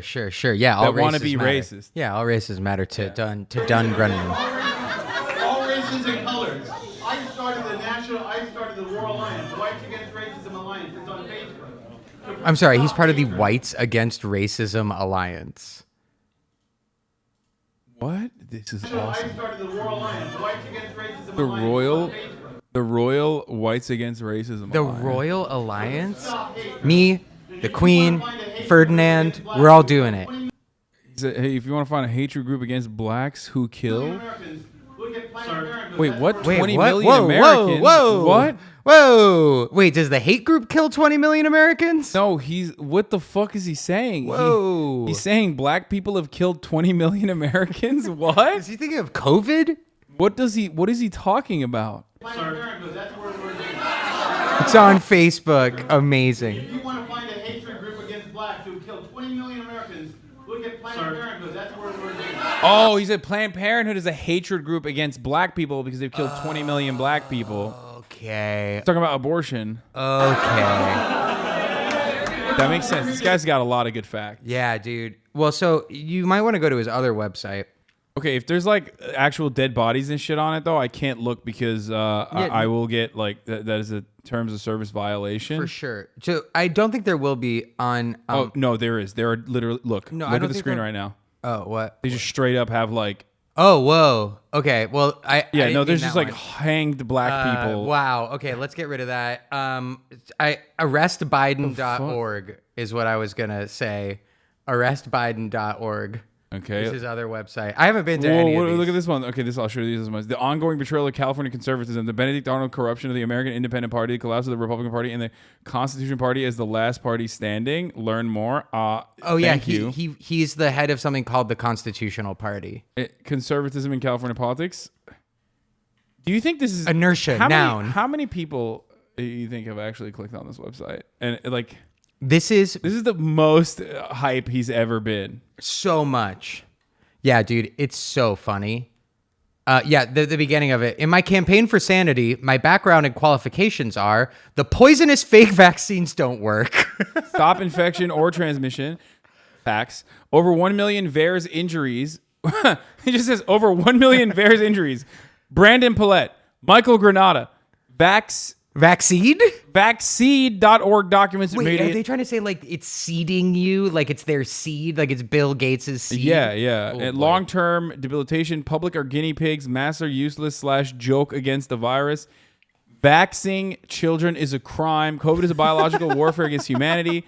Vaccines kill you. This guy hates vaccines. I don't know. Maybe keep reading. Okay. No, I like that.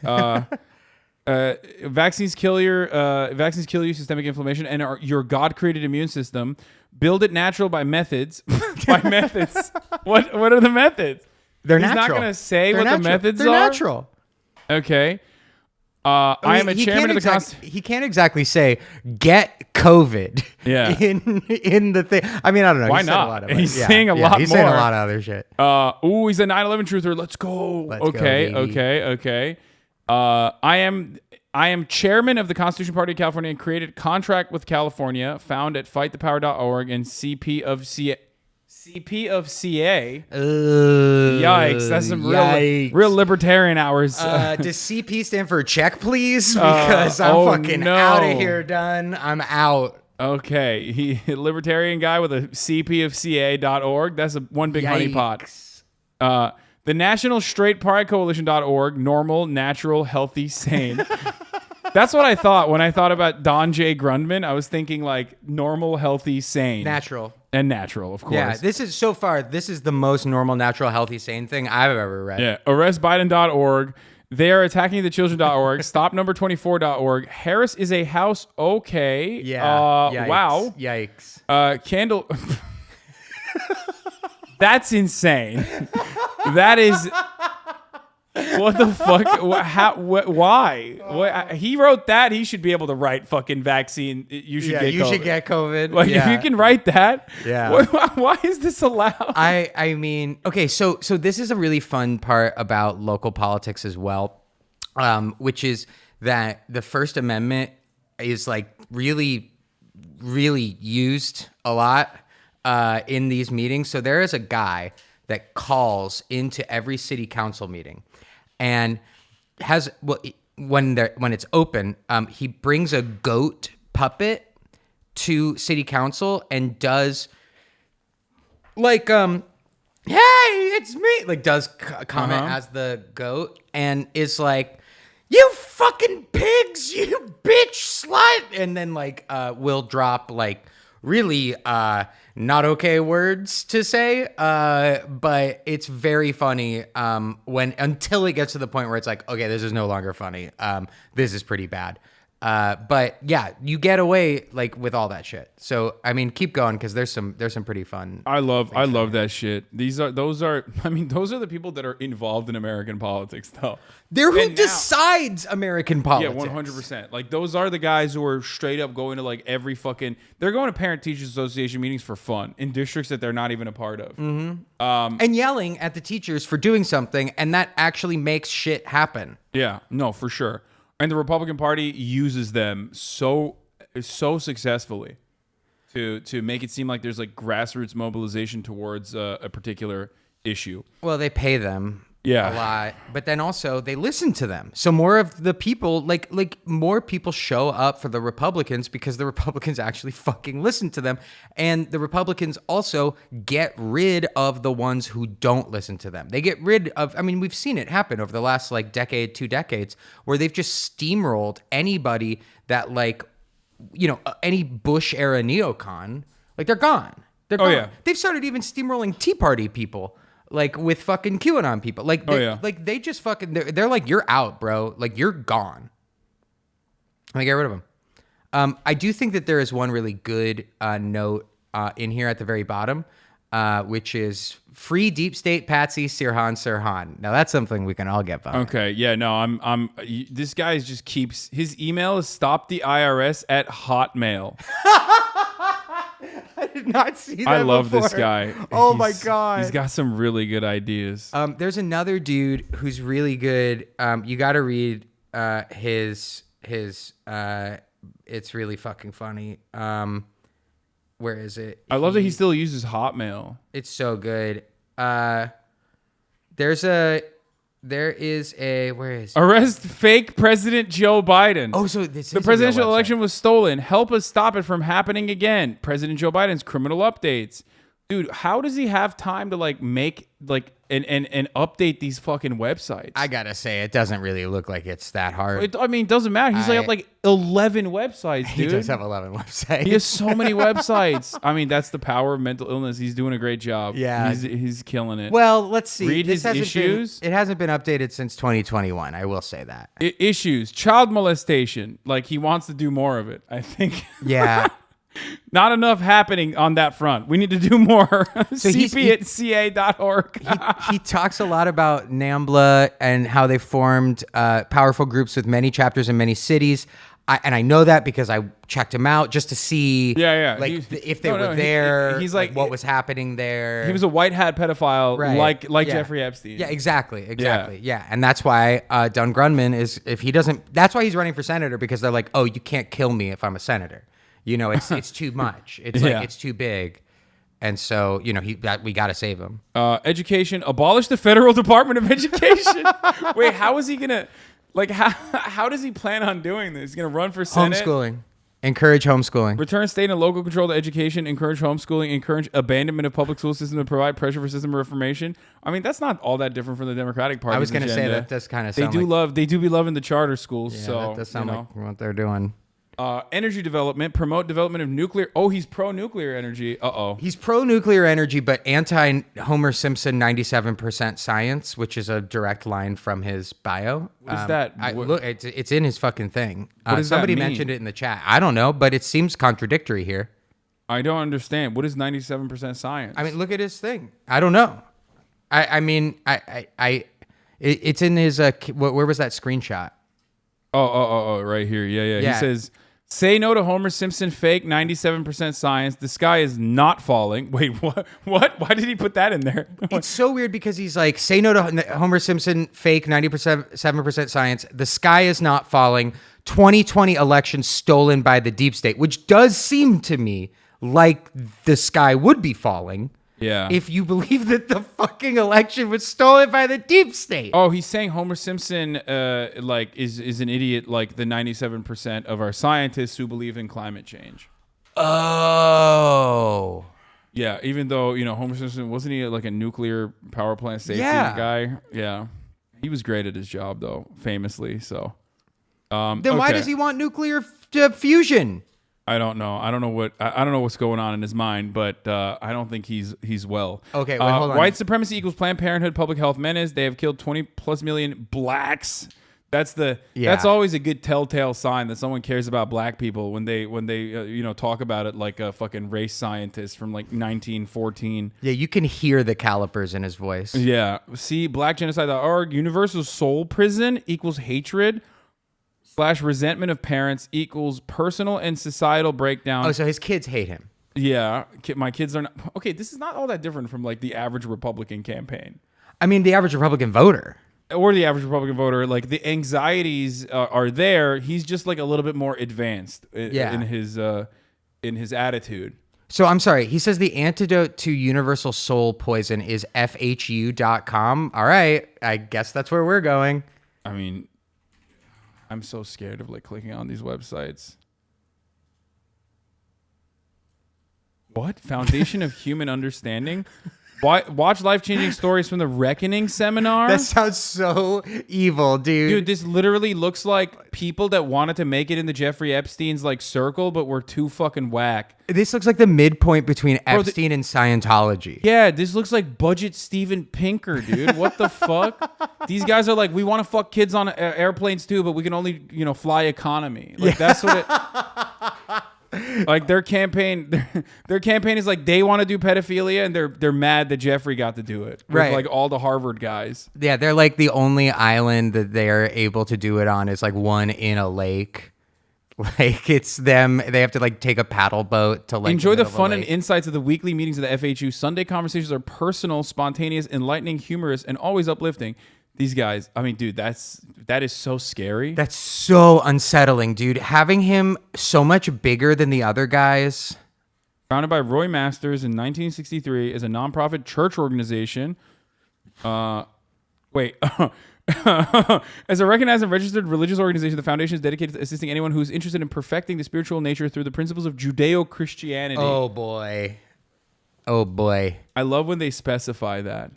Also, their name is pretty cool. Foo. Okay, we gotta watch, right? Yeah, like, we have to. I want to. What Oh, the wow. fuck? Oh, what is this, bro? Afro Bernie? What's going on? The boy that needed a father. Dangerous Love. Okay, this has gotta be about We kids. gotta watch Dangerous This has gotta be. Oh fuck! It's not working. Oh, here we go. Man's danger from the woman he loves. May 2nd, 1991. Wait, this dude was this old in 1991? He literally is Bernie, bro. Yeah, dude. Also, look at that. Look at those fucking This is sweatshirts. 58 minutes long. The Woman He Loves was produced by the Foundation of Human Understanding. A certain faith. What's he squeezing? In your own unknowing. What's he squeezing? Your own unknowing. Stop squeezing. It's called confidence. When you finish with the experience, what experience? It explains itself. And that's how you learn. That's how you... Wait, is he British? Does he have an accent or not? It keeps going in and out. They're saying he's a hypnotist. Roy Masters was. That goes. Wait, that's why he's a Sirhan. Yes. Abolitionist. He's like he wants to free Sirhan, even though he is. Isn't Sirhan free already? I feel like Newsom came in and like was like, nope. I feel like Newsom came in and fucked him at the end. I can't remember. And you stand there. There's something very inspiring. Don't you agree, ladies? And don't you go to a movie and see a Rambo? Isn't that what Rambo is basically trying to embody? Rambo. He's not just a brute force. He's a strong man, but he's almost like a Jesus. An archetype Rambo of is Jesus like in a Jesus. sense. Dude, what if like... Yeah, I'm converted, I think, now. So he's dead. Or no, this guy's not dead. Well, those two aren't. No, Roy Masters is apparently dead. So is that guy Roy Masters? What is true love? The sweat of your brow? Are you a Christian? Do you believe in yourself? What's holding you back? Life is my teacher. Opportunity meets preparation. Unlikely foot soldiers? That might be it. I don't know. I mean, this is like too boring, I think, to fucking pay attention to. Okay, so that's good. Reject suicidal Green New Deal insanity. Mass formation psychosis, social engineering, free deep state patsy, Sirhan. We love him. Wait, why does he want to?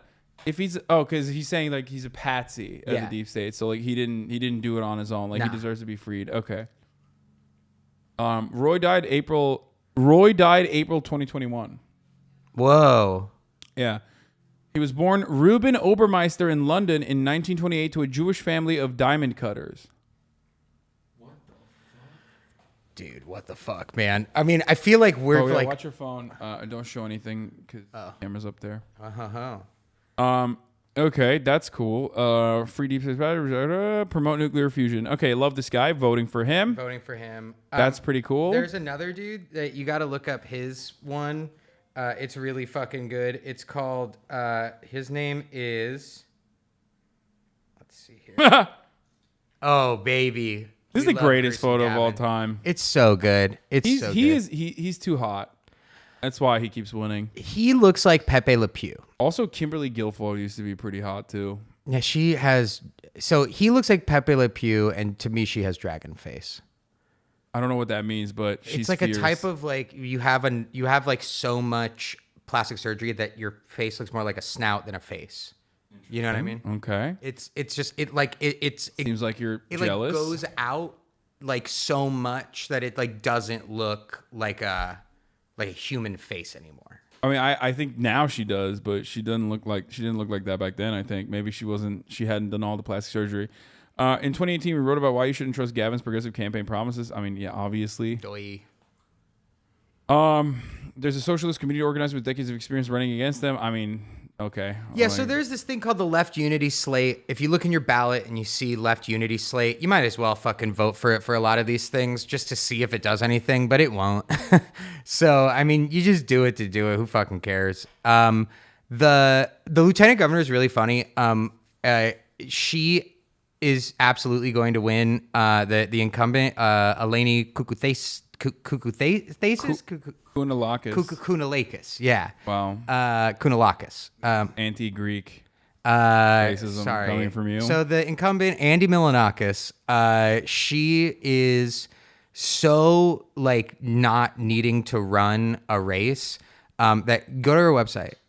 Like look up her website, Eleni Kounalakis. Just like look her up. I promise there won't be any dead bodies on that website. I mean, I'm looking forward to that. But about Ellie... Oh, no, the candidate one. Go back. Eleni Kounalakis. Yeah, the candidate. For governor of California. It's not even coming up at first on the SEO. Leading a way for a better, stronger California. We did it. Together we broke the glass ceiling and elected our first female lieutenant governor. Oh, shit, she won already. She already won. The election is in 11 days, but I guess she won. That means that she... Wait, I clicked on we did it. It says we can't find the page you're looking for. Yeah, dude. So her website hasn't been touched since 2017. Damn, that's a boss bitch right there. Can you imagine? That's like, a power move. She doesn't even give a fuck. She doesn't give a fuck, dude. And like maybe it's because you're lieutenant governor, which has like no... like zero power or whatever. But I mean, it does have some power with insurance stuff, which, you know, makes the CalCare thing more annoying. Okay. Secretary of State Shirley Weber is an appointee of Governor Gavin Newsom, faces no viable opponents. Okay. Yeah, Treasurer, none of this State Treasurer, shit extremely matters. boring position, responsibility also entirely administrative, at least for now. Maybe if the state moves forward with the California Public Bank, yeah, okay. There is real momentum to move forward with a public bank. It really is happening. Cool. Especially if like Hugo and Anisis win, there'll definitely be more. But there should be like a lot of, it's pretty fucking cool. Insurance commissioner claimed to support Medicare for all by authoring SB 562 when he was a legislator, but after he was elected as insurance commissioner, he flipped with insurance companies giving him campaign money. That's so awesome. Yeah, dude, it rocks. I love politics, man. It's like not annoying California at politics all. is so awful. It's just so bad, especially because like everyone thinks California is like super communist or whatever, and it could not be farther from the truth. Like New York and California are safe havens for some of the most corrupt, awful neoliberal Democratic Party cut-ups that, I mean, Dianne Feinstein, Nancy Pelosi. I mean, think about all the fucking politicians that come out of here. They're awful. Nixon, Reagan. Well, yeah, that too. Back when California was based. But for real though, like the fucking having the conservative wing in power, like Bernie still won by like a zillion %. And so there are ways to like harness the shit. But like, yeah, I mean, there's nothing that to me that says this neoliberalism, this failure of like right-wing Democrats, more than the fact that more people die of consumption, like of the elements in Los Angeles than in New York. What do you mean consumption? Like they die, sorry, not of consumption. They die like on the streets, like of like from the weather. Like they die I did of not exposure. know that. I'm sorry. I meant exposure, not consumption. So they die of exposure. Yeah. That's crazy. Yeah. More people die of exposure in Los Angeles than New York City. And the reason why is because New York City has a law that says you got to offer some sort of roof and some sort of bed. And in Los Angeles, we only have housing for 39% of our unhoused population. 61% of them don't have a fucking bed. Don't have and it's like, it's because of these assholes that are like, you know, not running insane. against anybody. That's insane. That's very sad. Anything on here like that you wanna touch on while we scroll past it quickly? Yeah, I mean, Long Beach, go for it, dude. I feel like just listen to the DSA and knock guides for this stuff. I'm not as up on the Long Beach stuff. Yeah, so that's it, baby. Any other honorable mentions on that the corrupt DSA communists forgot to mention because like Don Grundmann? Or whatever his fucking name is. Look, man, have some fucking respect for Don Grundmann. Don Grundmann? What? You're showing your phone again. You have some fucking respect for him. Oh, I'm looking at my notes to Oh. see if there's anybody who... I have a picture of my perfect ass, my round, wet ass on my phone, and I want everyone to look at it. I will get banned for that. I'm just letting you know. Let me see here. One thing I want to mention that's really funny about Villanueva. Did you see his insane campaign ad? Have you heard this story? No, let's see. Okay, so you can't find it anymore, unfortunately. He made an ad where... Oh, we'll find it. This community will find it if it exists on the internet. Please help us find it because... so what happened was he made an unhinged campaign ad in a cathedral where he like talks like he has fucking like a mouthful of Xanax. He's like... Dear God, let me tell you right now, we must protect our police officers. We love them so much. And is this it?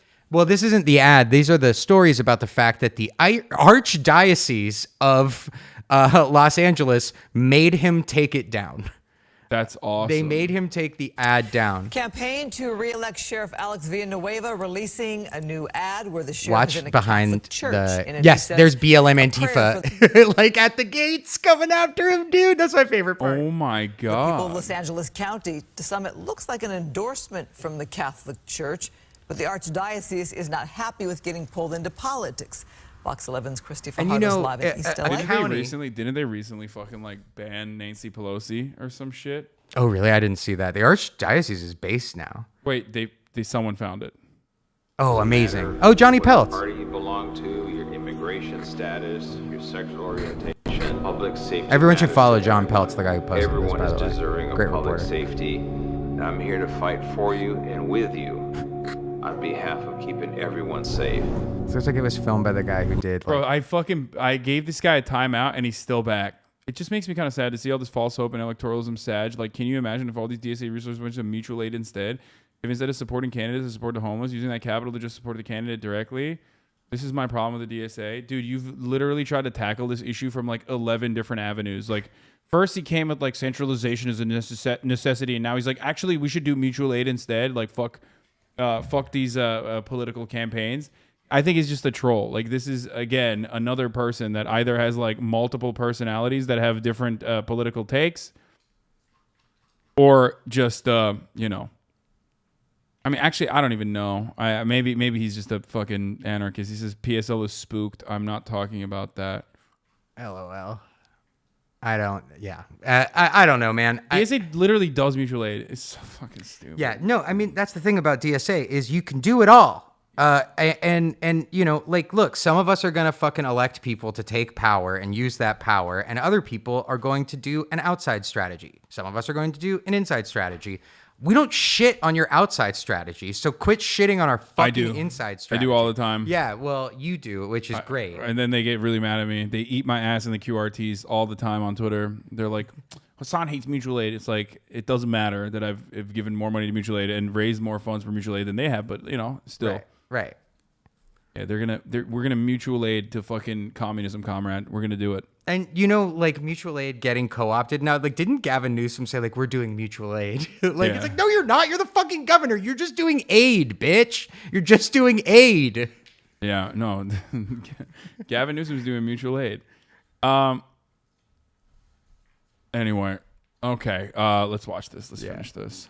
Lord, give me the pleasure to donate it. Good one, dude. Strength to protect the public from violent crime. Look at fucking Antifa. Give me the compassion and strength to help our homeless find shelter. It sounded like he said our homeless Lord, fight shelter. Give me the humility and Look, patience. Black Lives Matter. Oh, the cop car on fire. Naysayers discourage our brave women and men from serving with honor. Badass. Amen. Yeah, dude. Yeah, so the Catholic Church did not like this. And if you know anything about Los Angeles County, there's 10 million people. 40% of them are Catholic Latinos. So now there are, like, I've heard from friends that, like, their abuelita, who, like, never votes, is like, have you heard about this Villanueva? Have you heard about this guy? You know, like, their favorite thing in the world, church, hates this candidate now. So he's, like, fucked. Yeah, that's awesome. Why does the typography look like an A24 movie? Because he's awesome, dude. Yeah, what do you mean? dude. He's because he paid some fucking weird, like, fascist film guy. I don't know.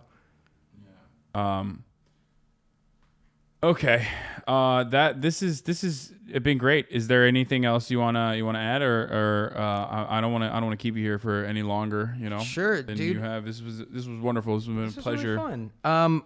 So yeah, I mean, again, just like bit.ly/rally4LA. That's rally FORLA. And if you can come to the show, if you live in LA, come. We got Los Dug Dugs. I don't know if you've ever heard of Los Dug Dugs watching this show, but they were like an iconic 60s and 70s Mexican rock band. One of the first bands in Mexico to write their own like rock songs, like to really like pioneer Mexican rock and roll music. They're great. And so they're playing the show. I mentioned all those comedians. If you can't come to the show, you can still donate to that link. There's 11 days left.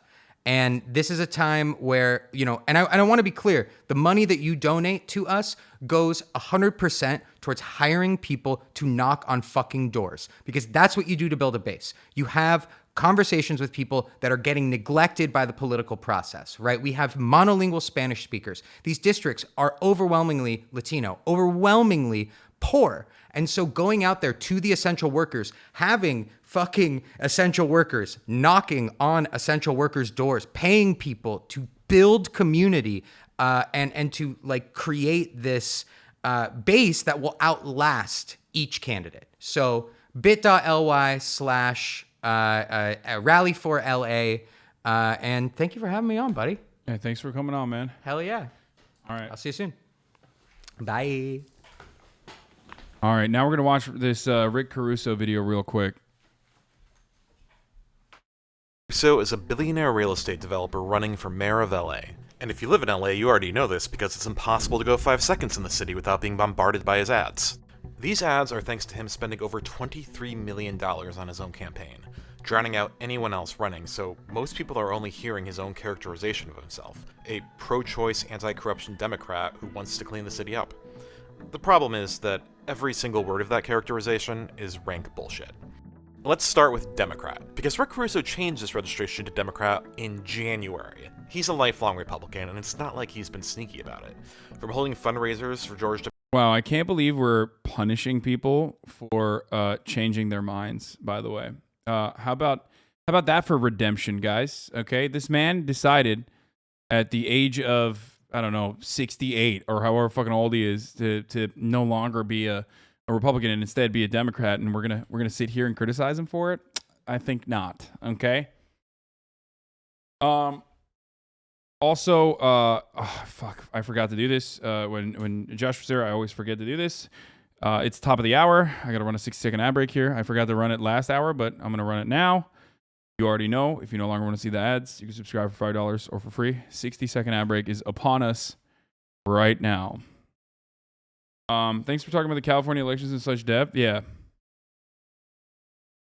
All right. W. Bush with Cheney in attendance, to having all the 2008 Republican presidential candidates vying for his endorsement, to donating money to Mitch McConnell and Kevin McCarthy, and to the Republicans to hold Congress under Donald Trump. And he's on record being anti-abortion, despite frantically denying it now. What about corruption? You know how LA has something of an issue with politicians being paid off by real estate developers? Yeah, he's a real estate developer who's greased the palms of basically every major local politician of the last 2 decades. Not exactly someone motivated to clean. Wow, that means he's bipartisan, okay? That's what that means. That means he's actually bipartisan and knows how to make bipartisan legislation happen. Up City Hall, but someone very motivated to take control of it. Let's take a look at some of his other policy.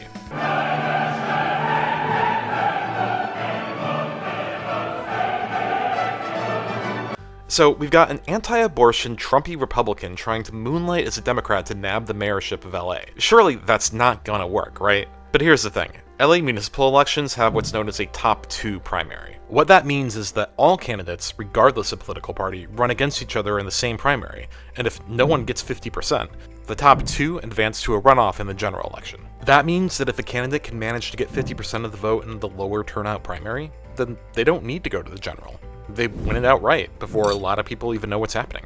Caruso's absolute flood of misleading advertising puts him dangerously close to winning the mayorship outright in June before most people are tuned in. So please, vote in the June 7th primary. You should already have your mail ballots, and vote anyone except Caruso. The beauty of the top 2 primary is that it doesn't matter who you vote for, a vote for anyone else helps keep Caruso under 50%. We can't have an anti-choice, corrupt Republican billionaire real estate developer as mayor. We've already tried an anti-choice, corrupt Republican billionaire real estate developer for the country, and his supporters are all voting Caruso. Let's make sure we make our voices heard too. Did I miss to talk about Trump? No, we didn't. No, you didn't. Or was it? It just makes me kind of sad to see all this false hope in electoralism. That's awesome. Organization, insurgency, mutual aid, or not mutually exclusive. Mutual aid is socialism. Young Lords, Black Panther did mutual aid, breakfast education. It's not an anarchist thing. Dude, I'm going to be honest with you. Just like the most cringe dumbasses come in whenever we talk about like actual, meaningful. Oh, he said 88. Oh, this one's just a Nazi. You wouldn't even recognize communism if it stared you in the face, clown. Yeah, he was just he did a call sign. He oops. Every time we talk about this shit, like every time we talk about this, there's so many fucking annoying little shitters that they just make it so unpleasant to cover this shit. Like, stop, dude. Stop bringing me into your fucking world, okay? I don't want to be a part of that. It's dog shit. It's boring. It's crazy. You know what's not fucking crazy or boring or dog shit? Donald motherfucking Trump. Do you guys have any of the top, any of the top moments from there or what?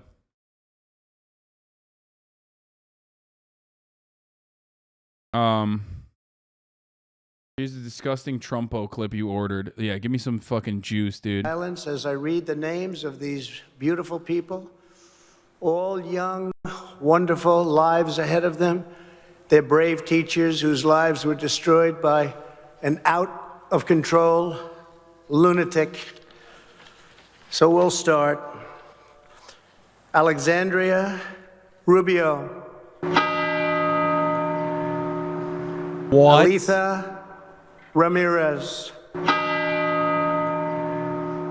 Amory Garza. Annabelle Guadalupe Rodriguez. What the fuck? What is the bell? Why is there a fucking bell ringing? Why does it sound like he's like killing them or something? What the fuck?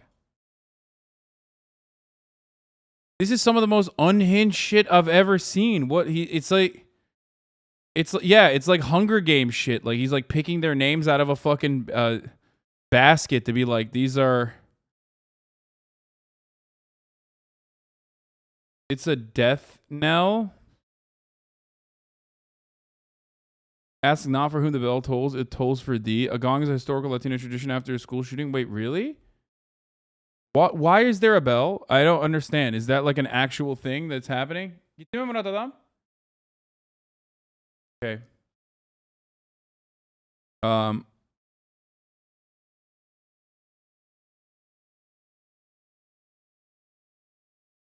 Dude, for some weird reason, it makes it, I don't know why. It's just like the vibes are off. You know what I mean? It makes it seem like, I don't know if it's like a tradition or not. I don't want to come across as insensitive, but it does feel kind of dark. I hate it's from Newsmax, but another clip. Effort.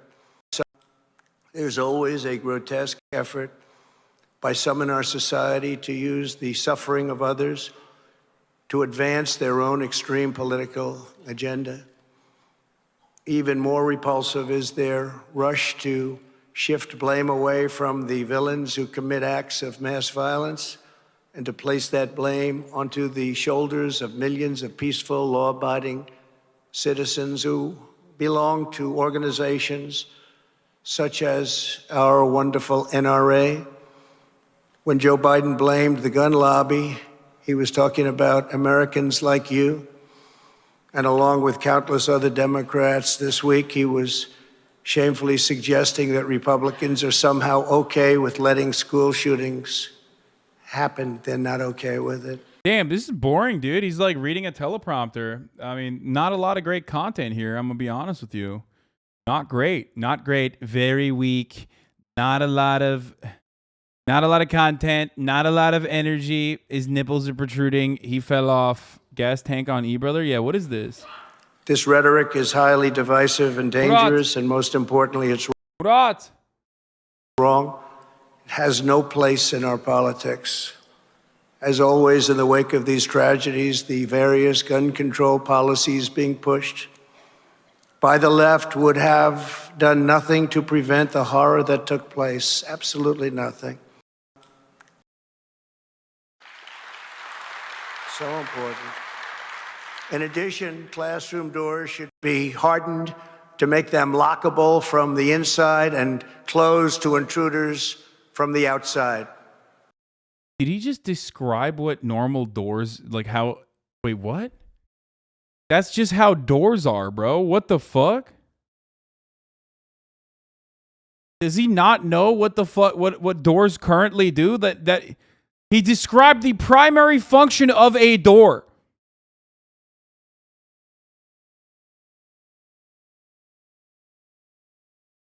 Also, he's talking about like the shooter literally locked himself in with one of these contraptions. And above all, from he wants vault security doors. I think he means ID, lock and unlock. Door needs to be lockable, but wasn't that one of the issues? Plan for schools. Big igloo meat grinders for delinquents. Snow melts in case of fire safety. Okay. Yeah, the room literally had that, and it's got them fucking killed. I mean, door control is like something that they're heavily leaning into, and I really respect that. I do really respect that. When you just go and like decide what we need to be doing actually is like something that we already have. We must act. If America had a proper approach to policing, prosecuting, and jailing, we could cut violent crime in our major cities by much more than half, and it would take place almost immediately. Under the greatest mayor in the history of New York, Rudy Giuliani, they cut violent crime by 58% and the murder rate by 66% in just a few years. And then it got better than that. And under our own administration, we significantly reduced violent crime 3 years in a row. We resurrected Project Safe Neighborhoods, bringing together prosecutors, police, sheriffs, and citizen groups to get dangerous felons off the streets and off the streets rapidly. We funded 200 new violent crime prosecutors. With Operation Legend, we surged hundreds and hundreds of federal law enforcement officers to Democrat-run cities that you've heard so many horrible things about, to put violent offenders behind bars where they belong. When they started knocking down statues in Washington, D.C. and other locations, I watched this in amazement. Lincoln, Jefferson, Washington, knocking them down. And I immediately signed an executive order which stated that anybody, even lightly defaces a federal monument or statue, will get a minimum of 10 years in prison, 10 years.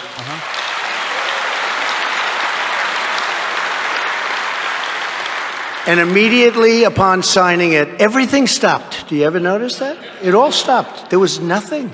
Didn't happen. Amazing, isn't it?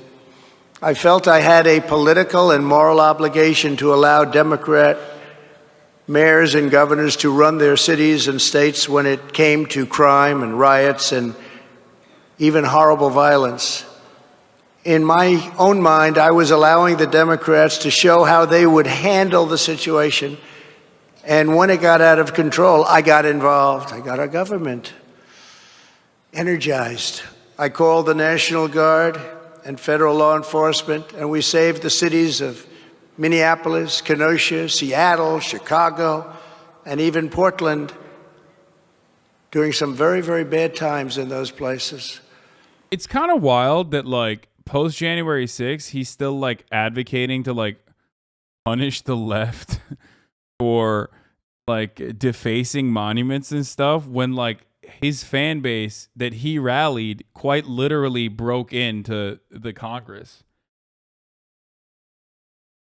That's kind of cool.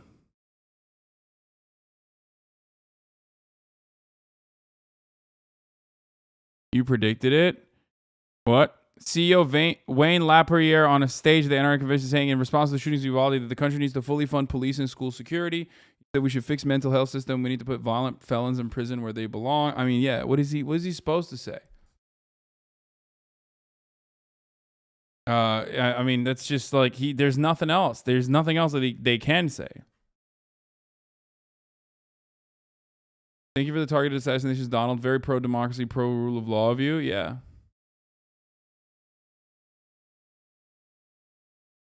Like, we need more armed and dangerous, people at schools that will shit their pants at the first sight of, like, genuine retaliation, I guess.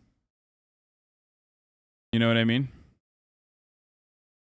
Will he run in 2024? In my opinion, he'll easily get the Republican candidate, but will he lose to Biden if he's this low enthusiasm? The first time I felt kind of weird about Donald Trump's power and, maybe shifted my attention over to the DeSantis train was when Brian Kemp, who is like significantly more Trumpian than David Perdue, won in Georgia in the primaries this past week.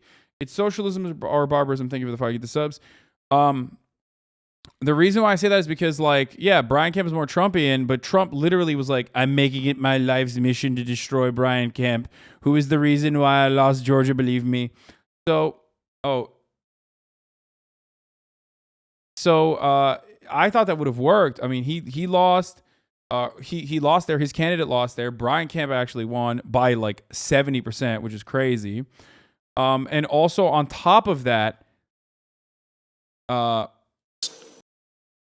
even the other guy, what's his face? The fucking, like the Secretary of State, like the guy who's like in charge of the elections. Yeah, Raffensperger, exactly. Raffensperger was like a big villain and a big hero in the Democratic side. Seen as like a big hero, both Kemp and Raffensperger, which is pretty funny because they're not great people at all. And they both won. As horrible as what happened, it could have been worse. Dude, that's so bad. In cyber gaming terms, the entire police force decided to be AFK for an hour. Had money in the bank. So why and how is being looked at right now. And I'll tell you this, thousands of more leads are being looked at right now because we haven't answered all the questions. We haven't gotten into the why. Okay? We know the individual was also into cyber gaming in that regard. Oh, damn. He was into cyber gaming? That's crazy. That must be why this happened. Cyber gaming. Dude, that is such an awesome boomer ass fucking take, dude. Come on. Cyber gaming. And group gaming in that. So we got a lot of questions are out there and we're seeking answers, but we've got an obligation. We'll continue to update you when we find something out. Hey, the woman in the yes. Had money in the bank.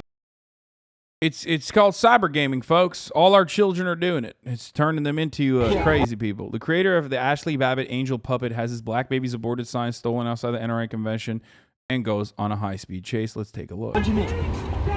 What'd you mean? Your little poopy.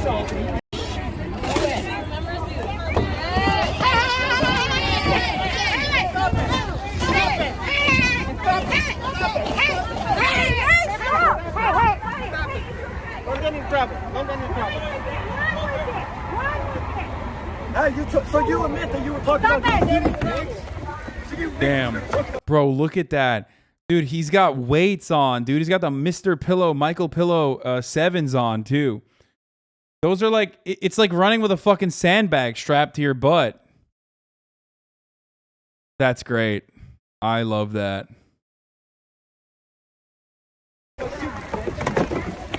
Where's the channel? Oh, that's literally Evan, dude. That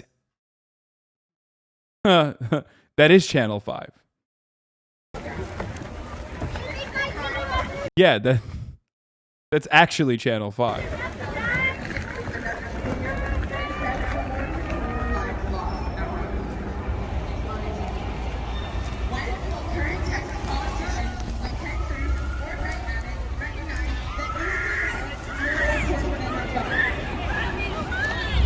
He needs to have those sandbags strapped to his ass. Otherwise, like, he will be too fast.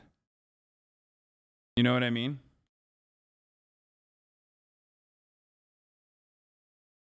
Like, he would be like far too fast. Like, he would probably end up like he would probably end up going light speed, you know?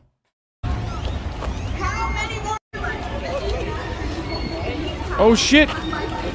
Oh, we got the Thumbo. We got the Thumbo Brigade.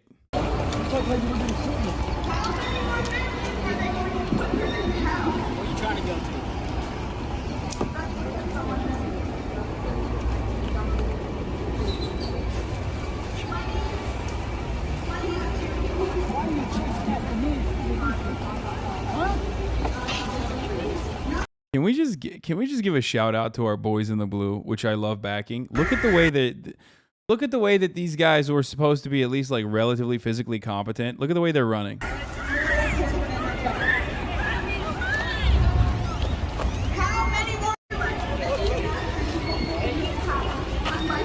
I love that jiggle, dude. I mean, Unreal 5 engine physics over here.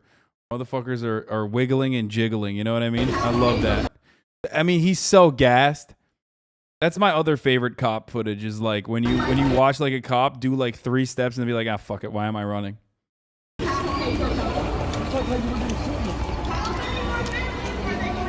That's awesome.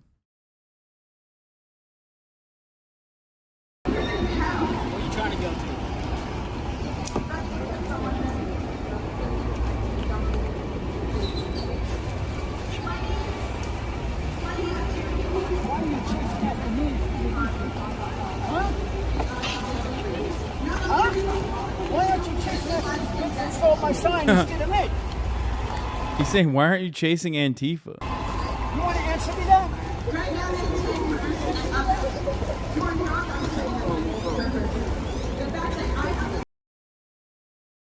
The guy with the aborted black baby sign looks like someone from 100 Gex off the perk.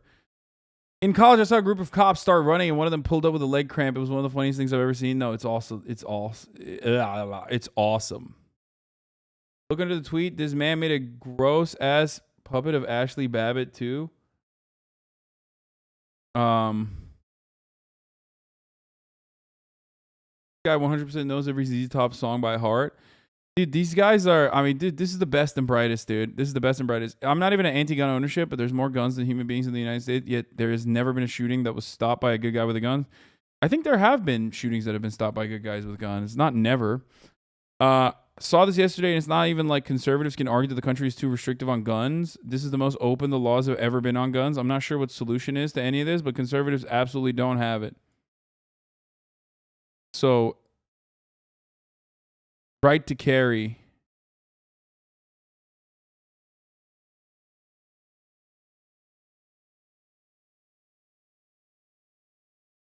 Unrestricted.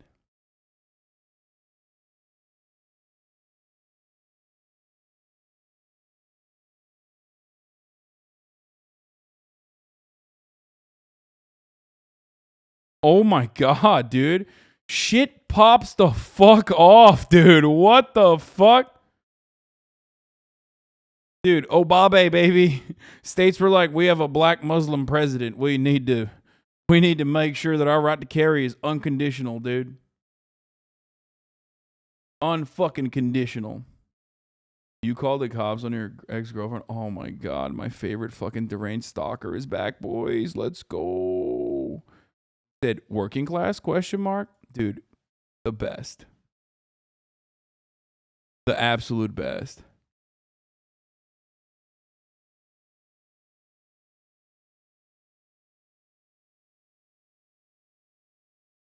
Vortac unit went against the orders of the local police. New federal agents were first instructed by local law enforcement at Robb Elementary to wait and not go after the gunman. After 30 minutes, the federal agents went against the guidance that they were given and took down the shooter, sources tell. According to one source, a senior law enforcement official said the breaking point from federal agents came when parents were trying to go into the building themselves. Oh, Jesus Christ. They're making fucking Vortac look good, dude. That's how bad cops are, that they're literally... I mean, Vortac is SWAT for CBP. It's like Customs and Border Patrol's own SWAT unit, right? But this is really fucking awful. What? Uvalde is very... Posted this from another chatter. Local Uvalde news. HasanAbi, I am sorry, it's Facebook, but Uvalde is very Facebook-centric.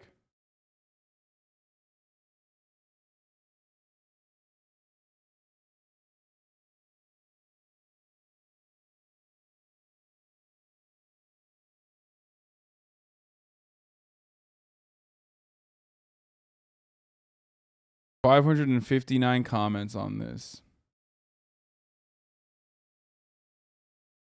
Pete Arredondo, chief of the Uvalde Consolidated Independent School District, was identified by Steve McGraw, director of the Texas Department of Public Safety, as the officer who made the critical error of ordering law enforcement officers to stand down and not engage the shooter until the U.S. Border Patrol Tactical Unit arrived.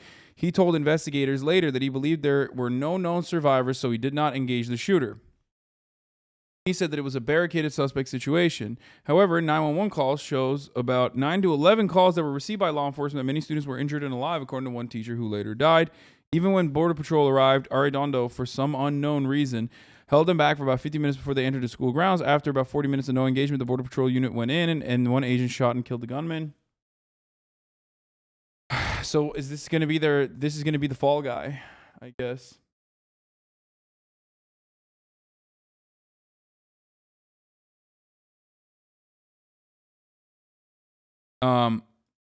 Arredondo has been on the job for less than a year after serving as captain under City Chief Ray Gardner Laredo at the UISD Police Department. Before he got hired by the UISD, he worked under Sheriff Martin Cuellar for 5 years as an administrator, commander, assistant chief.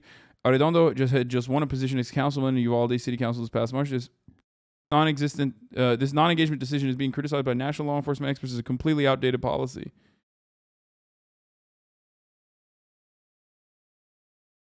Got a gun ad on your last YouTube video? Disgusting. Fuck yeah, baby.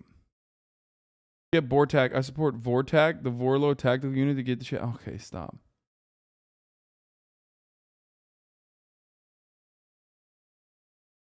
The only purpose of cops serve in New York City is to give tourists directions.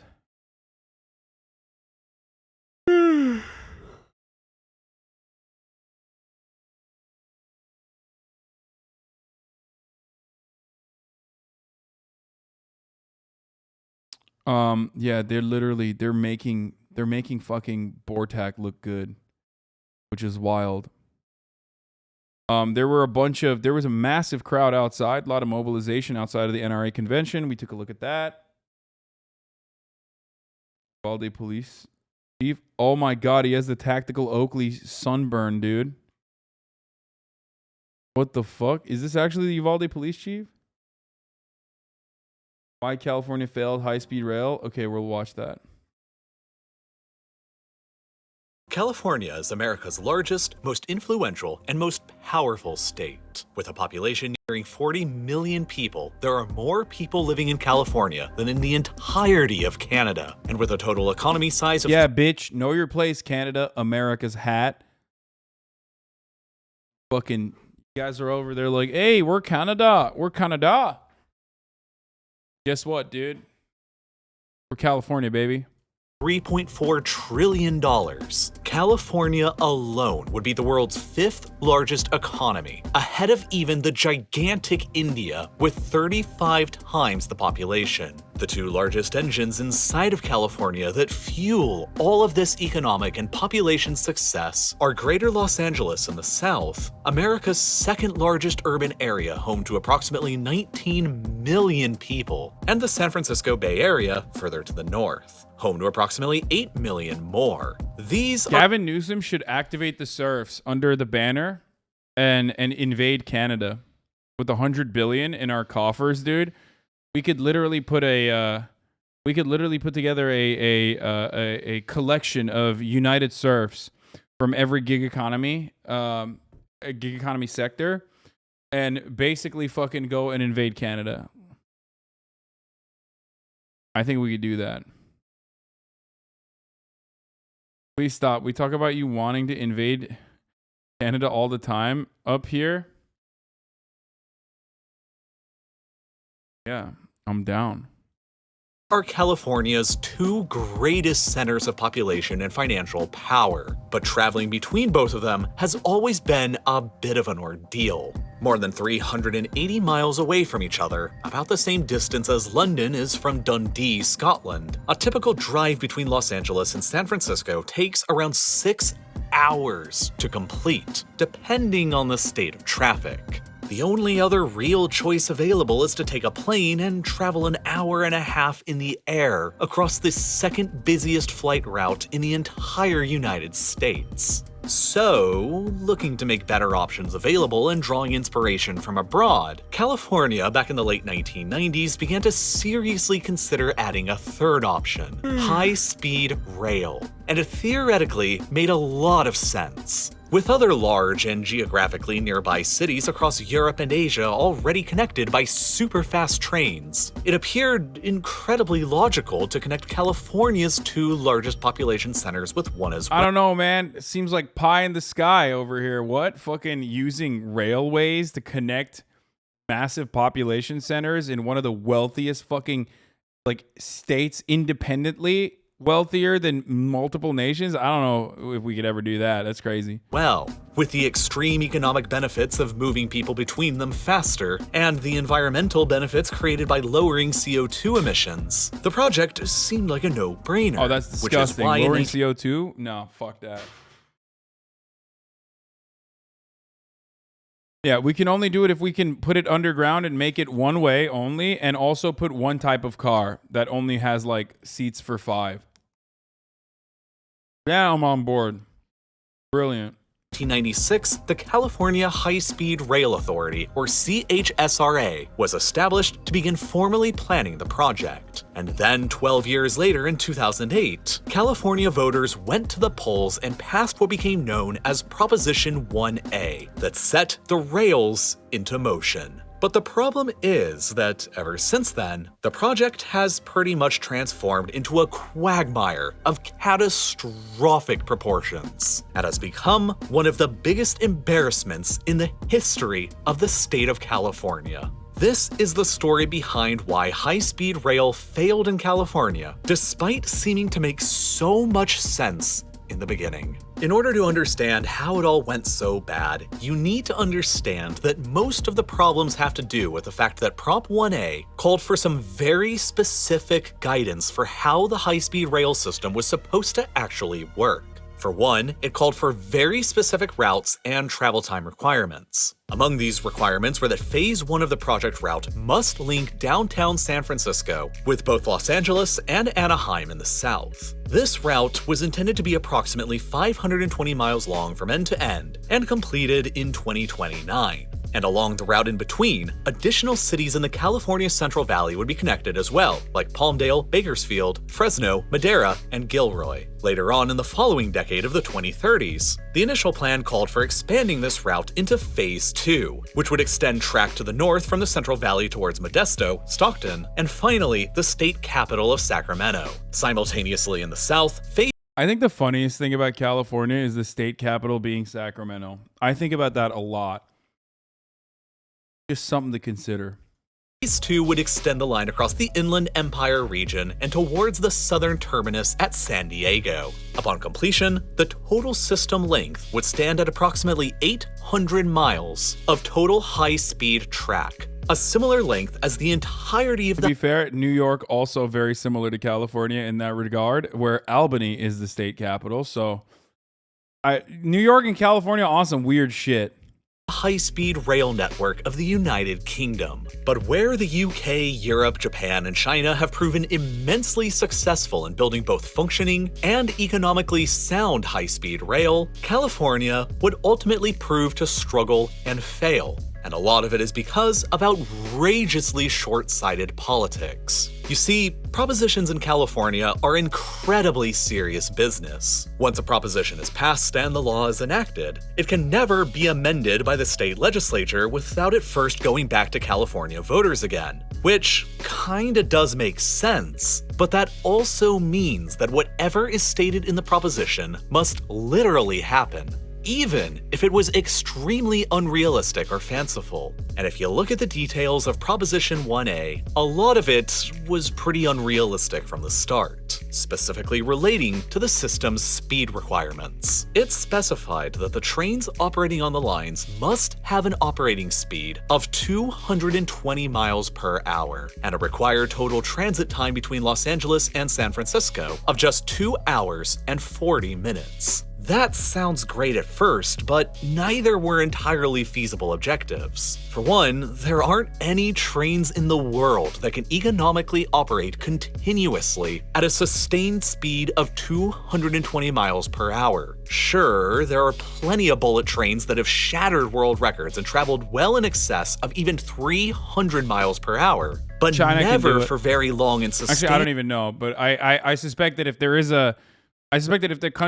a country were to engage in that in a sustainable manner, it'd probably be like China or Japan, I assume. Travel, Japan where does it, right? efficiency is just as important as peak speed. For example, in China, some of their quickest trains once ran at 217 miles per hour, but were later reduced closer to 200 miles per hour due to the hugely increased costs of running them continuously at those faster speeds. That was a pre-watch moment brought to you by the HasanAbi broadcast. Meant that Prop 1A in its original form guaranteed that the California high-speed rail project would struggle to be economically competitive from the start. Moreover, the trains would also simply not be allowed to operate at these super fast speeds in locations where they would be sharing the tracks with slower commuter and freight trains, likely limiting their speed in such areas to under 150 miles an hour. Likewise, in urban environments and when passing through dense cities, they would likely be required to drop their speed to even less than 100 miles an hour. All told, these slower speeds that would be necessary all over the route's course would mean that the advertised 2 hour and 40-minute journey between Los Angeles and San Francisco was simply unrealistic.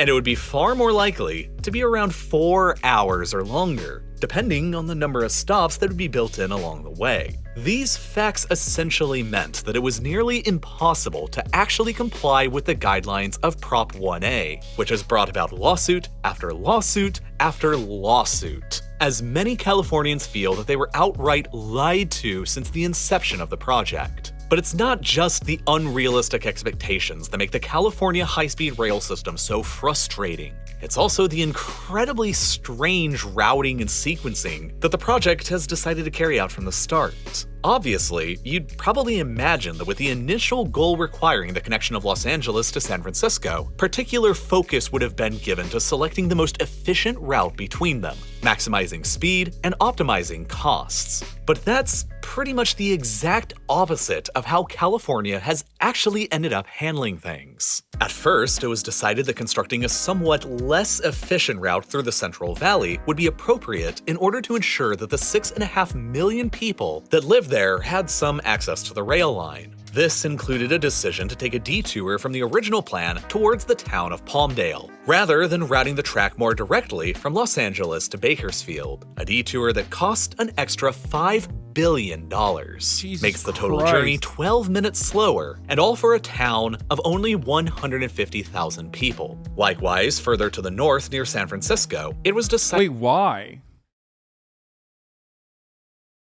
Why can't there be like a, I mean, I guess you could do a separate line, right? Or something? I don't understand.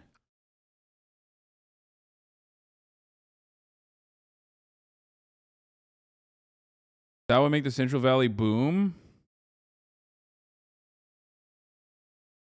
Decided to serve San Jose on the new main line with completely new track, rather than utilizing the already built Bay Area Rapid Transit or BART system.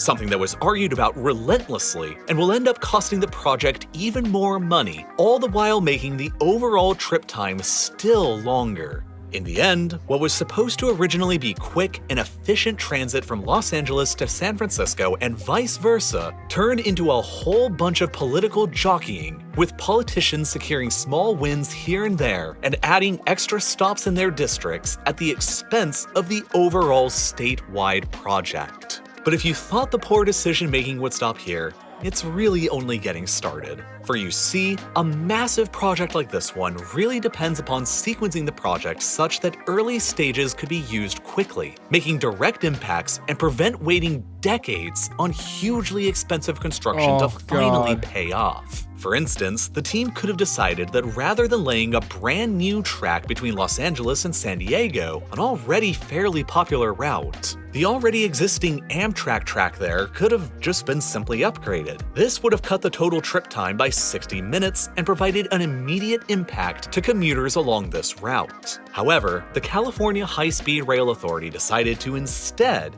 build an entirely new route, adding an additional $7 billion to the total cost. And they haven't even started on this section yet. Nor did they decide on starting construction on any other actually useful segments for the— Yeah, I did take that train. It's fucking awesome. I mean, it is wonderful, but not very fast, obviously. high-speed rail line like Los Angeles to Bakersfield, or literally any other pre-existing major commuter line.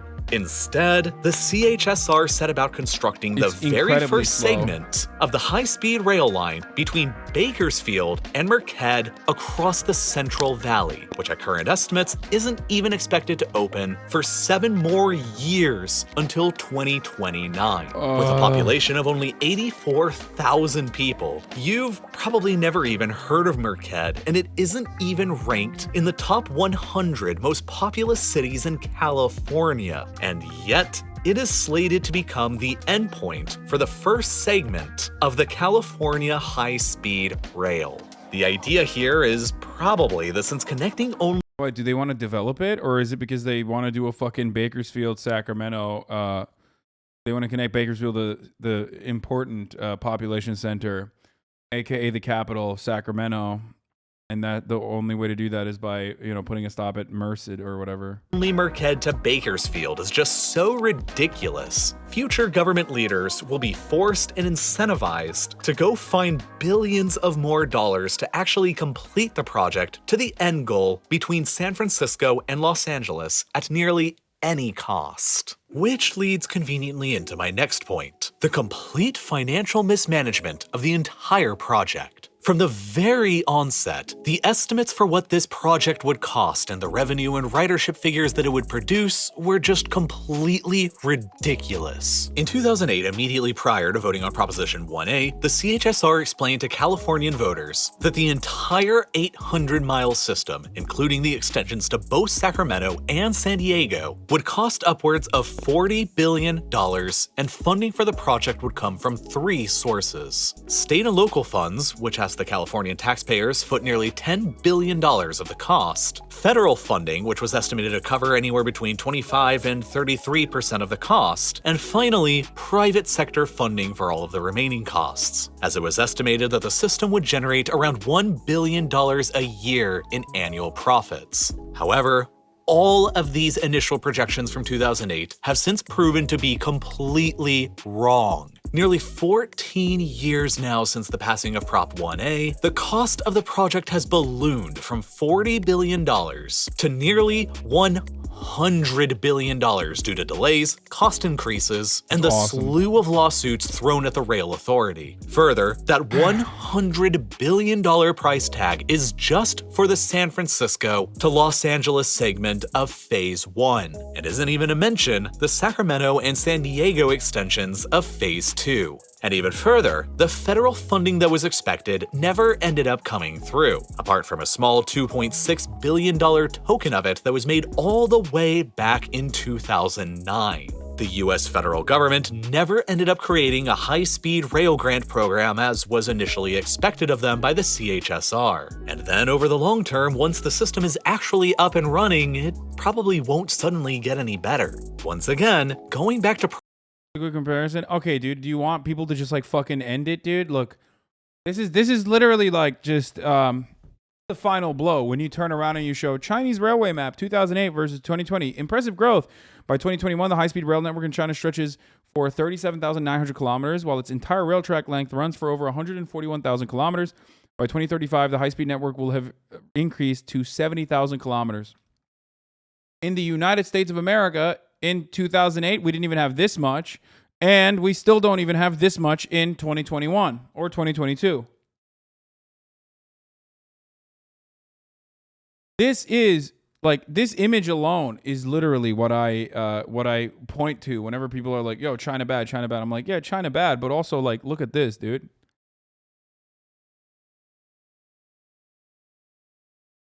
Like, Europe, the reason why we love Europe is because, like, at least they took all of their fucking, you know, at least they took all of the fucking bloodshed and bountiful or the bounties of colonialism and, like, you know, still socially distributed it to some degree to its to offer amenities to its working class.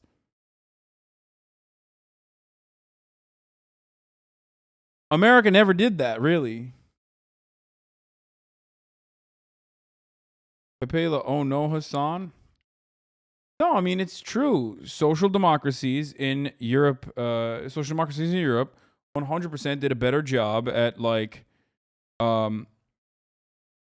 possibly as a consequence of, like, the genuine fear of, like, a communist revolution, despite America's best interests of, like, nullifying it, were able to offer, like, revisionist and reformist solutions that would at the very least sedate the working class movement, or in some instances work alongside the working class movement. Whereas in the United States of America, we kind of had that, you know, FDR, but since FDR, not really, not much.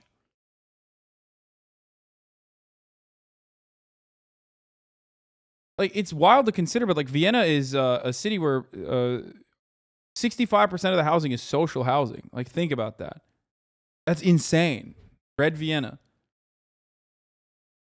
I have a feeling when you go to China, you will love it. Dude, I do. I want to go so bad. China saw Morbius. Now they will have the advantage.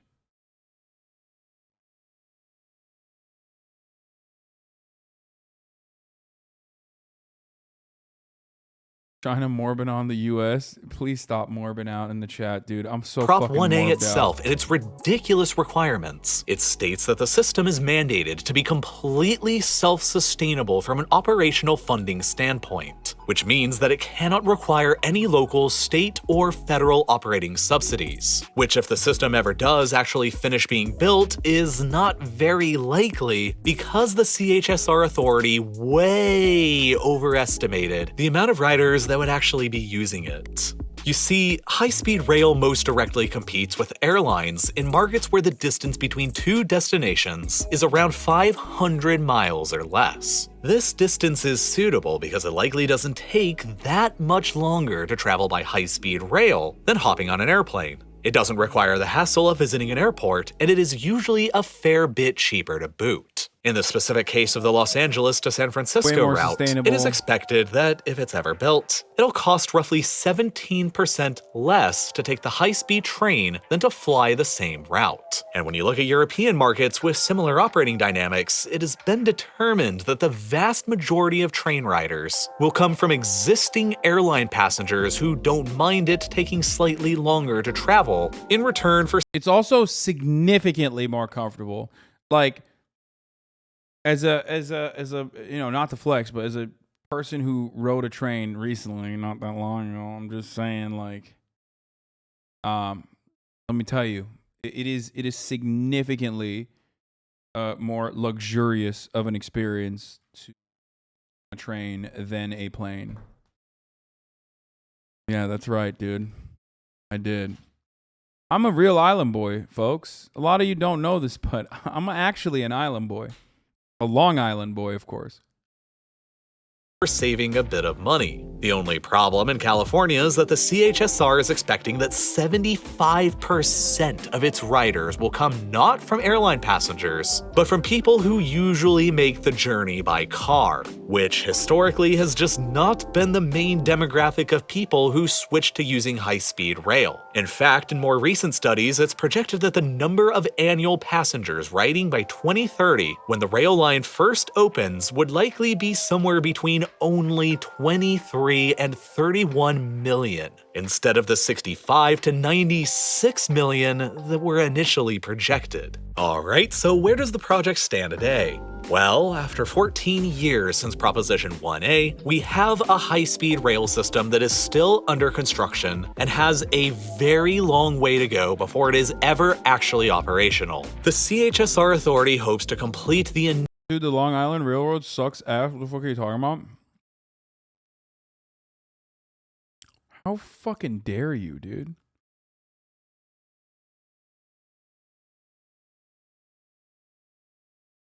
initial 119-mile segment between Bakersfield and Merced by 2029. Still a full 7 years away from now. Extensions beyond these points, actually linking Los Angeles and San Francisco, are projected to be completed no earlier than 2033, more than a decade from now. And as far as the extensions to Sacramento and San Diego, I think the reason why people don't like Long Island Railroad is because it just, you know, it's in Long Island, and Long Island is kind of dog shit, I'm gonna be honest.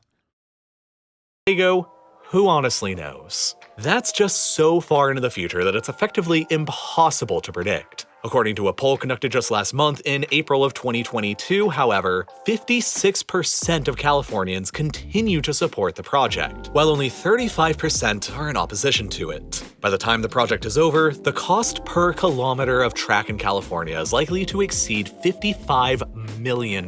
Even slow-ass trains is are a construction rate that is to be on, far though. beyond the $20 million per kilometer of track that it takes China to build their high-speed rails, and still way above the $30 million per kilometer that Europe spends. But in all fairness to California, with its sky-high real estate prices, 3 major mountain ranges to cross and worry about, and soaring construction costs and inflation, it may not be all their fault. But regardless, the CHSR authority has a massive amount of work to do in the future. The success or failure of America's first major high-speed rail system is currently hanging in the balance, and it has a lot of catching up to do with the rest of the world.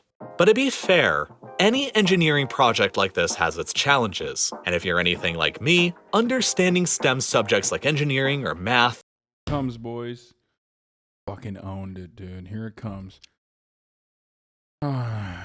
This is real footage from a high-speed railway built in 6 years in China. Please look at it. Dude, China loves making videos like this. They literally have cornered the autistic market. Like, I'm not even kidding. Straight up. Like, I don't know if they're trying to do like a, you know, a Manchurian Candidate style brainwashing through you know, these coded videos that when you watch it, you're like, I don't know, you just like start showing blind fealty to Xi Jinping and the Chinese Communist Party or whatever it is. But it's fucking working, okay? They make these so aggressively, dude.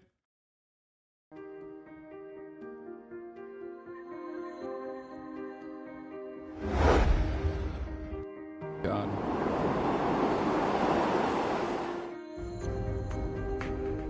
Just look towards what we could have.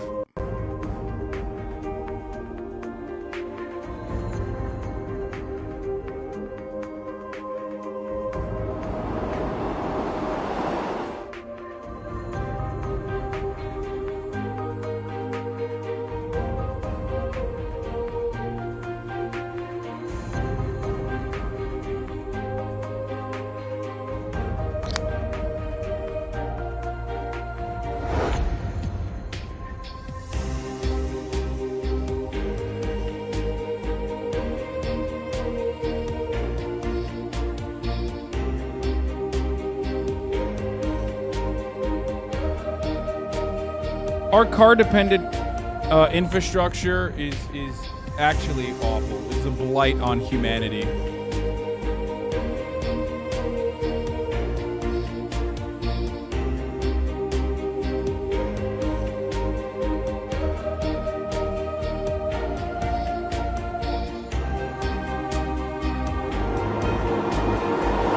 Dude, this is the funniest thing. Dude, my favorite is like whenever we watch something that's like good is happening in China, someone's got to be like, U.S. still has a bigger economy than China, and our growth has outpaced China in 2022.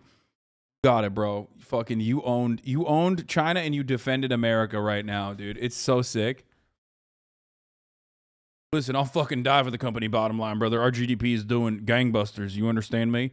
Doesn't matter if I fucking, if I fall down, I will be bankrupt. At the top of the hour, I will have to pay $5 for a Twitch Prime subscription in order to no longer see the ads. Or with Twitch Prime, I can avoid the ads for free. Okay? But ultimately, America better. America number one, baby. At the top of the hour, there's a 6-second ad break. You might have guessed it. Coming right now. Gorilla Mindset, buy my supplements out of the trunk of my maroon Trans Am. I'm from Australia and healthcare is overrated as fuck, I'm telling you.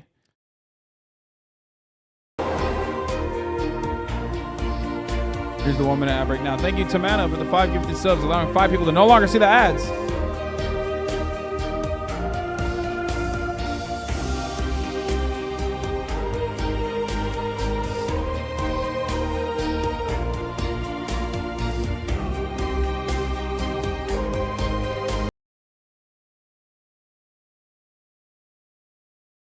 Today from GW Tweets campus, I delivered an address to our approach to the People's Republic of China, the only country with both the intent to reshape an international order and the economic, diplomatic, military, and technological power to do it. What the fuck? Holy shit, dude. He said it. He fucking said it, dude.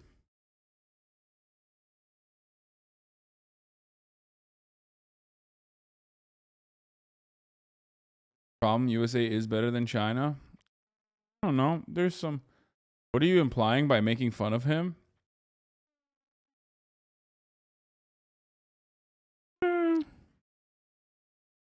Joke's on you all. India still holds rights to abortion as a fundamental right under our constitution. Oh, I am from India. I hope you people do not get Republicans in their nonsense.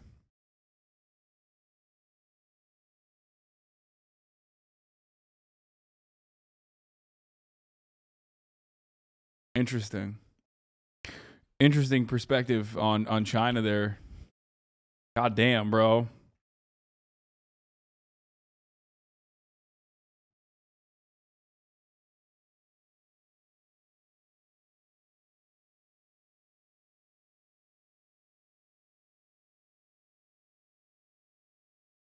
People moving to LA because it's the only really walkable city is bad in any way. I've heard a lot of people get mad because so many people moving to LA. I would like to live there somewhere. Wait, what? Who the fuck is moving to LA? Also, Los Angeles is not a walkable city at all. Los Angeles is barely a city. All right, let's finish. Never. We already finished this. This is the fucking end of that video. Dude, I did not look at a single fucking thing today from the playlist. We just like went off the rails. What was I gonna watch? There was something I was gonna watch and I'm totally forgetting currently.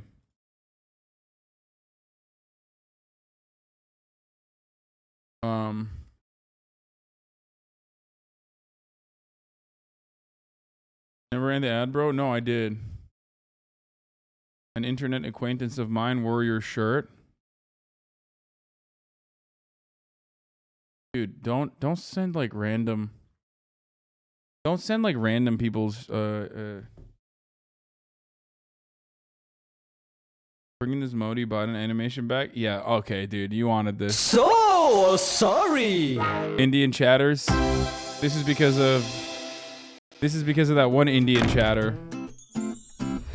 Imli kaputa peri kapir Modi tiger Biden share Nai nai dosti ki kasam चल गई गाड़ी डाल दिया gear जो my friend जो वादा किया वो निभाना पड़ेगा आतंक को जड़ से मिटाना पड़ेगा इंडिया के सारे बाइडन का डेटा लाया कागज दिखाना पड़ेगा जो हमको हो पसंद वही बात करेंगे वैक्सीन पर हम दोनों काम साथ करेंगे जो मेरे देश को चैन दे व्यापार दे वो खुशी बन गए हो तुम ओबामा ट्रम्प दोस्त है मेरे जानसी बन गए हो तुम जय मैं वीरू और आज से अपनी पक्की दोस्ती शुरू So good, dude. It's so fucking good. I like the American accent Indian they make the Joe Biden character speaking. Yeah, no, it's my favorite. My favorite thing as well. I love it because it's like gay cut video before Pride Month. Let's do it for a while. Like straight men kiss each other men for the first time. Are you serious, dude?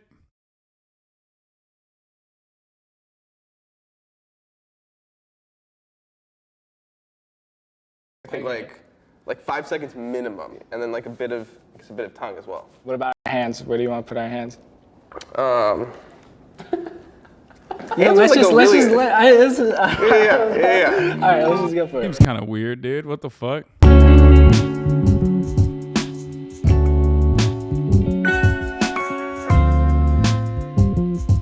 What's your name and how old are you? I'm Dallas Quick, and I'm 28 years old. My name is Rank Ramon. I'm 24. What are you here to do today? Kiss another dude on the lips. Have you ever kissed a man before? I have not. I have not. What's your sexual orientation? Heterosexual. When did you know you were straight? I think I still ask myself every once in a while, but, you know, I think I probably came to a pretty firm decision on that as like a teenager. I think I watched American Pie and I was like, damn, Tara Reid looks so fine. Have you ever questioned your sexuality? At one point, I had to have been like 11 or 12. And just a dude was super cool to me. I was like, whoa, you kind of treat me like a partner. I was like, that's kind of dope. Why haven't you kissed a man before? From where my parents are from, it's kind of frowned upon. My dad's from, Bro, is this the... from Turkey and my mom's from Iran. So Oh! at least in the case... Are you gay, bro? Are you gay? Bro! Rezil etti. Iran, not the friendliest place for people who aren't straight. I'm Aydin. I'm Rank. Aydin. Nice to meet you. Ne yaptın lan Aydin? Me? Yeah. Why are you doing this? When presented with the idea, my body reacted very reflexively with a great deal of discomfort. I don't respect that part of me. Which is what? Internalized prejudice, probably. I think oftentimes guys kissing is very taboo, especially when compared to... Not trying to spread any rumors, but I got intel one of these guys are a moderator here. Wait, what? straight women kissing. It's important to try to break that down in certain ways. And I thought this would be a cool opportunity to try and do that. Hey, I'm Don. Hey, Omar. Are you nervous?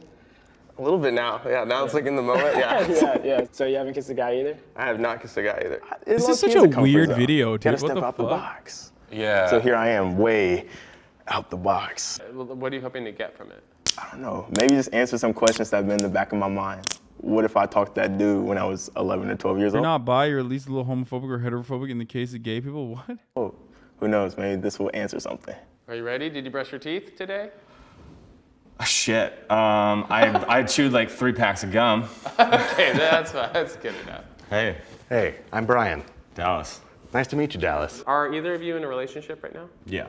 Me as well. So you two are willing to cheat? Bro, both of these dudes look gay. I'm gonna be honest with you. Like, well, not gay in the sense like queer. You know what I mean? Like they could both be queer.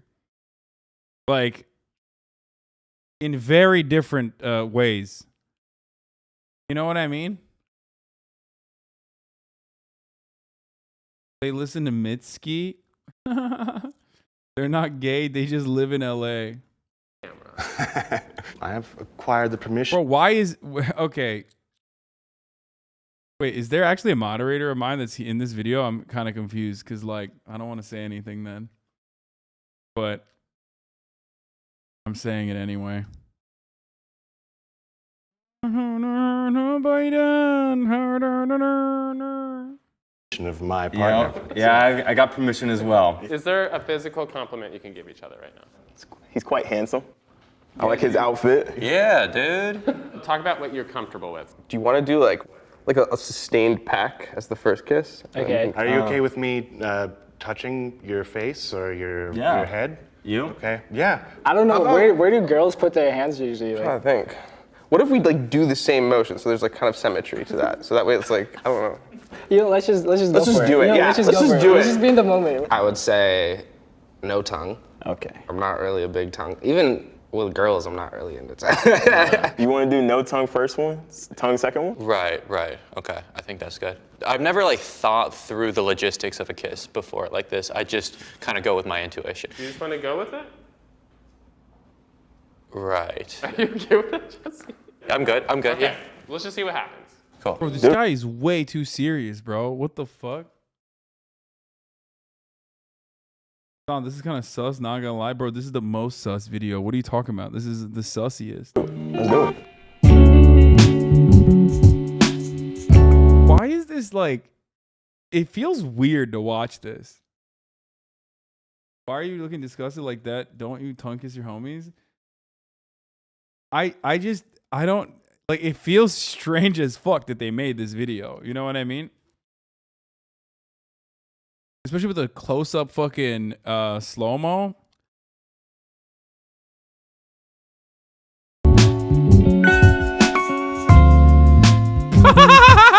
That one is...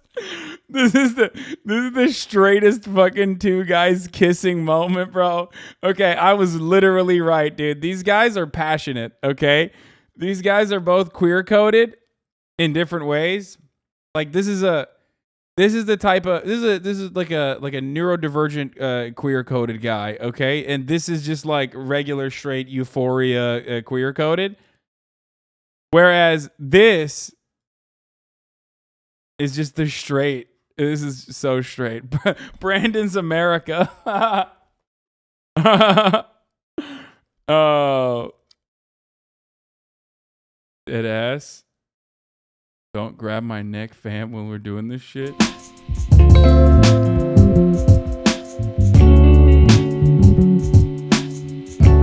just went right for it, dude. What the fuck? Yo! You kissed Loey, didn't you? Over the mask.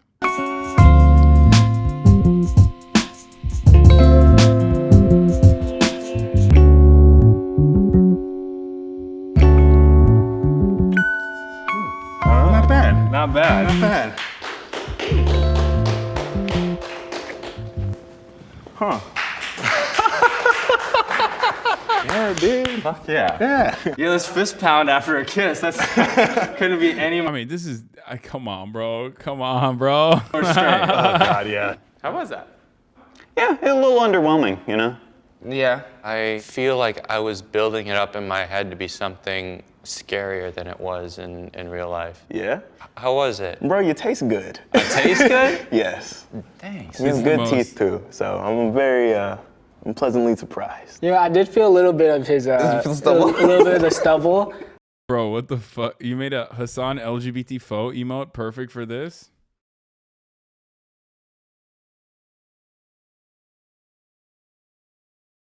Maybe it's uncomfortable because you know they're not attracted to one another.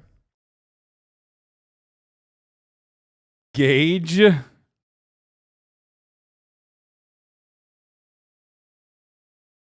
That's not something I've ever felt before in a kiss. It was just like something poking me on like my upper lip a little bit, you know? Chemistry is such a big thing for me. Yeah. And we're just meeting for the first time. Yeah. So like we don't exactly have that like, Yeah. What are you doing? What am I doing? Where's your tongue going?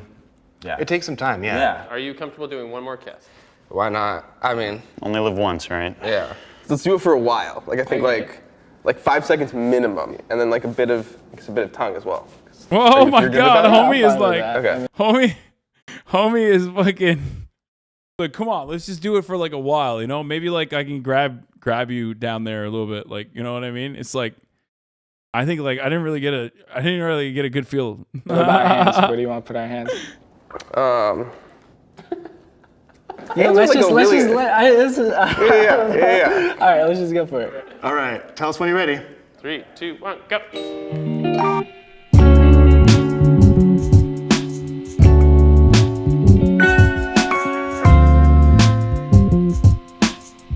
What the fuck? Oh, Jesus Christ. Bro, what is this? With the confetti in the background? What is happening, dude? Bro, this is what happens when you literally just like, when you've done everything on the internet. Like, there is no more content. There's no more content that you can make. You have unironically cut everything. You've cut all manner of video, and now you're just resorting to this. You're just like, let's just go balls to the wall.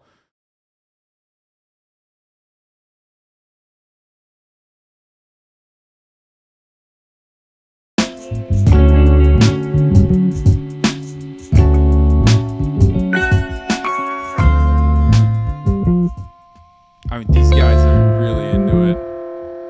Woo!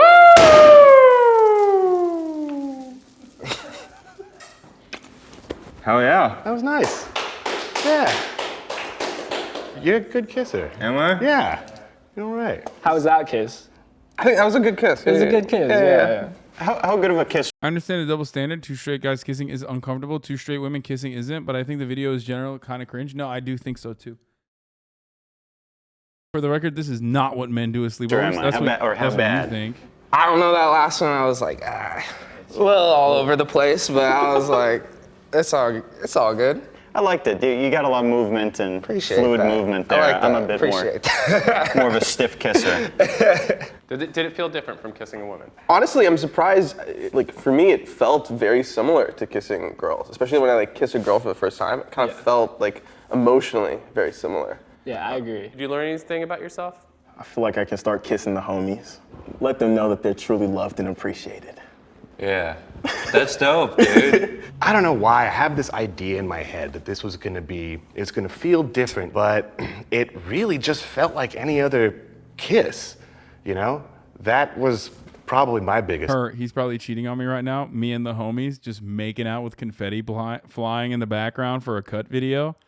Takeaway. That kiss was just a kiss. There was like no like feelings attached to it. Yeah, like at least when I've kissed other girls, I felt like there's like this, it's a sexual tension that like builds up even more after the kiss. But I think when we ended the kiss, like I didn't feel. Bro, yeah, it's even more important when it's the homie telling you your fucking kissy poos are really good.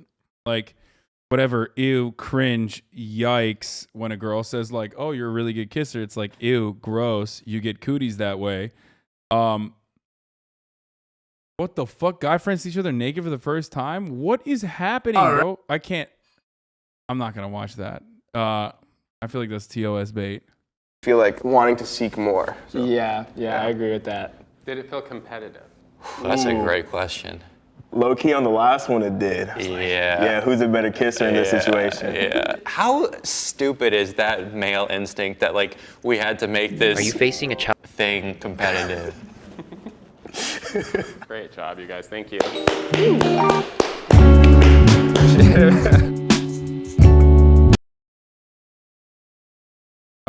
Okay, that was a weird one for sure. But guess what, dude? Remember when I said we reached the bottom of the barrel for the content? I was wrong, actually. We can still go lower. We can still go lower. Time to watch Jubilee's latest fire, absolute fucking spitting hot fire video. That is 6 sex workers versus 1 secret virgin. Odd one out. Of course, I think we're going to be able to identify who the secret virgin is really quickly because they're going to be a Twitch chatter.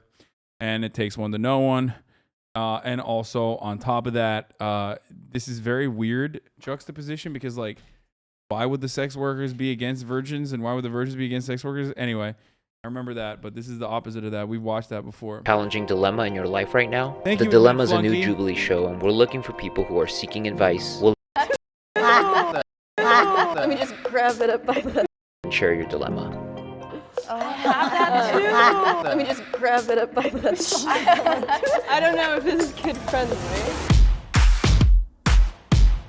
Also, sex workers can be virgins. We we brought together 7 sex workers. I'm a sex worker. I'm a sex worker. I'm a sex worker. I'm a sex worker. I am a sex worker. I'm a sex worker. And I'm a sex worker. One of them is a virgin. If the group discovers who the liar is, they'll split a cash prize. If the liar survives, they win the entire prize. Who is the odd one out? What? Everyone get naked. What will that tell you about me? I guess who's more comfortable. What platforms do you guys use? I do porn on my OnlyFans. I do OnlyFans. Yeah, OnlyFans, just for fans, and I do in-person work as well. Okay. I actually don't use a platform. I'm just a stripper and a sugar baby. Like she said she didn't have an OnlyFans. Like I feel like every sex worker that I've known at least like uses OnlyFans in some regard. Just OnlyFans, yeah. I was a sugar baby for a brief period, but since the pandemic, OnlyFans was like popular, so I hopped on the wave. What's your guys' favorite part about sex work? Money. It's the only good part. I mean, I'm pretty promiscuous in my real life, so I feel like I'm. Bro, that dude probably isn't a virgin because he's giving like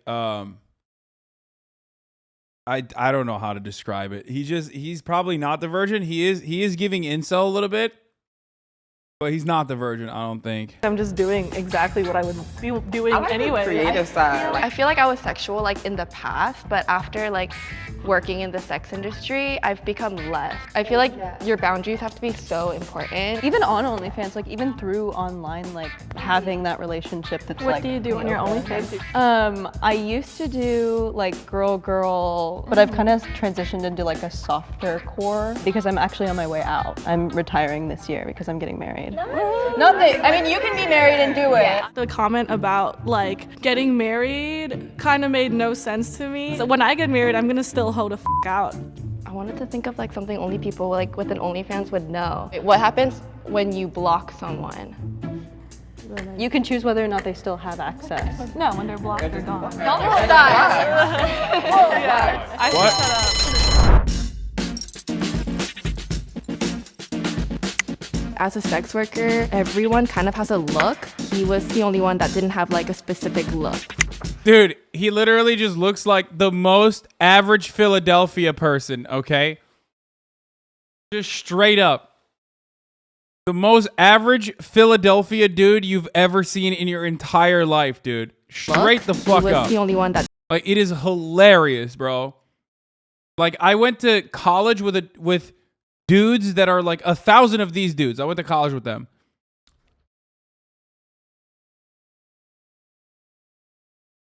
Definitely a porn star, though. Definitely.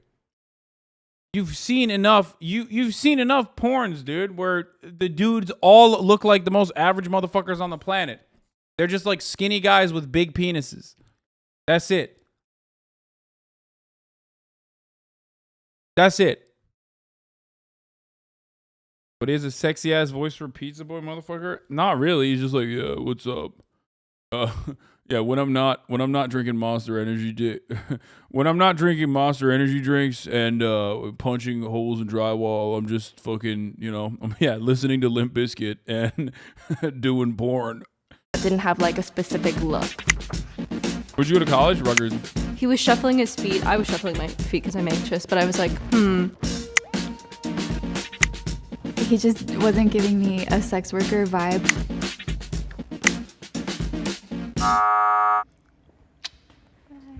Hi, Jay. Sorry. I didn't suspect Jay at all because, like, look at that guy. He obviously f***s. Yeah, I was kind of surprised, but I guess I was Shit, that guy obviously fucked. pretty quiet. I don't really say too much, so. Currently, I do like different like themes and stuff like that because I like to dress up. So this is a cow outfit, one of my favorites. And then I have these sequin shorts that I wear like to start off with, but they don't stay on for long. When he brought out the cow costume, I was like, what is he gonna do in the cow costume? Like, does he move or himself off in it? Or like, what are you actually doing in that costume? So I brought my favorite pair of stripper heels. I love wearing white heels at work because there's like the blue lights and everything, so they just like glow different. Yeah. Okay, I brought my Trans Erotica Award. I was the best trans man performer. How much did that cost? What the fuck? Okay. Wait, first of all, I don't understand. Can they be a virgin and a sex worker? Like, is that what they're trying to identify here? Because, like, that's cheating. If they're trying to figure out, like, who's definitely a sex worker, that's literally cheating. You are cheating. Okay? But you can't do that. What the fuck? Hey, what's up? I just brought a video of me getting fucked. Like, you know what I mean? He's like, here. He just pulled out a fucking award, dude. What the fuck? He's just, here's my laptop that I use for my porn videos from my OnlyFans.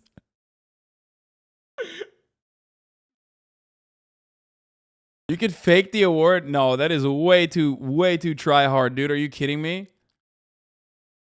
Commission, then that's you. Right, I did that just for this. I have that too. Let me just grab it up by this. But this is pretty, I don't know if this is kid friendly. I don't know if it's that much better, honestly, but It's like way worse. it's a speculum. I do a lot of like kink play. I kind of have like the OnlyFans like grab bag. This is like my browser's bag. This is a lube shooter. This is my first ever like, 'cause I'm Asian, la la la. I mean, she's definitely a sex worker, but I don't know if she's a virgin or not. She probably isn't a virgin either. But like, this is the weirdest. This is the weirdest premise because like I don't understand. Are they trying to identify who's not a sex worker? Are they trying to identify, or is it like someone who's a sex worker but a virgin? You know what I mean?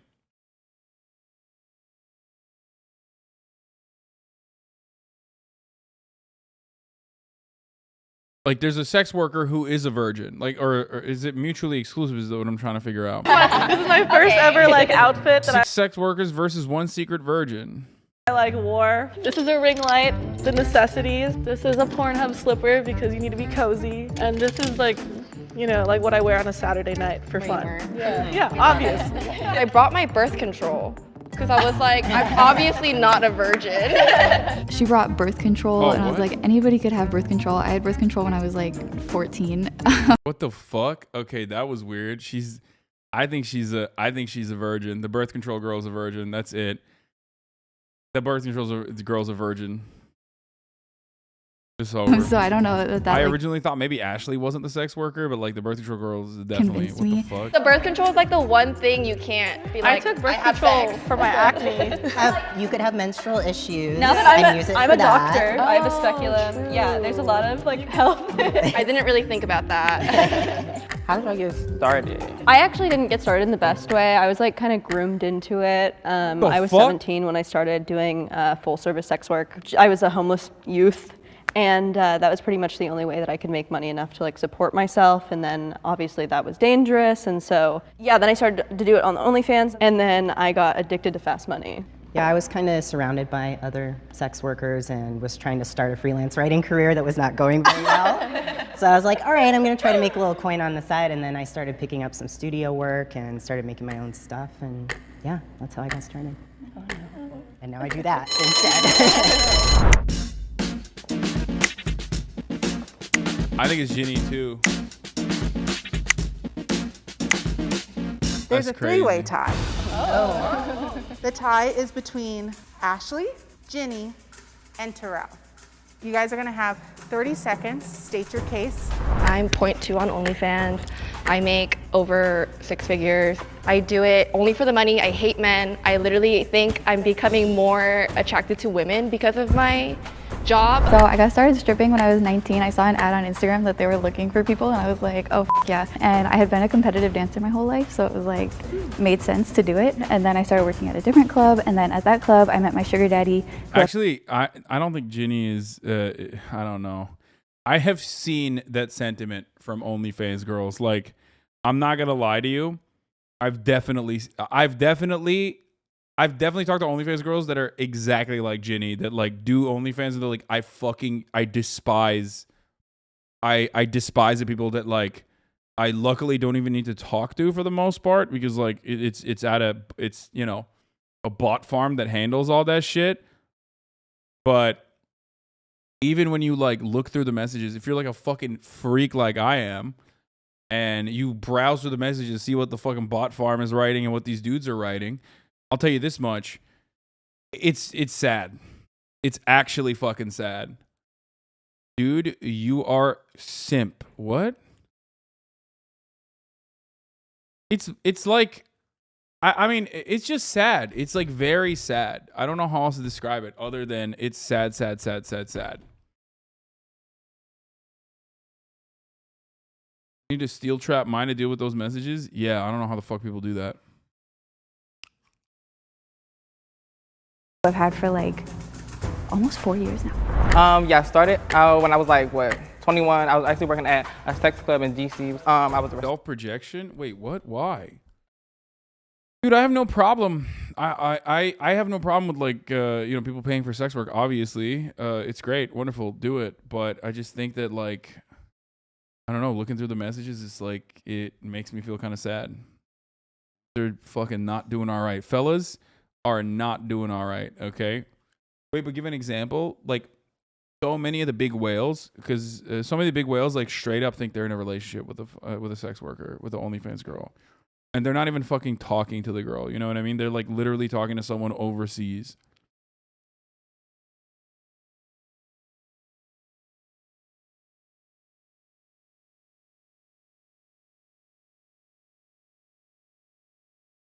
The way men feel that they're entitled to say whenever they want to sex workers because they participate, it's dehumanizing.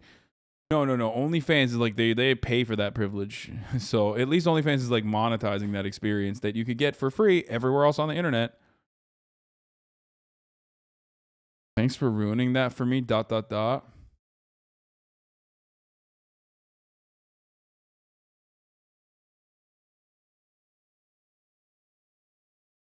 Course, feeling validated about this video.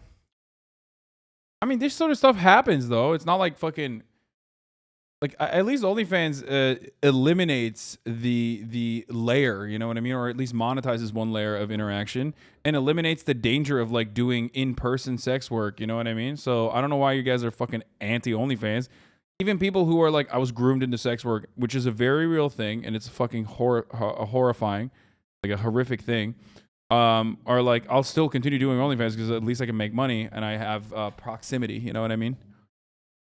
Potato Sack Ryan, thank you for the 5 gifted subs. Alex Greco 300, thank you for the 10 gifted subs. Receptionist, and the guy would come all the time and he would ask me things like, when you can come in and sleep with me, and then I was just like, you got some money? So I started with that, but I really do want to get the money so I can get my production company started and have a great gay sex shop. OnlyFans farms parasocialists harder than you do, empowered to them. OnlyFans the king of parasocialists. Like, it's not even a real person that you're talking to when you do that. I don't know what to fucking tell you. But also, like, I actively yell at you, so I actively yell at you when you get out of hand and behave in like a super parasocial way that's uncomfortable. Motherfuckers be like, well, that makes me even more parasocial when you do that. Yeah. Because if you worked as a receptionist, like, so we can know.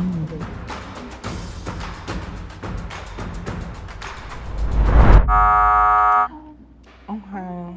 I love you though. Okay. I do want to watch your gay sex Yes. show. Bye. I was like, why would y'all think I'm a virgin? Like, do I look like a virgin? I just wanted I to don't think he was a go back virgin. to the previous conversation because we don't have a lot of representation. Furries get fucking dunked on, dude. Immediately, they were like, oh, this guy's a fucking furry. He's definitely a virgin. And that's bullshit, okay? That's actually bullshit. You know, furries fuck, like a lot.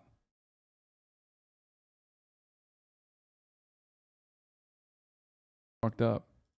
As sex workers, so I try to stray away from saying things like fast money or easy money because a lot of the times people will be like, oh, see, like they just woke up and they just made money, and it's really hard. Yeah. It's like irritating when people are like, oh, I should just do an OnlyFans so I can make hella money too. Like, it's not that easy. It's definitely a grind, but I think that it is different in a way that, like, I don't know, I was able in my first month to make $25,000, which like is just like not a normal. It's such a small percentage of people who are going to make that easy money. Yeah. You know? Even me, as a trans man, I don't make a ton of money compared to what other people do. But we do sacrifices and we put ourselves in compromising positions sometimes, and that's why we make a lot of money, especially because the social stigma makes There's a lot it of dangerous. risk. Totally, thank you. For sure.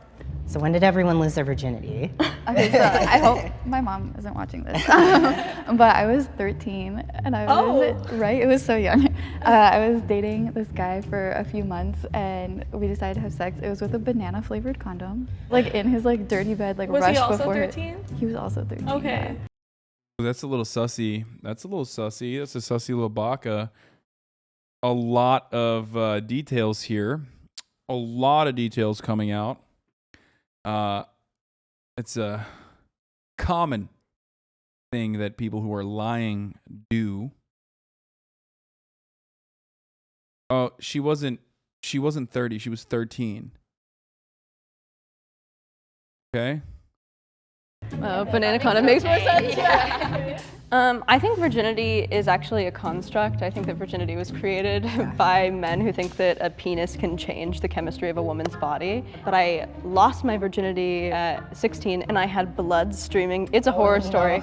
I wouldn't say I was like super religious growing up, but I kind of had like some reservations about penis and vagina sex for a while. So in high school, I did the Bro, that sounds Catholic as fuck, dude. loophole, so I didn't go to hell. Oh my god, Yeah, that's kind of sexy. That's 100% Catholic. I've only heard Catholic people say that. I grew up super religiously too. I was actually a Jehovah's Witness, and I was gonna Bro, I don't think Ginny's lying. I think she was a Jehovah's Witness and she is a virgin. save myself until marriage. I can't even begin to imagine that now. But I was 17. Like it like happened enough to say that I lost my virginity, but I wouldn't say like I had sex. You know what I mean? Virginity's Like a it kind of construct, yeah, happened, yeah. but okay, wait. I have a question. Is water a good lube? No. Water? I mean, spit, Okay. like water-based lube, yes. Bro, either this person is hamming it up or this is the biggest virgin I've ever fucking seen in my entire life. Why is she just like self-reporting? It just feels like she's I mean, I don't understand why she would like throw herself at to be eliminated. This is like insane. Is water a good lube? What the fuck? Excuse me? Why are you trying to fucking get baited out? What do you have, like a fucking deal with the actual virgin in the group or something? No, she's the virgin. She's throwing. Yes, please. I was just looking for the virgin. Oh, like shower sex? I've like had so much awful sex. Never had shower sex? Shower sex is overrated. It's certainly overrated. Water is terrible. Like, water is not good lube at all. Anyone who said water is good lube is wrong. It literally is not. It's the opposite. Also, don't have sex in a pool because your partner, or a hot tub because your partner can get a UTI. Water-based lubricants are great. Yes, that's true. Shower sex is only overrated if you're built like a bathtub. Sex in a jacuzzi. It's the worst. It's giving UTI. Yeah, it's giving UTI. It's giving uncomfy. It's giving like, Yeah. why is this so wet and dry at the same time? She was really timid, and again with the OnlyFans thing.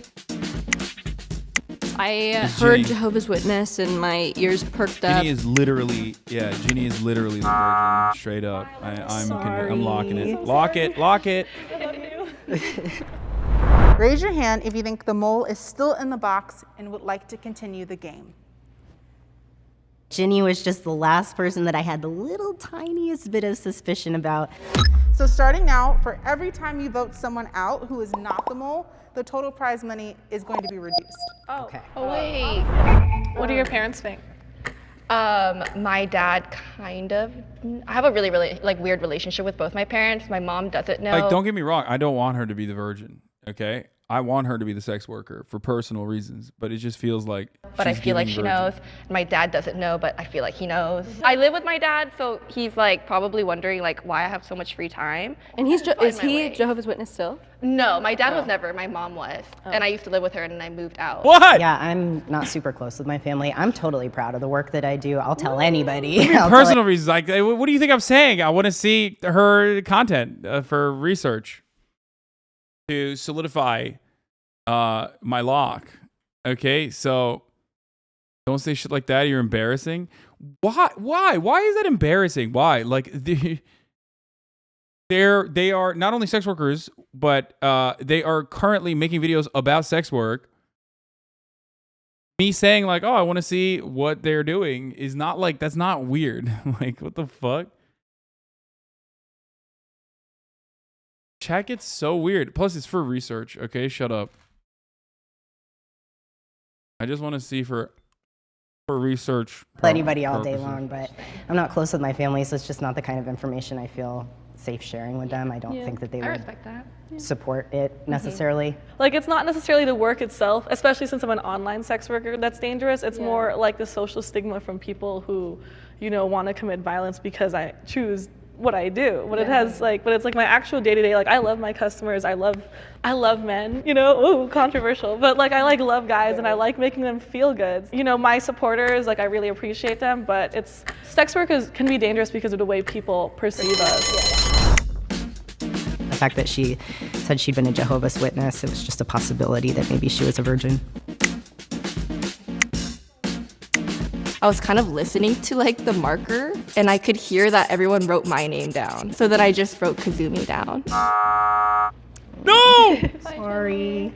I think she is the virgin though, but. Raise your hand if you think the mole is still in the box and you would like to continue the game. So if the lights turn green, that means you voted the mole out and you all win. However, if the lights turn red, that means the mole is still in the box and you lose. If Kazumi is the virgin, I'm gonna lose my mind. No, of course not. I was pretty confident that, you know, a couple of hookers could sniff out who the virgin was. Will the It was mole Ginny, reveal right? themselves in 3, 2, reveal?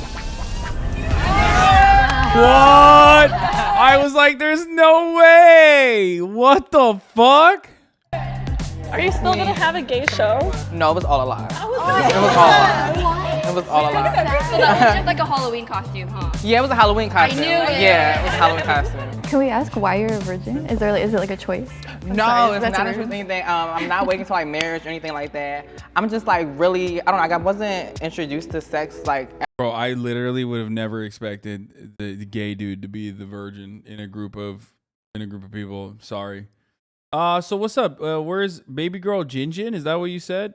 I just need to see something real quick. At all, really, like until like college. But yeah, not till marriage or anything. Just when I meet the right guy. So if he's watching, call me. To be a sex worker means being a small business owner. It means being a content creator and an entrepreneur. I sell a product just like many other people do. It just happens to be that my product is sex and my body. I did misspeak when I said that it was fast money. I think it is like a ridiculous amount of money, very, very fast, but it's definitely at the cost of other things. I don't want to go too deep, but I think that there's like a deep sadness. Like not all of us are like so happy to be sex workers. It was sort of a necessity to bring me out of like a pretty bad place. The million other girls who are just as hot, horny, and ready to do it as me, and they're not making the same amount of money as me because they're not doing what I'm doing. Why can't sluts change the world? That's a stack. That's a stat. You got one wrong, so I'm just gonna go ahead and cut it in half. Wow. Oh wow. In half? You get some. Everybody gets a stack. Wow, that's dope. She's oh, and she has like a cool ass car. What the fuck? That's crazy. I told my Uber driver I've had premarital sex after telling him I was Muslim, and he calls me a kafir.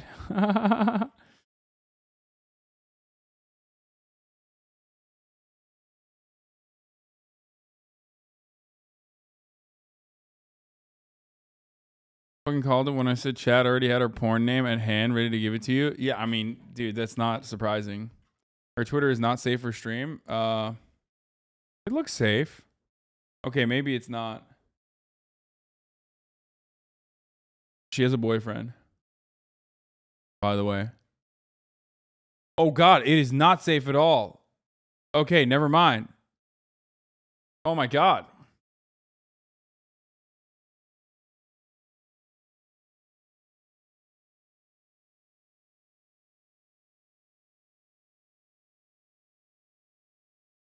Yeah, no, I just saw one tweet. My man sticks this creep video of me eating a burger before EDC lol, and I was like, oh, okay, like he has a boyfriend. And then I kept scrolling, and I was like, oh no, okay, it's not safe. It's not.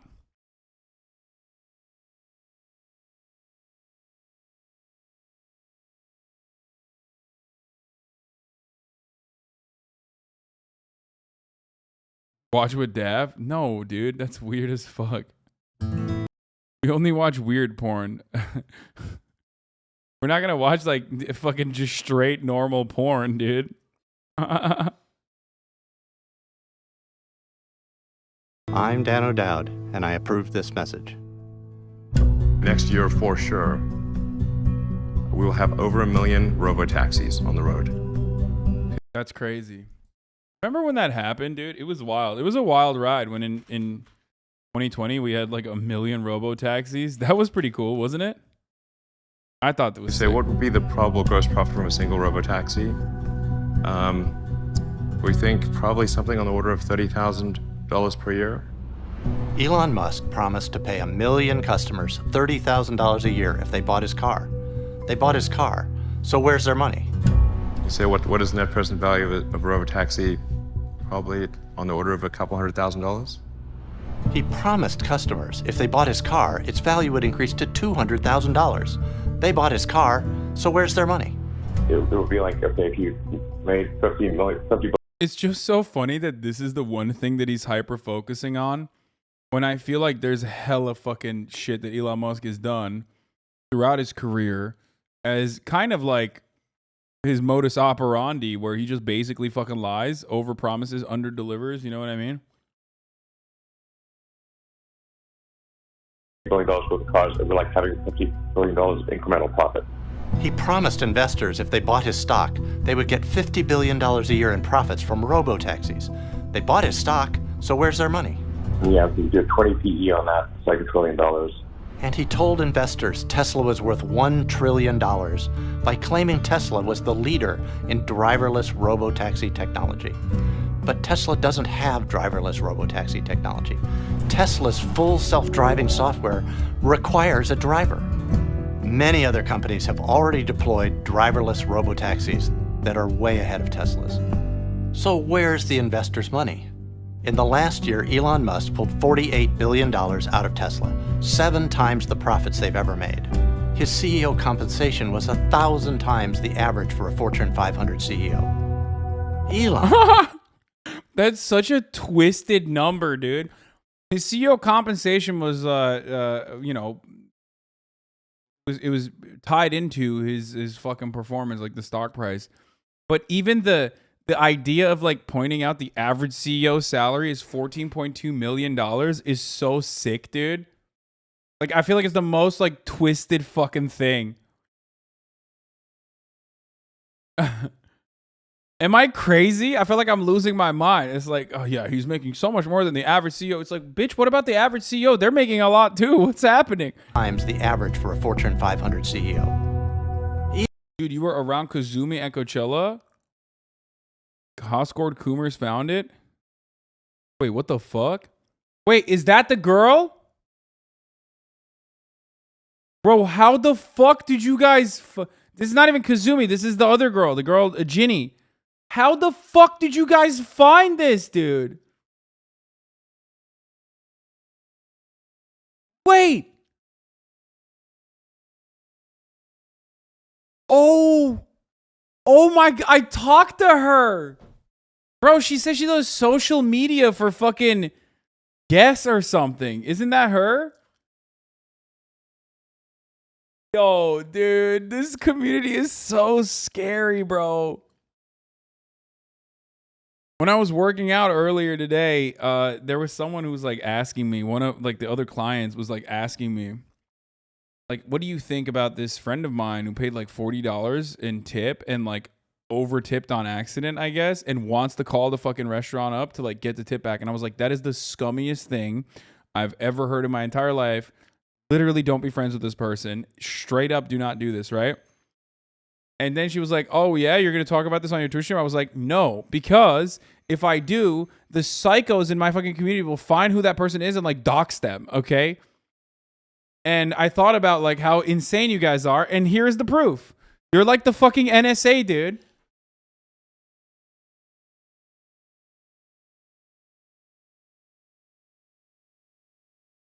Lemao, she says she's a social media influencer and she does porn. Lole. No, she didn't. Shut the fuck up. I don't remember that at all.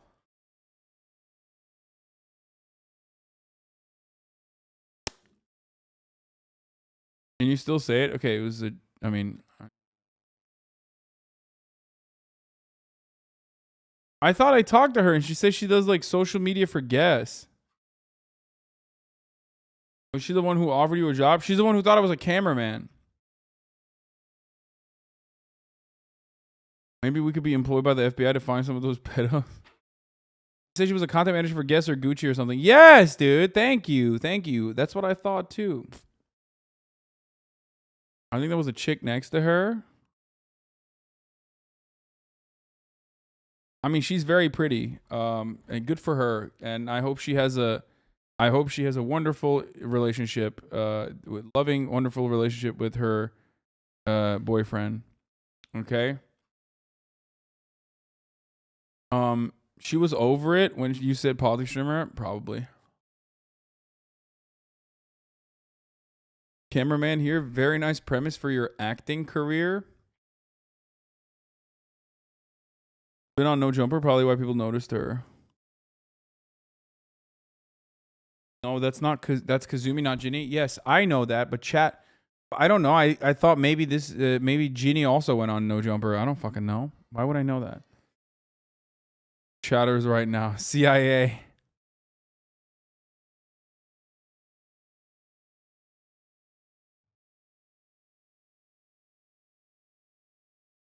Oh, you found it. And like I'm like having other people manage for me for this weekend. So like, delegating. Yeah. Nice. That's my job. You guys, Are you guys there this weekend? No, I live in LA, but I work for an festival. agency. I run influencer marketing. Oh, which one? NBE. It's like Oh, okay. How did you guys know Guess Where Caruso doing something?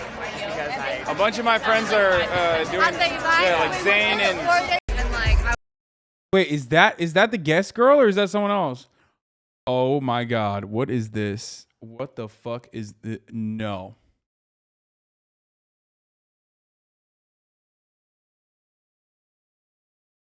I can send you a free trial for research purposes at Hasan the Hun.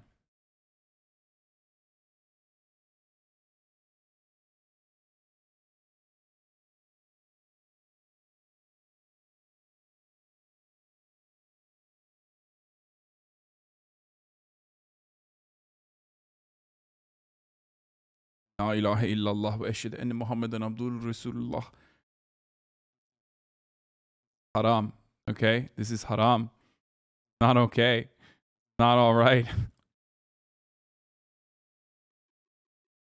This is, oh shit. Saxy Panda Bear, thank you for the 10 gifted subs. Or not 10, 100. Why did I say 10? Oh my God. I literally, my brain is so broken. I said, thank you for the 10 gifted subs when this motherfucker gifted 100. That's how fucking broken my brain is, dude. Holy shit. Oh, Jesus.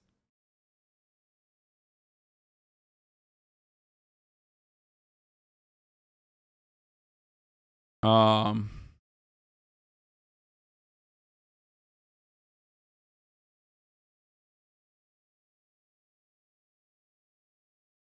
up right now? No, I can't. She has a boyfriend, remember? Yeah, that's true. She has a boyfriend. Let's continue.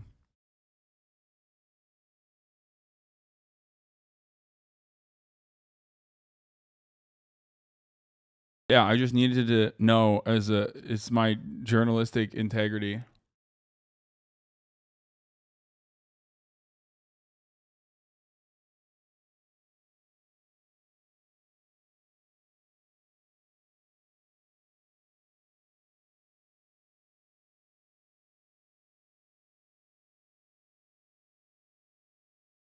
Adam Topher, thank you for the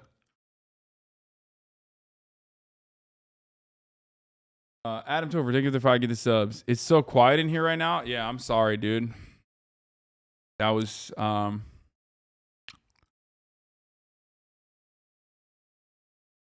I know, bro. Why are chatters coming in here to be like, she tweeted at you? I know, I saw, I responded. Okay, you just followed her? What are you talking about, dude? I did not do that. Shut up. I don't know how that happened.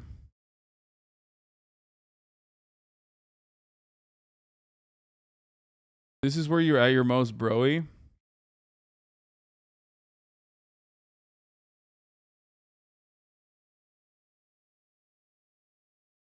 Astaghfirullah, astaghfirullah. What is this?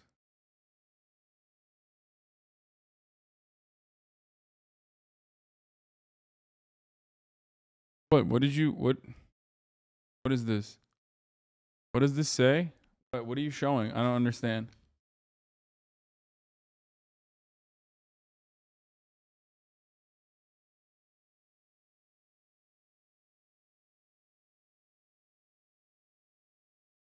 Photoshopped. It's a photoshopped. That's a Photoshop. You did a Photoshop. That's unacceptable.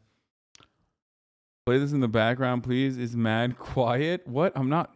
Ooh, I ain't seeing this, afraid to let go. Give me my perkies, boy. Don't you let go. This is literally the worst video on the internet. Why'd you do that?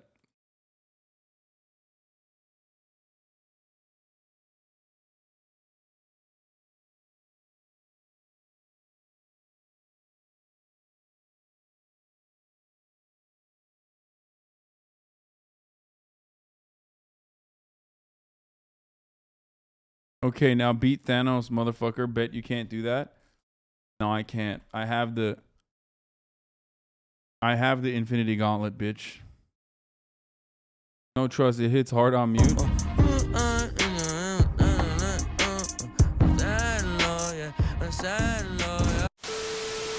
I know they say it's toxic and deceiving, but I know it can change. But I know that it can change if you give me one more time. He's popping off. He's literally popping off. He's ulting. He's ulting. Yeah. Diamonds on. Yeah. Diamonds, they sit on ice, yeah. Got a bad bitch all night, yeah. And we dance in the moonlight, and we dance in the moonlight, and she know what I do like, run my dick like a sport bike, and she know what I do like.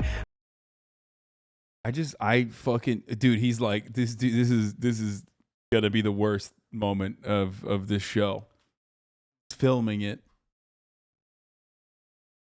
Probably still a millionaire? No, definitely not. Are you fucking crazy? 100% that's not true. Bro, I think people greatly overestimate how much money like musicians make, especially like 1-hit wonders or like 3-4 hit wonders. There's no fucking shot that Smoke Perp is in any meaningful capacity still, you know. I have 10 million plays and made 2K smile. Yeah, dude, people think that like musicians are caked up because they have like, they get like a lot of free shit. They get like a lot of free stuff. Like a lot of big artists they are already popping out, like Jack Harlow and shit, make less than fucking Twitch streamers do. Which is fucking insane to think about. But if Jack Harlow's making less than like a fucking big Twitch streamer, think about this dude. This dude is like, this dude's probably fucking dumped all of his money.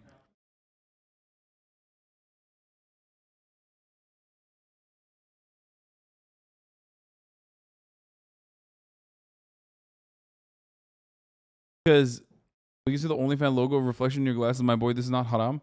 No, it would be haram if I was doing that, but I am of course not doing that. Astaghfirullah. Why would you say that? Trap Lore Ross got a good video on him. Ooh, I want to watch it.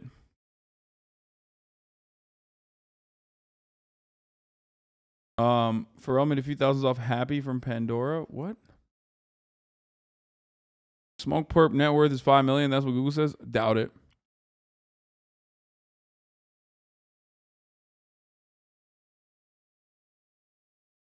He said he made more money off Twitch than music. Off music, yes, but his brand deals like New Balance, he gets more. Even then.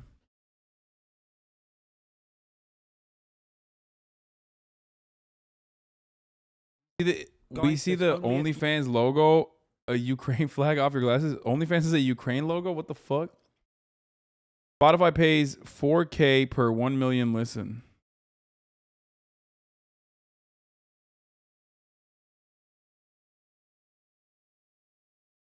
Anyway, thought you didn't listen to music?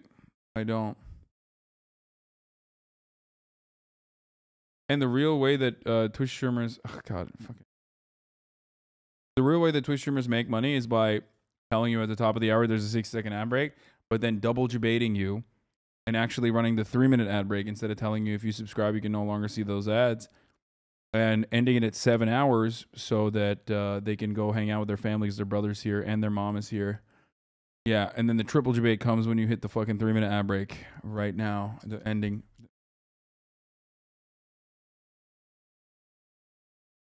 All right, fuck you then. Wait, what? Why? What do you mean fuck you then?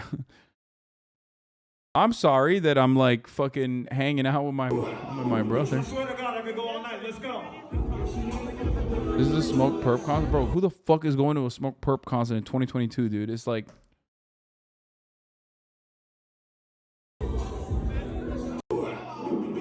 I guess these 8 people. The freestyle, bro? No.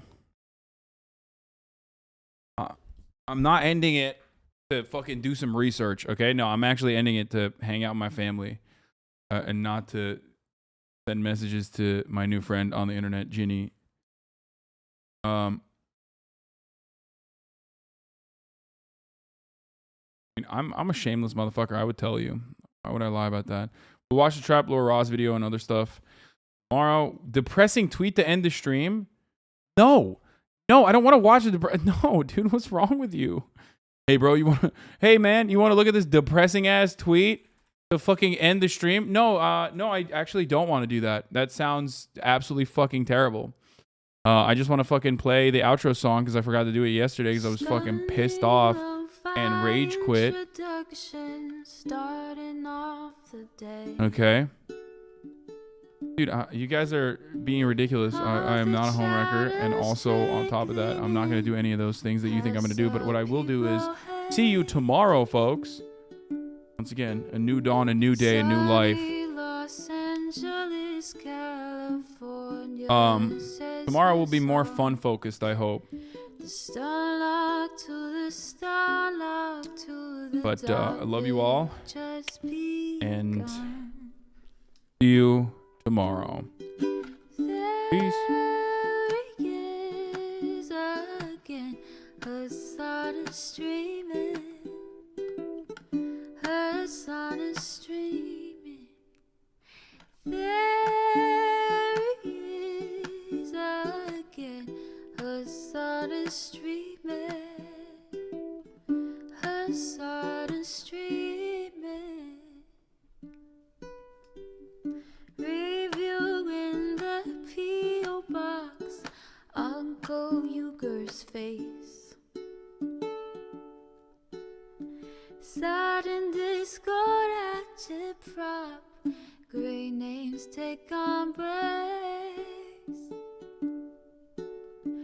Tiny Bernie Sanders, LGBTQ Air Force.